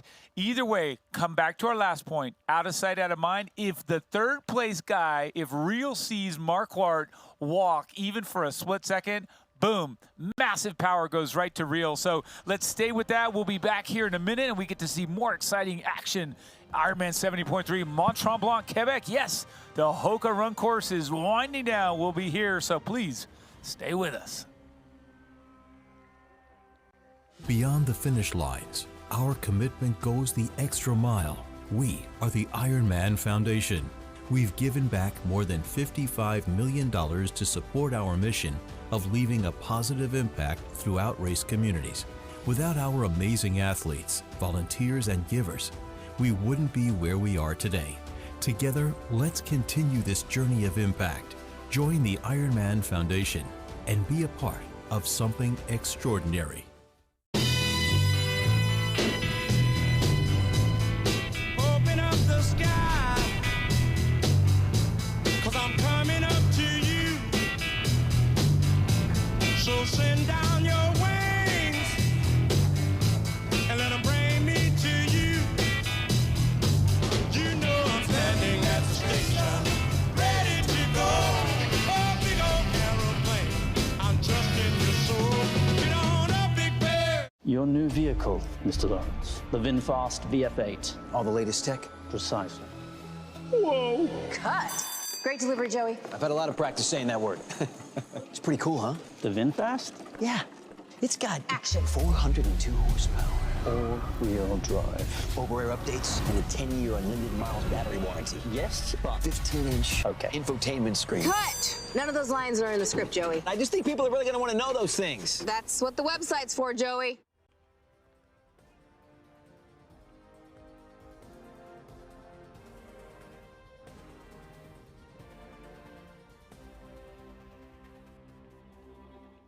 And drama unfolding here on the Hoka run course.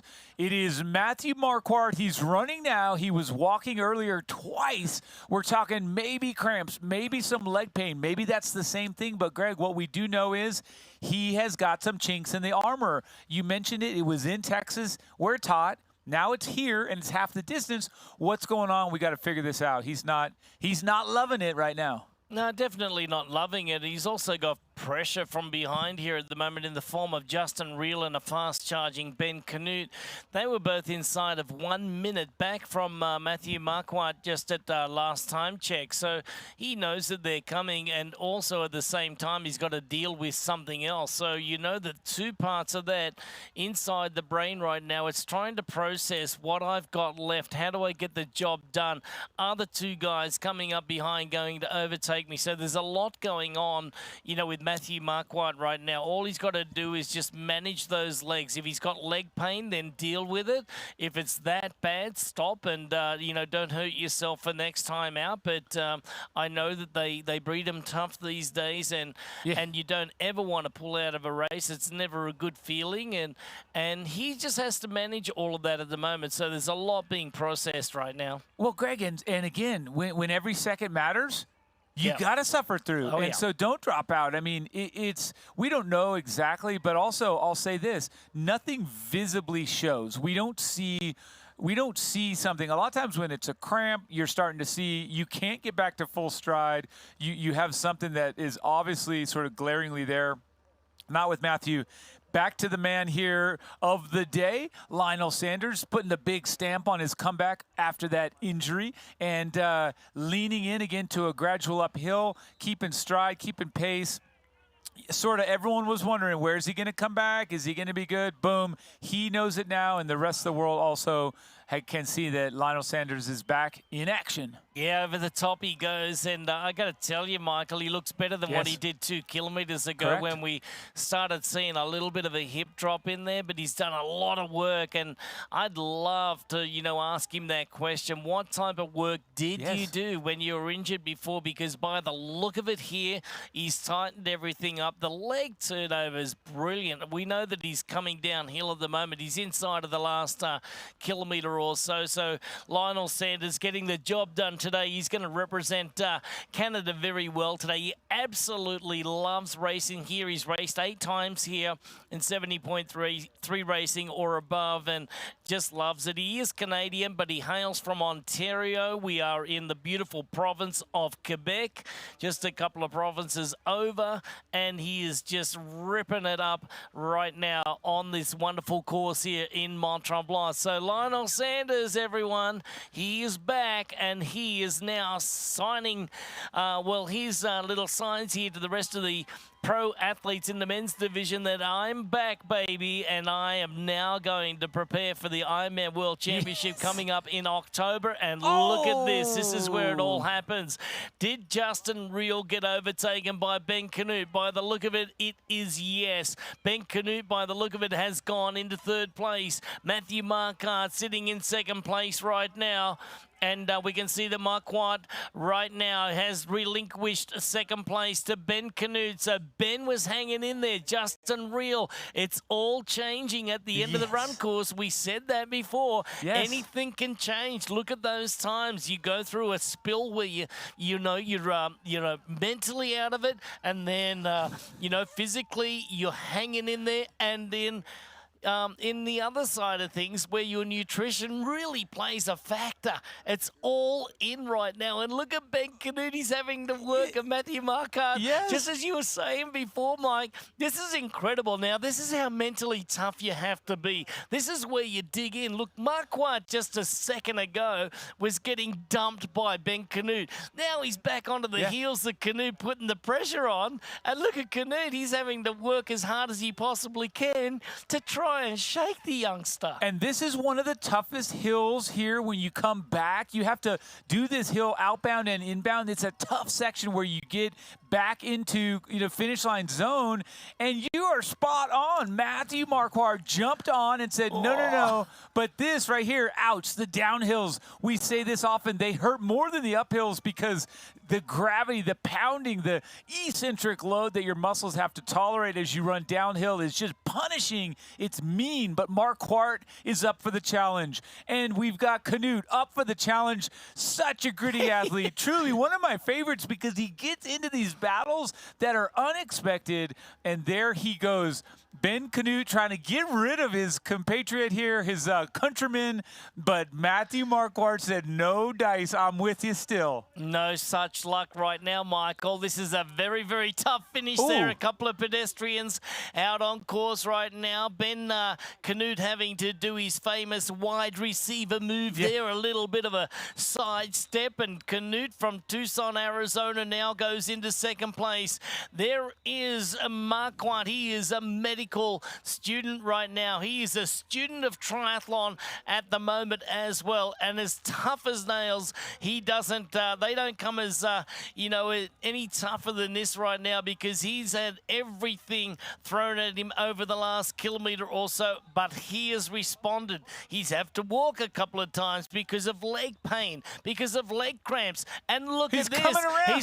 He's finding an extra inch to try and get around Canute, but Canute responds. There is absolutely no way he wants to let him around him. He's going for full points today. He's going for maximum prize money, but the day belongs to Lionel Sanders from Canada. And put your hands together today as we have as the winner today for the Ironman 70.3 Mont-Tremblant, Quebec from Canada. This, your winner, Lionel Sanders, folks. Let's get him across the line. Congrats, Lionel. Yeah, what a great day out by Lionel Sanders. It really was today.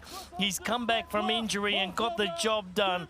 Lionel Sanders, he swam today 16:10 on a shortened course. He biked a 2:01.44, but he brought it home in a 1:13.47 on the Wahoo Element rival. Look at that, 1:13.47. Wahoo Element rival is telling you the truth. 13.1 miles, 21.1 kilometers. Lionel Sanders, you are back. And you can feel the pain, but also the satisfaction. Let's come back to Lionel as we continue to watch this battle. This is what the sport is all about, Greg. We've got Matthew Marquardt arguably in a power position being behind, but Ben Canute not relenting. He's pushing him out. Oh, it's not over. It's not over. Oh, this is not over. Look at Matthew Marquardt. He is now trying to force the pace. Ben Canute tries to get up on the toes. Look at the speed in the legs of Canute, but look at Matthew Marquardt. The powerfully built young medical student is trying to get around Ben Canute. The experience of the two-time silver medalist at the Ironman 70.3 World Championship just will not let it happen. He is now going into the city square, down through the hotel area, down through the beautiful restaurants of Mont-Tremblant Village, and Ben Canute tries to accelerate away from it, and he did. The rubber band is done. It finally snapped. Greg, good call there. As we saw it break, and you saw Matthew Marquardt on that last bend, at the last hairpin, he just let it. He said, it's out. I lost it. And Canute has it. Canute comes downhill. What a tough finish here as you come up and you so many turns. But now the crowd, the momentum, and the second place glory carrying Ben Canute from the USA across the line. Greg, what a race. So close. It was just so close, and now it's Ben Canute from Tucson, Arizona that gets the job done in second place, going for the points there. 2,500 to Lionel Sanders. The clock now is ticking down. It's in the 2,400s for Ben Canute. Second place goes his way, and third place, Matthew Marquardt. That was one of the best finishes I've seen in a while at this distance. So good. And Canute immediately back. The consummate sportsman comes back and gives him all the credit and said, man, great fight. Marquardt exhausted at the finish line, with Canute congratulating the winner in Lionel Sanders. These men gave it all today. And Greg, that's why we come here, watch this race, watch this sport, is for stuff like that. A dominant return from Lionel Sanders, and then these two men battling it out, and really quite close. 2:18 and 2:22 back at the finish line, Greg. That was a good show. Yeah, and also Ben Canute ran a 1:15 there. So can I say this? Over the last 3 minutes, our commentary went from nice, tight, compact, biomechanically near-perfect Lionel Sanders, something that we hadn't seen in such a long time, to limbs and legs and flailing as Justin Reel almost took out the barriers there by giving a high five to the family. So I think we've seen everything today, Michael. What a great finish. Justin Reel, coming in so fast, he almost peeled out and went over the barrier. But he's fired up, and again, to recognize that there are numerous ways to win, and we all take sort of the personal satisfaction or victory where we take it. But I think that Reel, he's never really been that close, and I think he's never won a 70.3. He's pretty pretty freaking new to the sport. He's pretty young at I'm trying to look up his age, but he's quite young, and he's here, and he's racing so well, Greg, at the finish line. Job well done.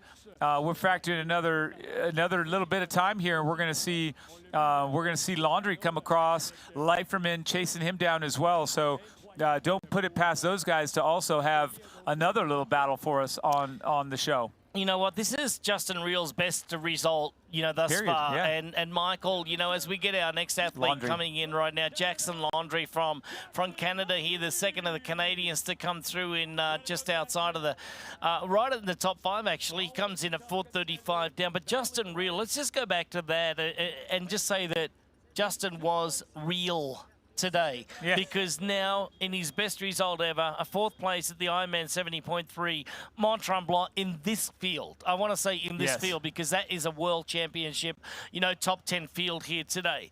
Ironman 70.3 Chattanooga just last month, he was 6th place, 9th place at Ironman 70.3 St. George on a tough course, but at Oceanside, where he started the year this year, he was 8th place at 70.3. Here's Chris Leiferman just getting across the line from Colorado as well, and another fast finishing athlete here just getting in as well. So what a great day it was for us here at this, men's professional races. We just see them all scurrying across the finish line. That was Hunter Lucy just finishing off a great day as well. Man, that was a flurry. That was a flurry, and look at this. If we look at some notables, Chris Leiferman closed out with so far the fastest split of the day with 1:12. And thank you so much to my crack team. Real at age 30, so still young. I wanted to bring that up because I couldn't call it up in my data, but thanks so much to call accuracy to the age. Still a youthful 30 years old, Justin Real, but a breakthrough day.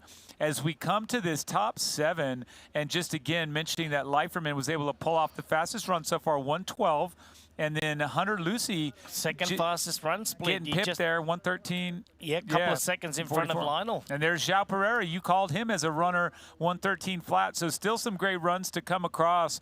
But really, I think this has to speak to the Ironman Pro Series, Greg. There's no one folding. And so these guys that are digging to get 8th, that are delivering 1:12s to get 6th, that's because there's money on the line. There's points on the line. Go. Every second matters. Now we're down to 2,100 points here. This is Ironman 70.3 Mont-Tremblant. More to come. Introducing the Ironman Pro Series Virtual Edition on Full Gas. Join athletes from across the globe as they conquer bike courses from the Ironman Pro Series. Challenge yourself, travel the world, and earn your exclusive Finisher's Medal. Push your limits and make your mark. Exclusively on Full Gas. Unleash your inner champion. Register now at fullgas.com.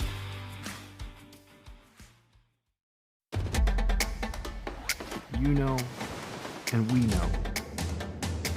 The thing about challenging yourself is you're always looking for what's next.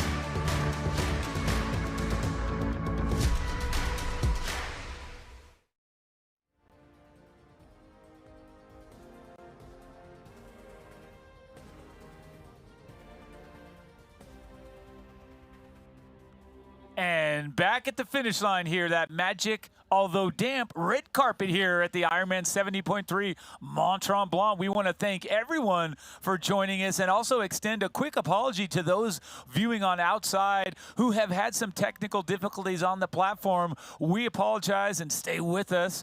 We are working on getting that straight for you. Stay with us here because all the women coming in. But our race weather today presented by Roca Greg. Right now, 61 degrees Fahrenheit. That comes in at 16 Celsius, moderate rain.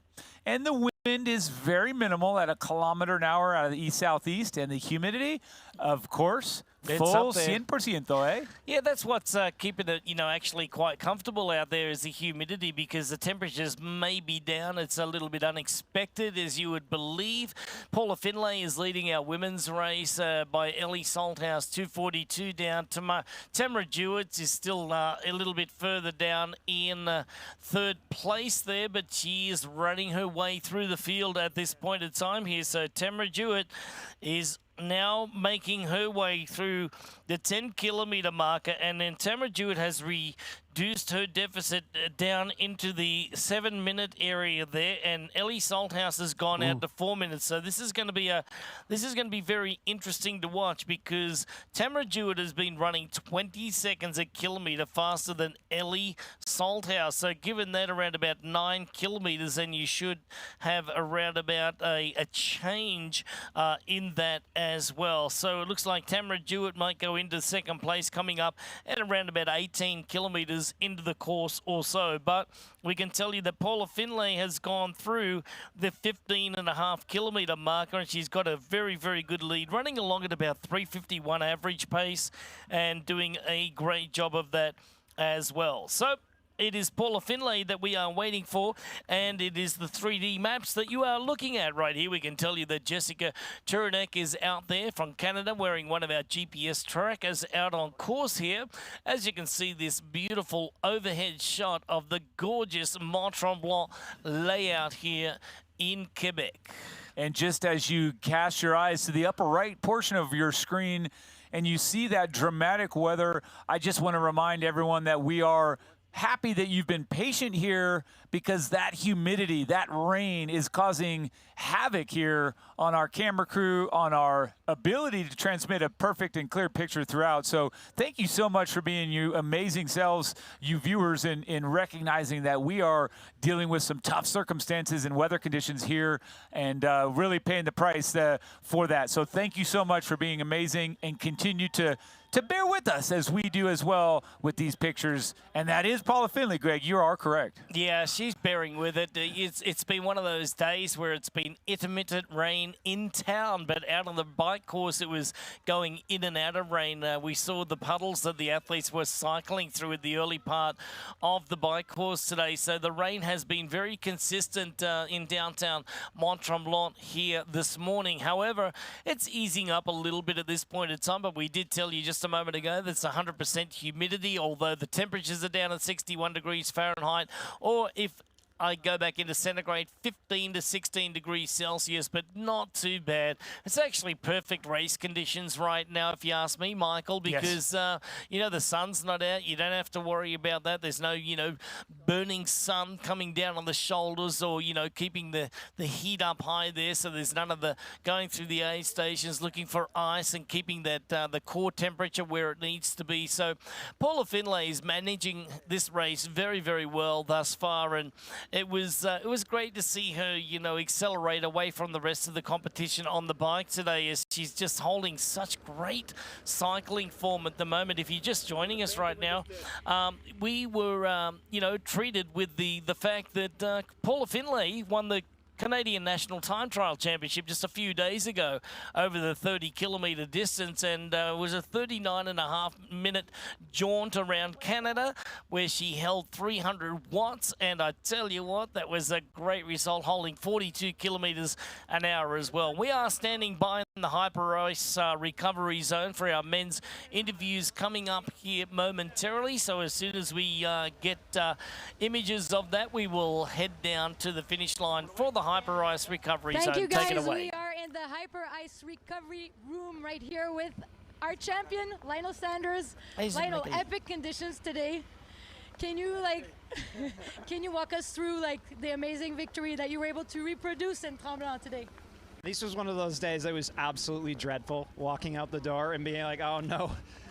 It's like where you're hoping to get a flat tire beforehand, for real. And I was late to the swim because I was freezing and wet and to the warm up and trouble getting my wetsuit on. It's just like a rough day. And I hate the cold. I moved to Tucson to avoid this stuff, and I thought coming back in the summer would be okay, but no, it turns out it's not. But I mean, this is the conditions, and so I just tried to do my absolute best, and I swam decently well. You know, I had a rib injury, so maybe not as good as I could have without a rib injury, but it's the best I could prepare for it. And then onto the bike, I went to work really hard, and I was worried about Yao Pereira, the ITU guy, and so when I caught that group, I did probably my biggest surge of the race to try and drop those guys, and then I bridged across to Justin Reilly and Ben Canute and Matthew Marquardt, and these guys were just crazy strong. I tried a few times to put in surges, and it was not happening. One time we were going up the mountain, and we were passing 3 abreast. The question I asked at the meeting of the rules of that. And I looked down, I'm doing 500. And so we got 3 abreast of guys doing 500. So it was a lot of attacks, and it was a real pleasure to ride with those guys. Everyone rode really fair. And then off the bike, it was pretty well survival on the run. I was starting to hurt pretty bad at 13K in, and I just held on for dear life. So on the run, like, did your pace slow in the end? I think we were wondering if it was really the terrain, or you went, I think, almost 4 minutes per K, and we were like, is it the terrain, or is it that he's really feeling like it's about time to get to the finish line now? I think I overdid the nutrition a bit on the bike, and my stomach started to shut down. Like, it was either like I was going to have to stop to use the porta potty or puke. So I was like, I have to allow my stomach to settle a little bit and stop eating. And like I said, it was survival. I went into survival mode the final 7K. So no, the terrain is hard, but it was me not running well. Awesome. Well, you did amazing. So what's next for you? I wanted to get in a race before going to the Ironman, and so this was nice to, you know, I can't feel my rib right now, so I have confidence that I can push myself in training. And a month from now, I'm doing Ironman Lake Placid. Awesome. Lionel, once again, we love you here in Tremblant, and we're so happy for you. Congratulations. So that was your champion, Lionel Sanders. We're now ready for a second place interview here with none other than Ben Canute. Ben, how are you doing? Well, how was it for you? Like, can you take us same thing through the swim, bike, run, and how it all panned out? So, kind of the second race in a row where the swim is a little short, so I knew the gaps would be real close, and we really had to hammer the bike, and that was kind of my strategy regardless. But the guys up front, I mean, I was going to take pulls, but I just couldn't pull through today, and just tried to keep rubber side down with all the rain, and definitely some standing water on the course, so just made sure I stayed connected to the group as long as possible. And for me, that was probably one of my better half Ironman rides, and just lost connection in that final section, which I'd rode a couple times and really enjoyed, but just tried to get myself ready for a run. But the big effort on the bike had my back pretty tight through the first 10K, and was just trying to salvage something, but thankfully it kind of came around, loosened up, and was able to close super well for second. Seems like you used some of your ITU background here on the run to go and get that position. You really made a lot of terrain at the end of the race, right? And the swim, were you disappointed it was a shorter swim? Yeah, I mean, it's always nice to have as long of a swim as possible, but honestly, the conditions today were pretty brutal. Even out on the swim, there got to be some chop out there, so you just kind of take what you can get, especially in this, and I understand that it's a safety concern with chop and being able to see athletes in the water, so I just kind of, it is what it is, and just went out and raced. And yeah, just my run has been coming along for years now and have always had a pretty solid finish, and I don't like losing sprint finishes. So once I caught Justin and saw Matt was starting to struggle a little bit, I just, you know, really wanted to turn up and put in a good sprint on the downhill. Awesome. So was this what you expected? Was this the result you expected? I really wanted to be trying to gun for the win, but, you know, when Lionel Sanders is on the start line, he's one of the best in the world, and it was a good kind of barometer, a test of where I'm at for the season. And I mean, you can't be upset when you're on the podium. There's definitely things that I can go back and work on, but yeah, definitely happy to take second today and be racing the whole time. Congratulations, because you did stay strong until the end, and that's what allowed you to get to second place, so congrats.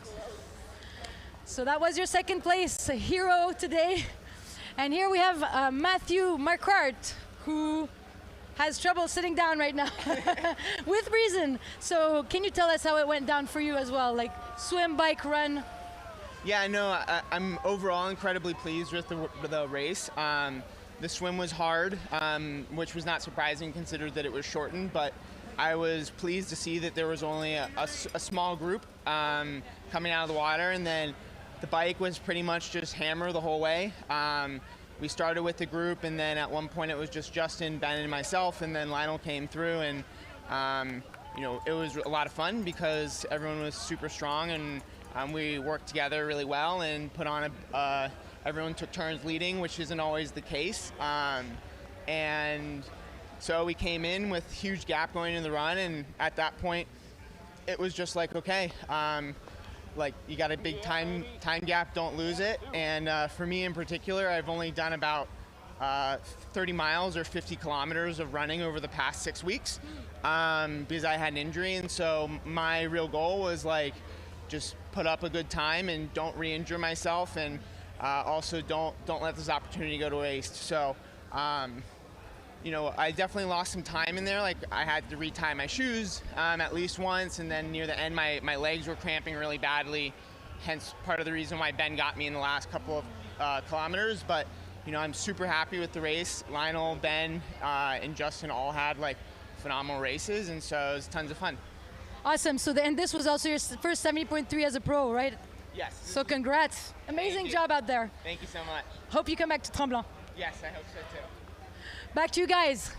All right, thank you to Magali Tissier holding the interviews there as we go back to our women's race right now. Now, that does tell us the story there, Michael, that we've been wondering about, and Matthew Marquardt, with the leg cramps there. So, we heard leg pain, leg cramps, but I'm glad that Matthew was able to tell us that it was the cramps. And it was the same thing that happened, at Ironman Texas, where he picked up that fourth place finish, but he picks up 2,359 points today, which is very important. That's why he's working so hard, because every second matters at the end, because as we know, the point score, every point is a second, or the other way around as well. So Paula Finlay, she is now rocketing toward that finish line with a very healthy lead of 4 minutes and 7 seconds. And I tell you about those cramps. Well, Hyperace is proud to be the official recovery partner of Ironman, and those athletes can start immediately with their recovery journey by visiting the Hyperice Recovery Zone located beyond the finish line. That area is a critical stop on the athlete Ironman journey. And here, Paula Finley racing for that zone, trying to get there, getting a high five across the road to some folks. And you know what? It's one of those things where she's got fans, she's got friends, but with this accessibility on her social channels, people love this. They feel like they know her. They're in there with her and Eric, and I think that's cool too. You get a lot of extra fans, which lifts the energy in a race. So kudos to her for that. These two ladies look great, Michael. Look at that. I mean, Paula was running along with confidence. She was running along with some, really, there was meaningful stride there. Look at Ellie. Same thing. She's driving the knee. She's up on her toes. She's like, the arms are there now. I mean, look at how, in sync the arms are. Like when she ran out in that first kilometer, Mike, I mean, that left arm was way up there, right on the sternum line there, and the right arm was doing all the driving. And now she looks great. I mean, this really is her sweet spot. I really do believe that for Ellie Salthouse, this is her greatest distance. And look at her. She just looks absolutely fantastic right now. It just blows me away that Paula Finlay has 4 minutes and 7 seconds on her. I can't believe that because, Paula is just running nicely, but it's just hard to believe that she's got such a big lead. But look, on the bike ride today with Paula, it was such a good day.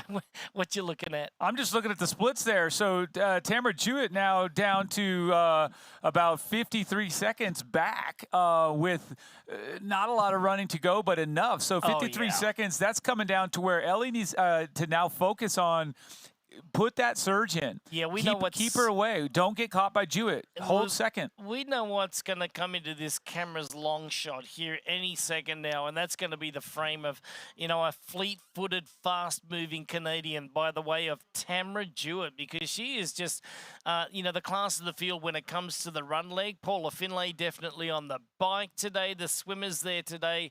There was a bunch of ladies just there, at the end of the swim. But I got to tell you, look, Paula Finlay She's just been nothing short of remarkable today, coming in with fine form. She knew that she had to get up and, race the Canadian National Time Trial Championships, in which she's won, and she's won 3 times just a few days ago. Comes in here with a lot of confidence and knowing that she was going to ride the legs off the other athletes here, but on the run course today, she's run away with it. We know from Ellie Salthouse, but can Ellie stay on the podium? She's in second right now. She's got Tamara Jewett. There she is. There's Paula Finlay, leading the race. But Tamara Jewett is closing in on Ellie Salthouse and second place, whereas Paula Finlay, she's got a lock on the competition and a lock on the win at this point in time.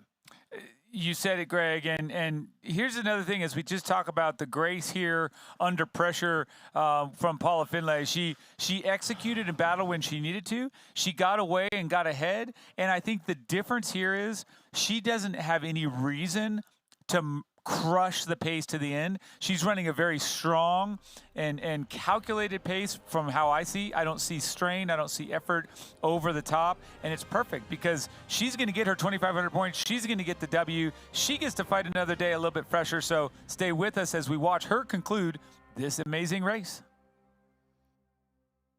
Your new vehicle, Mr. Lawrence. The VinFast VF8. All the latest tech? Precisely.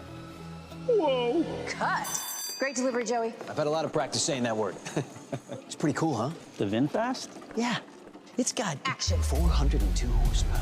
All-wheel drive. Over-air updates and a 10-year unlimited miles battery warranty. Yes? 15-inch infotainment screen. Cut. None of those lines are in the script, Joey. I just think people are really going to want to know those things. That's what the website's for, Joey. Open up the sky, 'cause I'm coming up to you. So send down your wings and let them bring me to you. You know I'm standing at the station, ready to go. Oh, big old aeroplane, I'm trusting your soul. Get on up, big bear. Here's Elizabeth in the middle of the perfect workout for her. To create it, we analyzed her biometrics and genetics, her recovery rate, injury risk, and aerobic potential, her recent training sessions, the temperature, humidity, and elevation, the demands of her next race, and billions of data points from athletes just like her. With TriDot, Elizabeth gets faster. And what does she have to do? I just opened TriDot and did my workout. TriDot. We do the technology, you do the training.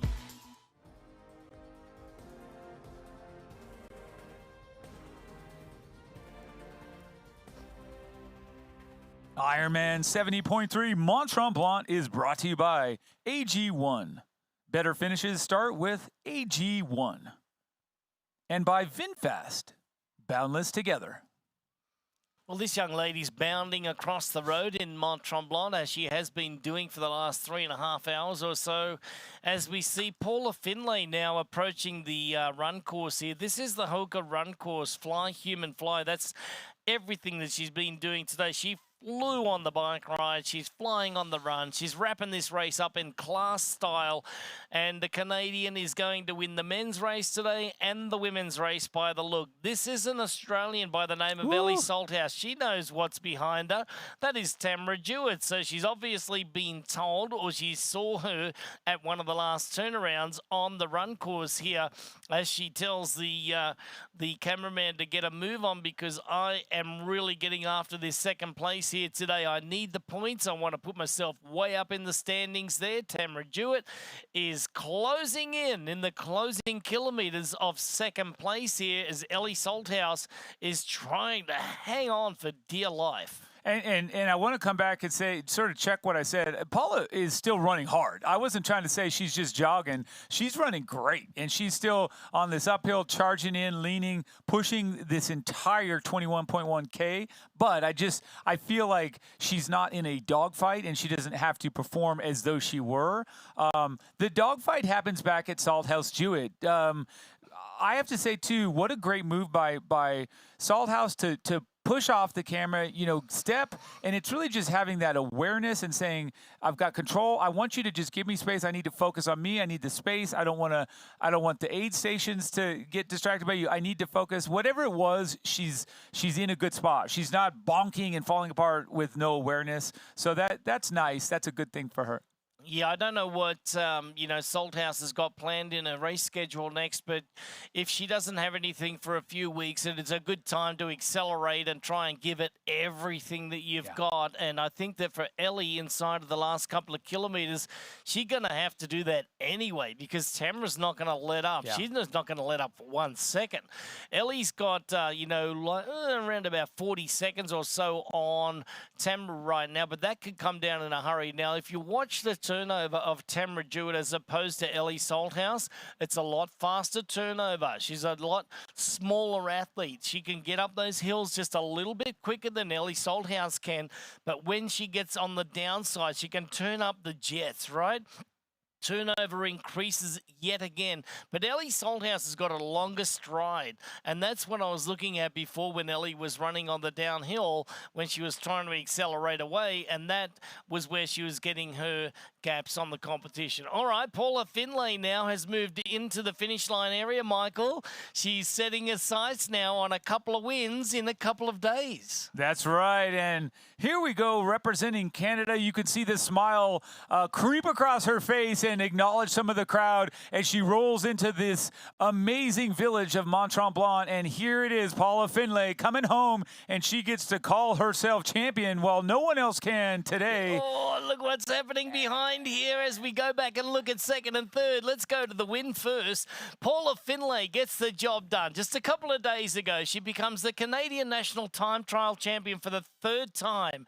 And now she takes out Ironman Mont-Tremblant here in the beautiful province of Quebec. And I tell you what, for Paula Finlay, she is a national hero on the women's side of things here in sport. She's a two-sport athlete with cycling, but today it is Ironman 70.3, and the young Canadian gets the job done again.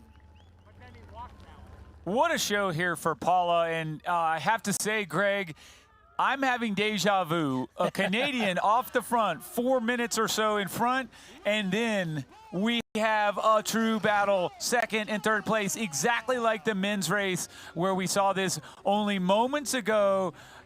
Greg, it is on. So as we celebrate and congratulate Paula Finlay here with a warm embrace at the finish line from family, and the rain is still coming down, not dampening the spirits of this champion. What a great 2024 for Paula Finlay, and what a graceful champion. Oh my gosh. But here it is. Yeah, that was Paula's mother as well, a triathlete herself. And look at this. I mean, you called it right then, Michael. It was so much fun watching the last part where Ben Canute caught up to Matthew Marquardt over the last kilometre or so, and then it was a battle.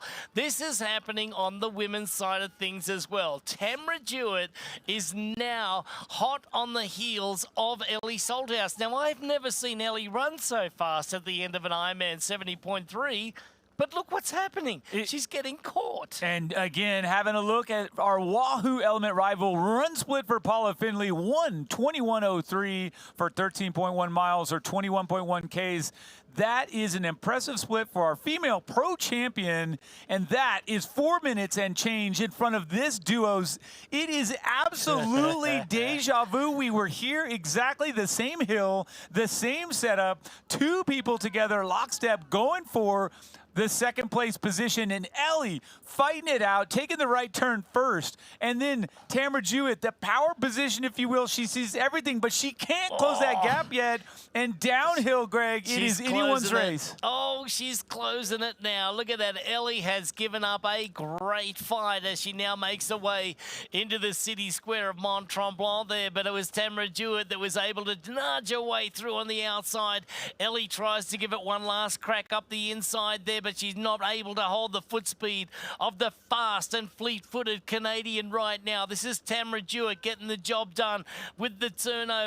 Ellie Salthouse was so tough, but look at that. She is gritting the teeth there. She is throwing everything at it. The arms are flailing. The legs are moving like a locomotion, and Ellie Salthouse cannot do anything about it. But look at Ellie. She's fighting. It's absolutely the same thing, Greg, and this is why we watched the race. The same as the men. With everything she has, Jewett gritting her teeth and going for it. Ellie not saying no, not rolling over. The same we saw with Marquardt. These two women are carbon copy for the race, and they're doing it better right here in the chute. They're still together, a couple turns left. Tamara appears to have that edge, and you see a little bit of a let up with Ellie, but Tamara Jewett from Canada ripping it and giving it all downhill, Greg.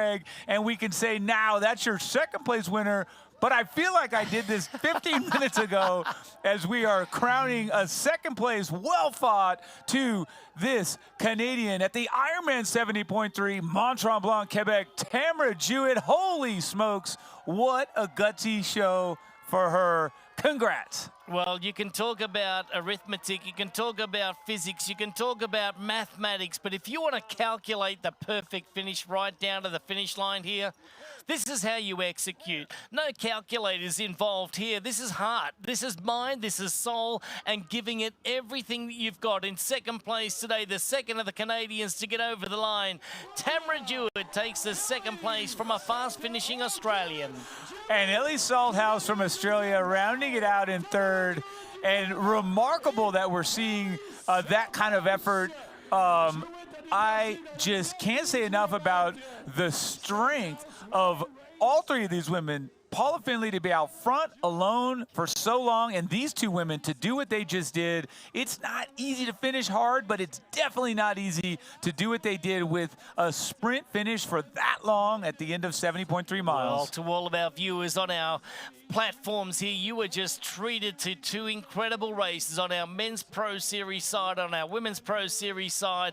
It was deja vu, just as you said, Michael. It was Lionel Sanders that had a clear victory today, but it was Matthew Marquardt that drove all the way to the finish line by losing out just a couple of seconds from Ben Canute. Then on our women's side of things, it was Ellie Salthouse that led right up until just after 20 kilometers, and Tamara Jewett just comes into the thick of things. She gets to the top of the hill. She accelerates away. You would think that Tamara would run away with second place, but she didn't. It was Ellie Salthouse that came back. She fought back right up onto the shoulder of Tamara Jewett, and it was just right at the very end. The narrow roads of the finish line through the town square of Mont-Tremblant, where the Canadian Tamara Jewett gets the job done. Now, Michael, this is a testament to every second matters. Ellie Salthouse knows that those points, those seconds can tick by, the points can tick by, but those points at the end of the season are dollars. And this, like I said, a testament to why you run to the finish line. For certain, and here's what we had today. We had a Canadian winner on the men's race, a Canadian winner on the women's race, and then 3 seconds between second and third for the men, and 8 seconds between second and third for the women. I just think that's so fun because you kind of just get over the excitement of that dramatic sprint finish for the fellas, and then you get to see it again. It's sort of like, man, I wish I could see that again. Boom, delivered. Those women did it in style, and now we're waiting. So not quite as close for fourth, fifth, and sixth on the women's race, but still an epic battle. And when the seconds matter, as you said, Greg, it is still on in a very big way. And what a quick day, too. I mean, we're just at 4 hours and 12 minutes. On the on clock our women's here. side, So, and Michael, can I just say that the gift continues to to give, and the thing is here is that the 2024 Pro Series just continues to give us thrilling results, great races, racing right down to the finish line, and the athletes are just giving up everything. And you know what? Before we zip away, subtract 4 minutes off that clock because that's the women. So, again, 4:01 for Paula's unofficial time and a 1:16 for Tamara Jewett. Stay with us. We'll be here for the conclusion, so don't go away.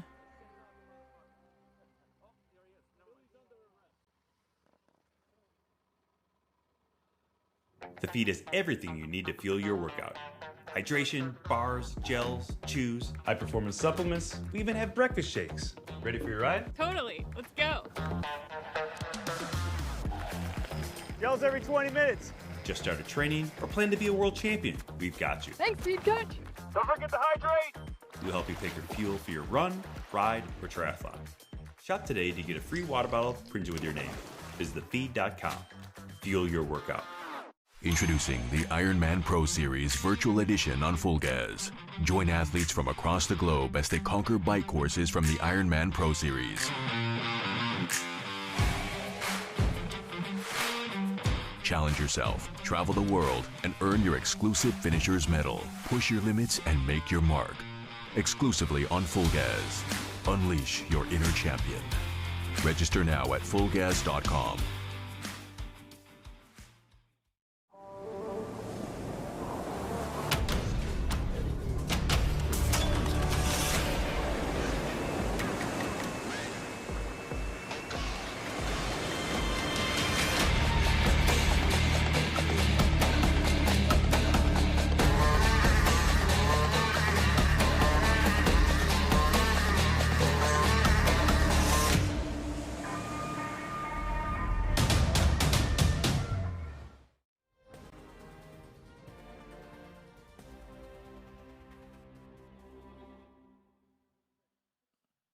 IRONMAN 70.3 Mont-Tremblant is brought to you by VinFast, Boundless Together, and by Breitling, aspire for the ultimate finish line reward.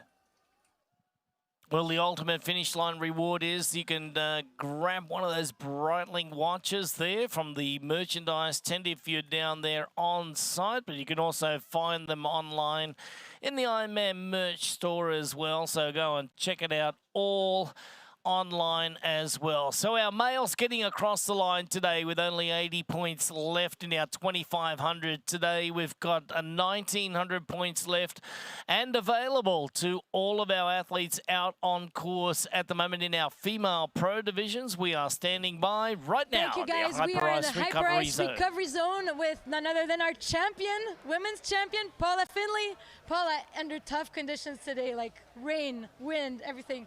Can you tell us like how that went down for you? Yeah, the bike was scary, to be honest. I am like nervous biking in the best of conditions, so to have the wind and the rain was like bad visibility was really scary to me, but I kind of just like held my own and focused on myself, and I felt good running. Running in the rain is kind of fun, but the bike was certainly scary, and my nerves before this race were so low because I thought there's no way we're doing this. Like they're going to cancel it, but we did it. So yeah, it's really crazy, and congrats to everyone who finishes. It's just like a crazy hard day out there. Yeah. And not everybody knows that you actually won Canadian Time Trial Championships like the day before the race. Yeah. So you must have been, how did you feel about the bike ride? Did you think that would affect your race today? Yeah, I did the TT Championships on Friday, and today's Sunday, so 2 days ago. It was a 30K, it took 40 minutes, it was all out, but the thing about bike racing is you don't really get the DOMs and the soreness after, so I felt actually really good today, and I think doing that little hard effort on Friday may have helped me for today, but more than anything, it was like the logistics and the travel and all that maybe was too much, but I'm proud of myself for like feeling good and keeping a good headspace about it, and yeah, I got them both done. Awesome. And what did you think about the swim being a bit shorter? Do you think that impacted the race for you? No, I mean, it didn't feel shorter. It still felt like pretty long, and it was really choppy out there, so I think it was a good call for them to bring us in a little bit. Really wavy, hard to see, but I was just following feed and trying to stay calm on the swim because I knew what was coming on the bike. Well, we're really happy to have you here in Tremblant. Like the crowd was going nuts, so hopefully you come back. And I will say, despite the weather, this was my favorite racing experience ever. Just the people, the place is beautiful, the course is amazing, and I will 100% come back every year. It's my favorite race by far. Awesome. So you felt inspired out there, even though it was epic. Yeah, it was very epic, and like just the crowd support was insane. So thank you, everybody, and thank you, Megley. Thank you. All right, next step for you. Good luck. All right, that was Paula Finley, our champion today. And we are ready for the next interview with our second place female finisher from Canada as well, Tamara Jewett. So Tamara, are you back from the emotion, ready for the interview? It was really epic, as we were saying with Paula, with the rain and wind. So can you tell us how swim, bike, and run went for you today? Yeah, I think maybe the worst part of the day was having to set up transition in the rain. I was so happy once we started swimming, and then you're just soaking wet anyway. The swim was sort of medium for me. It wasn't good, wasn't bad. I was a little bit middle of the pack coming out of the water, I think, and was really happy with how I raced on the bike. I couldn't quite get up with Paula and Ellie, but I was able to sort of race my way from a position further back into third off of the bike, and felt really good about that. It was interesting. Chemin du Plessis was more like La Rivière du Plessis. It was like actual parts of the road. It was like a waterfall coming down the road. But it was okay. The pavement wasn't too slippery, and and then the run was just a lot of determination, right down to like a sprint finish with Ellie, basically. So it was a little nerve-wracking, as I could see she was getting closer, but we were running out of real estate as well, and I feel just so thrilled to have been able to catch her at the end. So that must feel really sweet. A podium at home, congratulations. Hope to see you next time in Tremblant. Yeah. Good luck in the next stages. So that was it for our second place interview. Now for third place, Ellie Salthouse from Australia. Hi again. How was it for you out there? Like, same thing. Can you run us just through the whole race? Like, how was the swim, bike, and run? And at the end, the last stages with Tamara. Yeah, I was a little disappointed with the shortened swim, because for me, the swim bike is where I can get a nice gap on Tamara. I've been a little unwell for the last couple of days, so I lost my voice a bit. So I knew it was going to be a really tough day regardless out there, especially with the weather conditions. But I guess once we got out on the bike, we kind of just did our thing, got it done. Paula kind of rode away from me about kilometer 60 on the bike. My plan was to try and stay with her, obviously, into T2, but I had to go to plan B when she rode away. And then I just tried to run my own run race, and it's a little bit of a hard course because you don't really get any feedback out there. So I didn't really know how close Tamara was or how quickly she was closing the gap.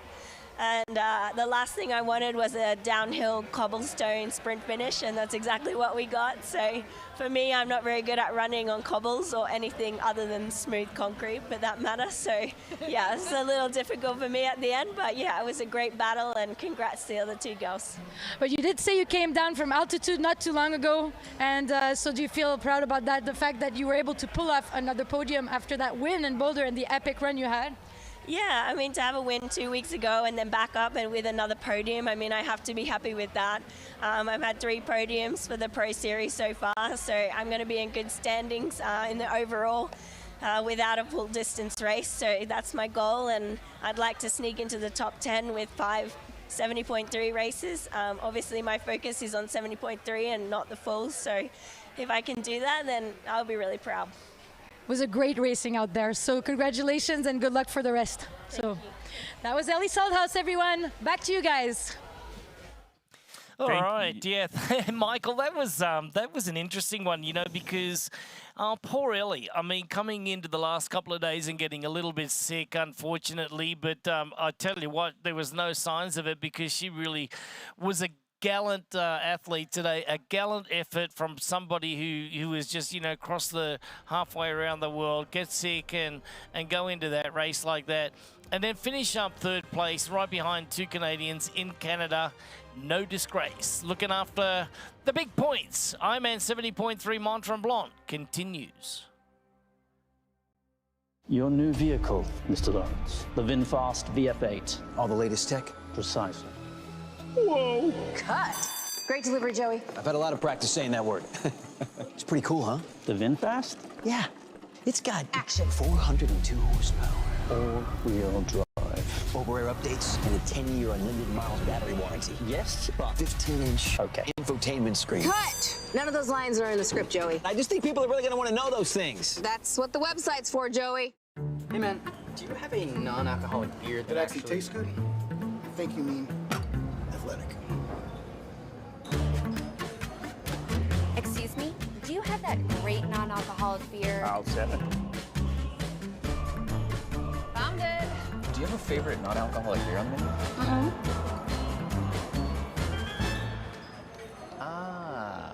Athletic it is. She's funny.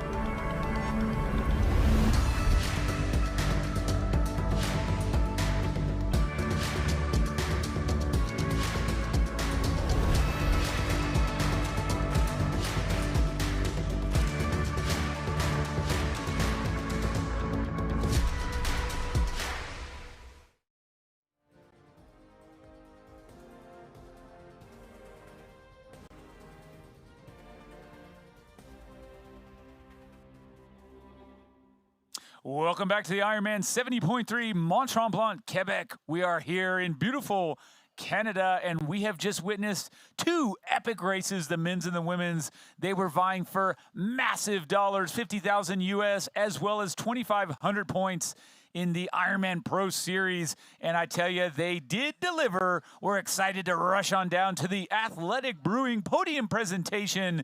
We are beginning with the women, so we will eagerly wait and take it to you right away.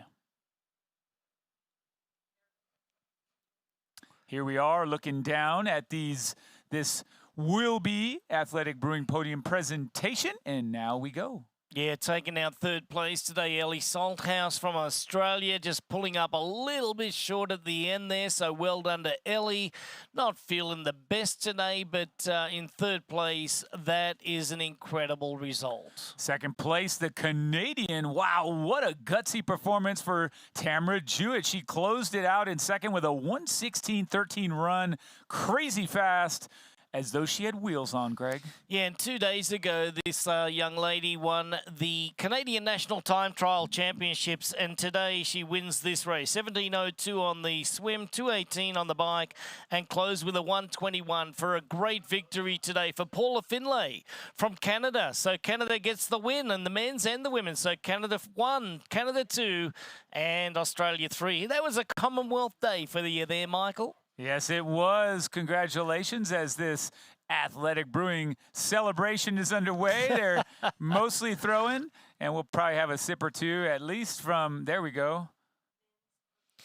And as we come right off of this beautiful podium celebration, we get to transition right to the fellas. And how about this? A beautiful display, and they can all step up. They're not so thrashed they can't make that step. We've seen that before where they can barely make the effort, but a great podium here. Paula Finlay in front of Tamara Jewett and Ellie Salthouse.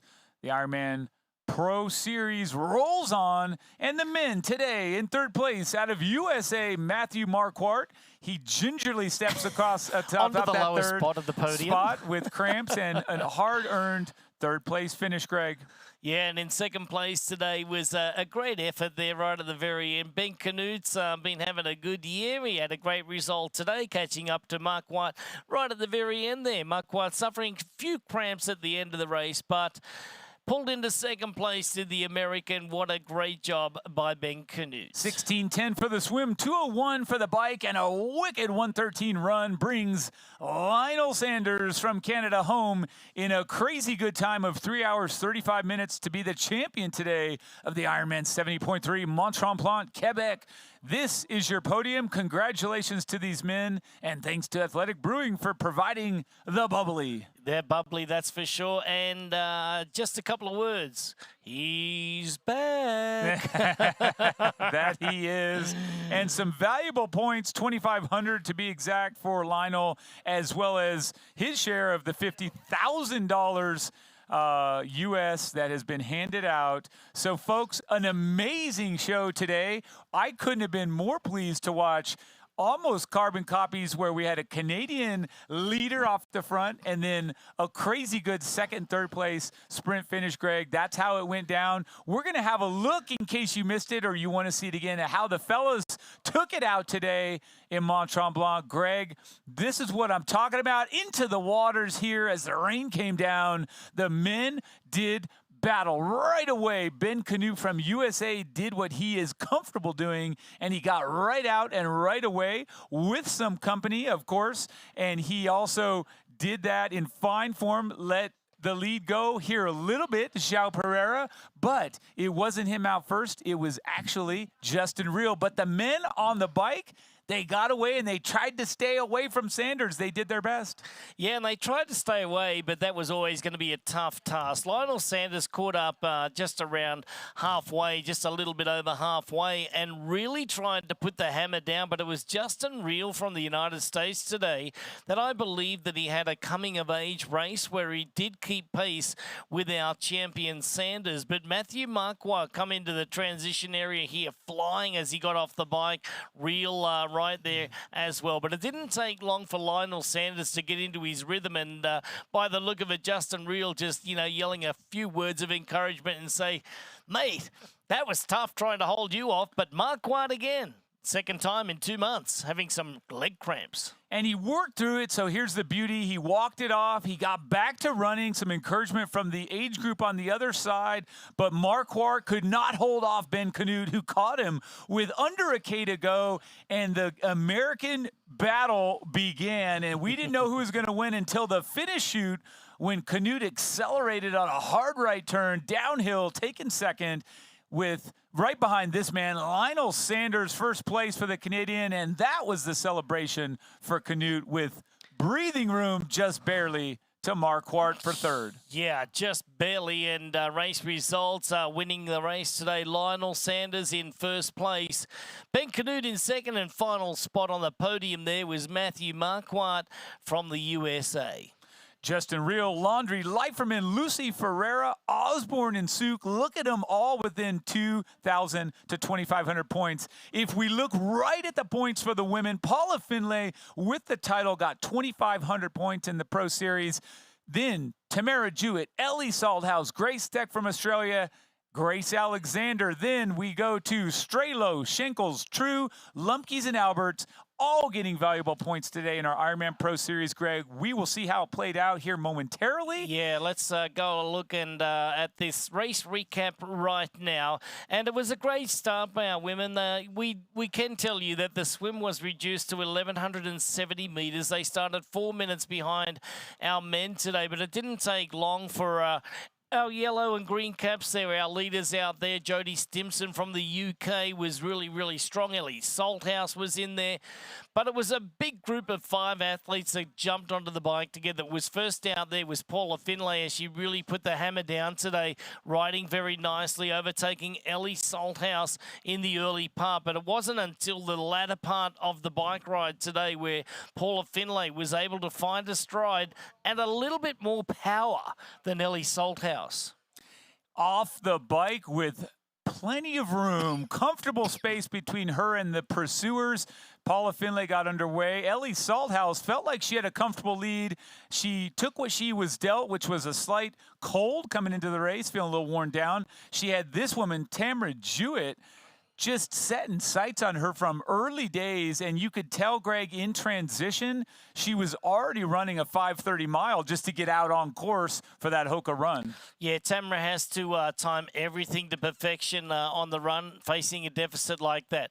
However, it was Paula Finlay that got out to a really, really good start, got into a consistent movement out there, and she just absolutely ran away with it today, coming off very fine form. I don't want to sound like a broken record, but the national time trial champion in cycling as well. This two-sport athlete gets the job done just over 4 hours today on the clock. But this was a great finish, Mike. It was. When we saw Tamara Jewett come around and jump on the shoulder, we thought, will she stay? Nope. Question was answered quickly as she rushed down the finish chute to take first in front of the Aussie, Ellie Salthouse. There it is, our overall Ironman Pro Series standings. Atop them all, Matt Hansen with 10,693, and then Jackson Laundry, Colin Schuch, Patrick Longa has come down. Today, we saw Laundry and Schuch just jump ahead. Then the women, Kylie Simpson, Greg Fenella Langridge, Jackie Herring, and no one from today entered except Alice Alberts and Ellie Salthouse, both bumped up from today's show. Ellie's going up 9 and down 2 for Emma Pallant. So well done. Thank you so much for watching Ironman Now coverage today of the Ironman 70.3 Mont-Tremblant.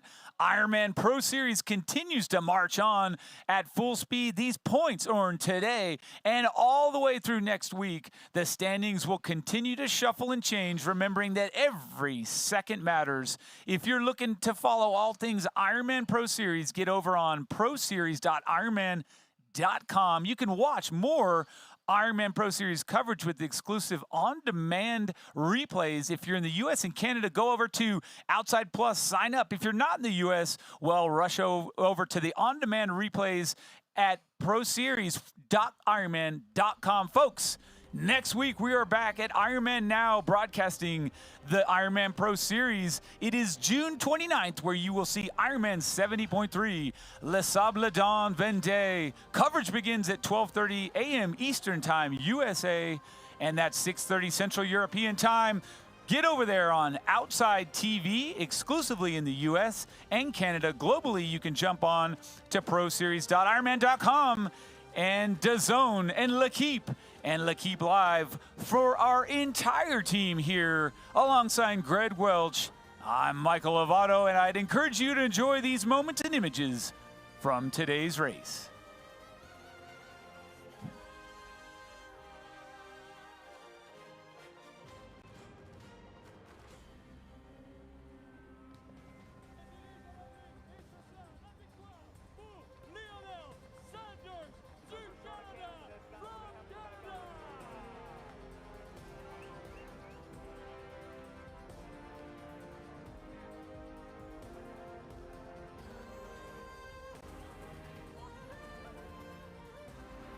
This copyrighted broadcast of World Triathlon Corporation may not be retransmitted, reproduced, rebroadcast, or otherwise distributed or used in any form without express written consent of World Triathlon Corporation.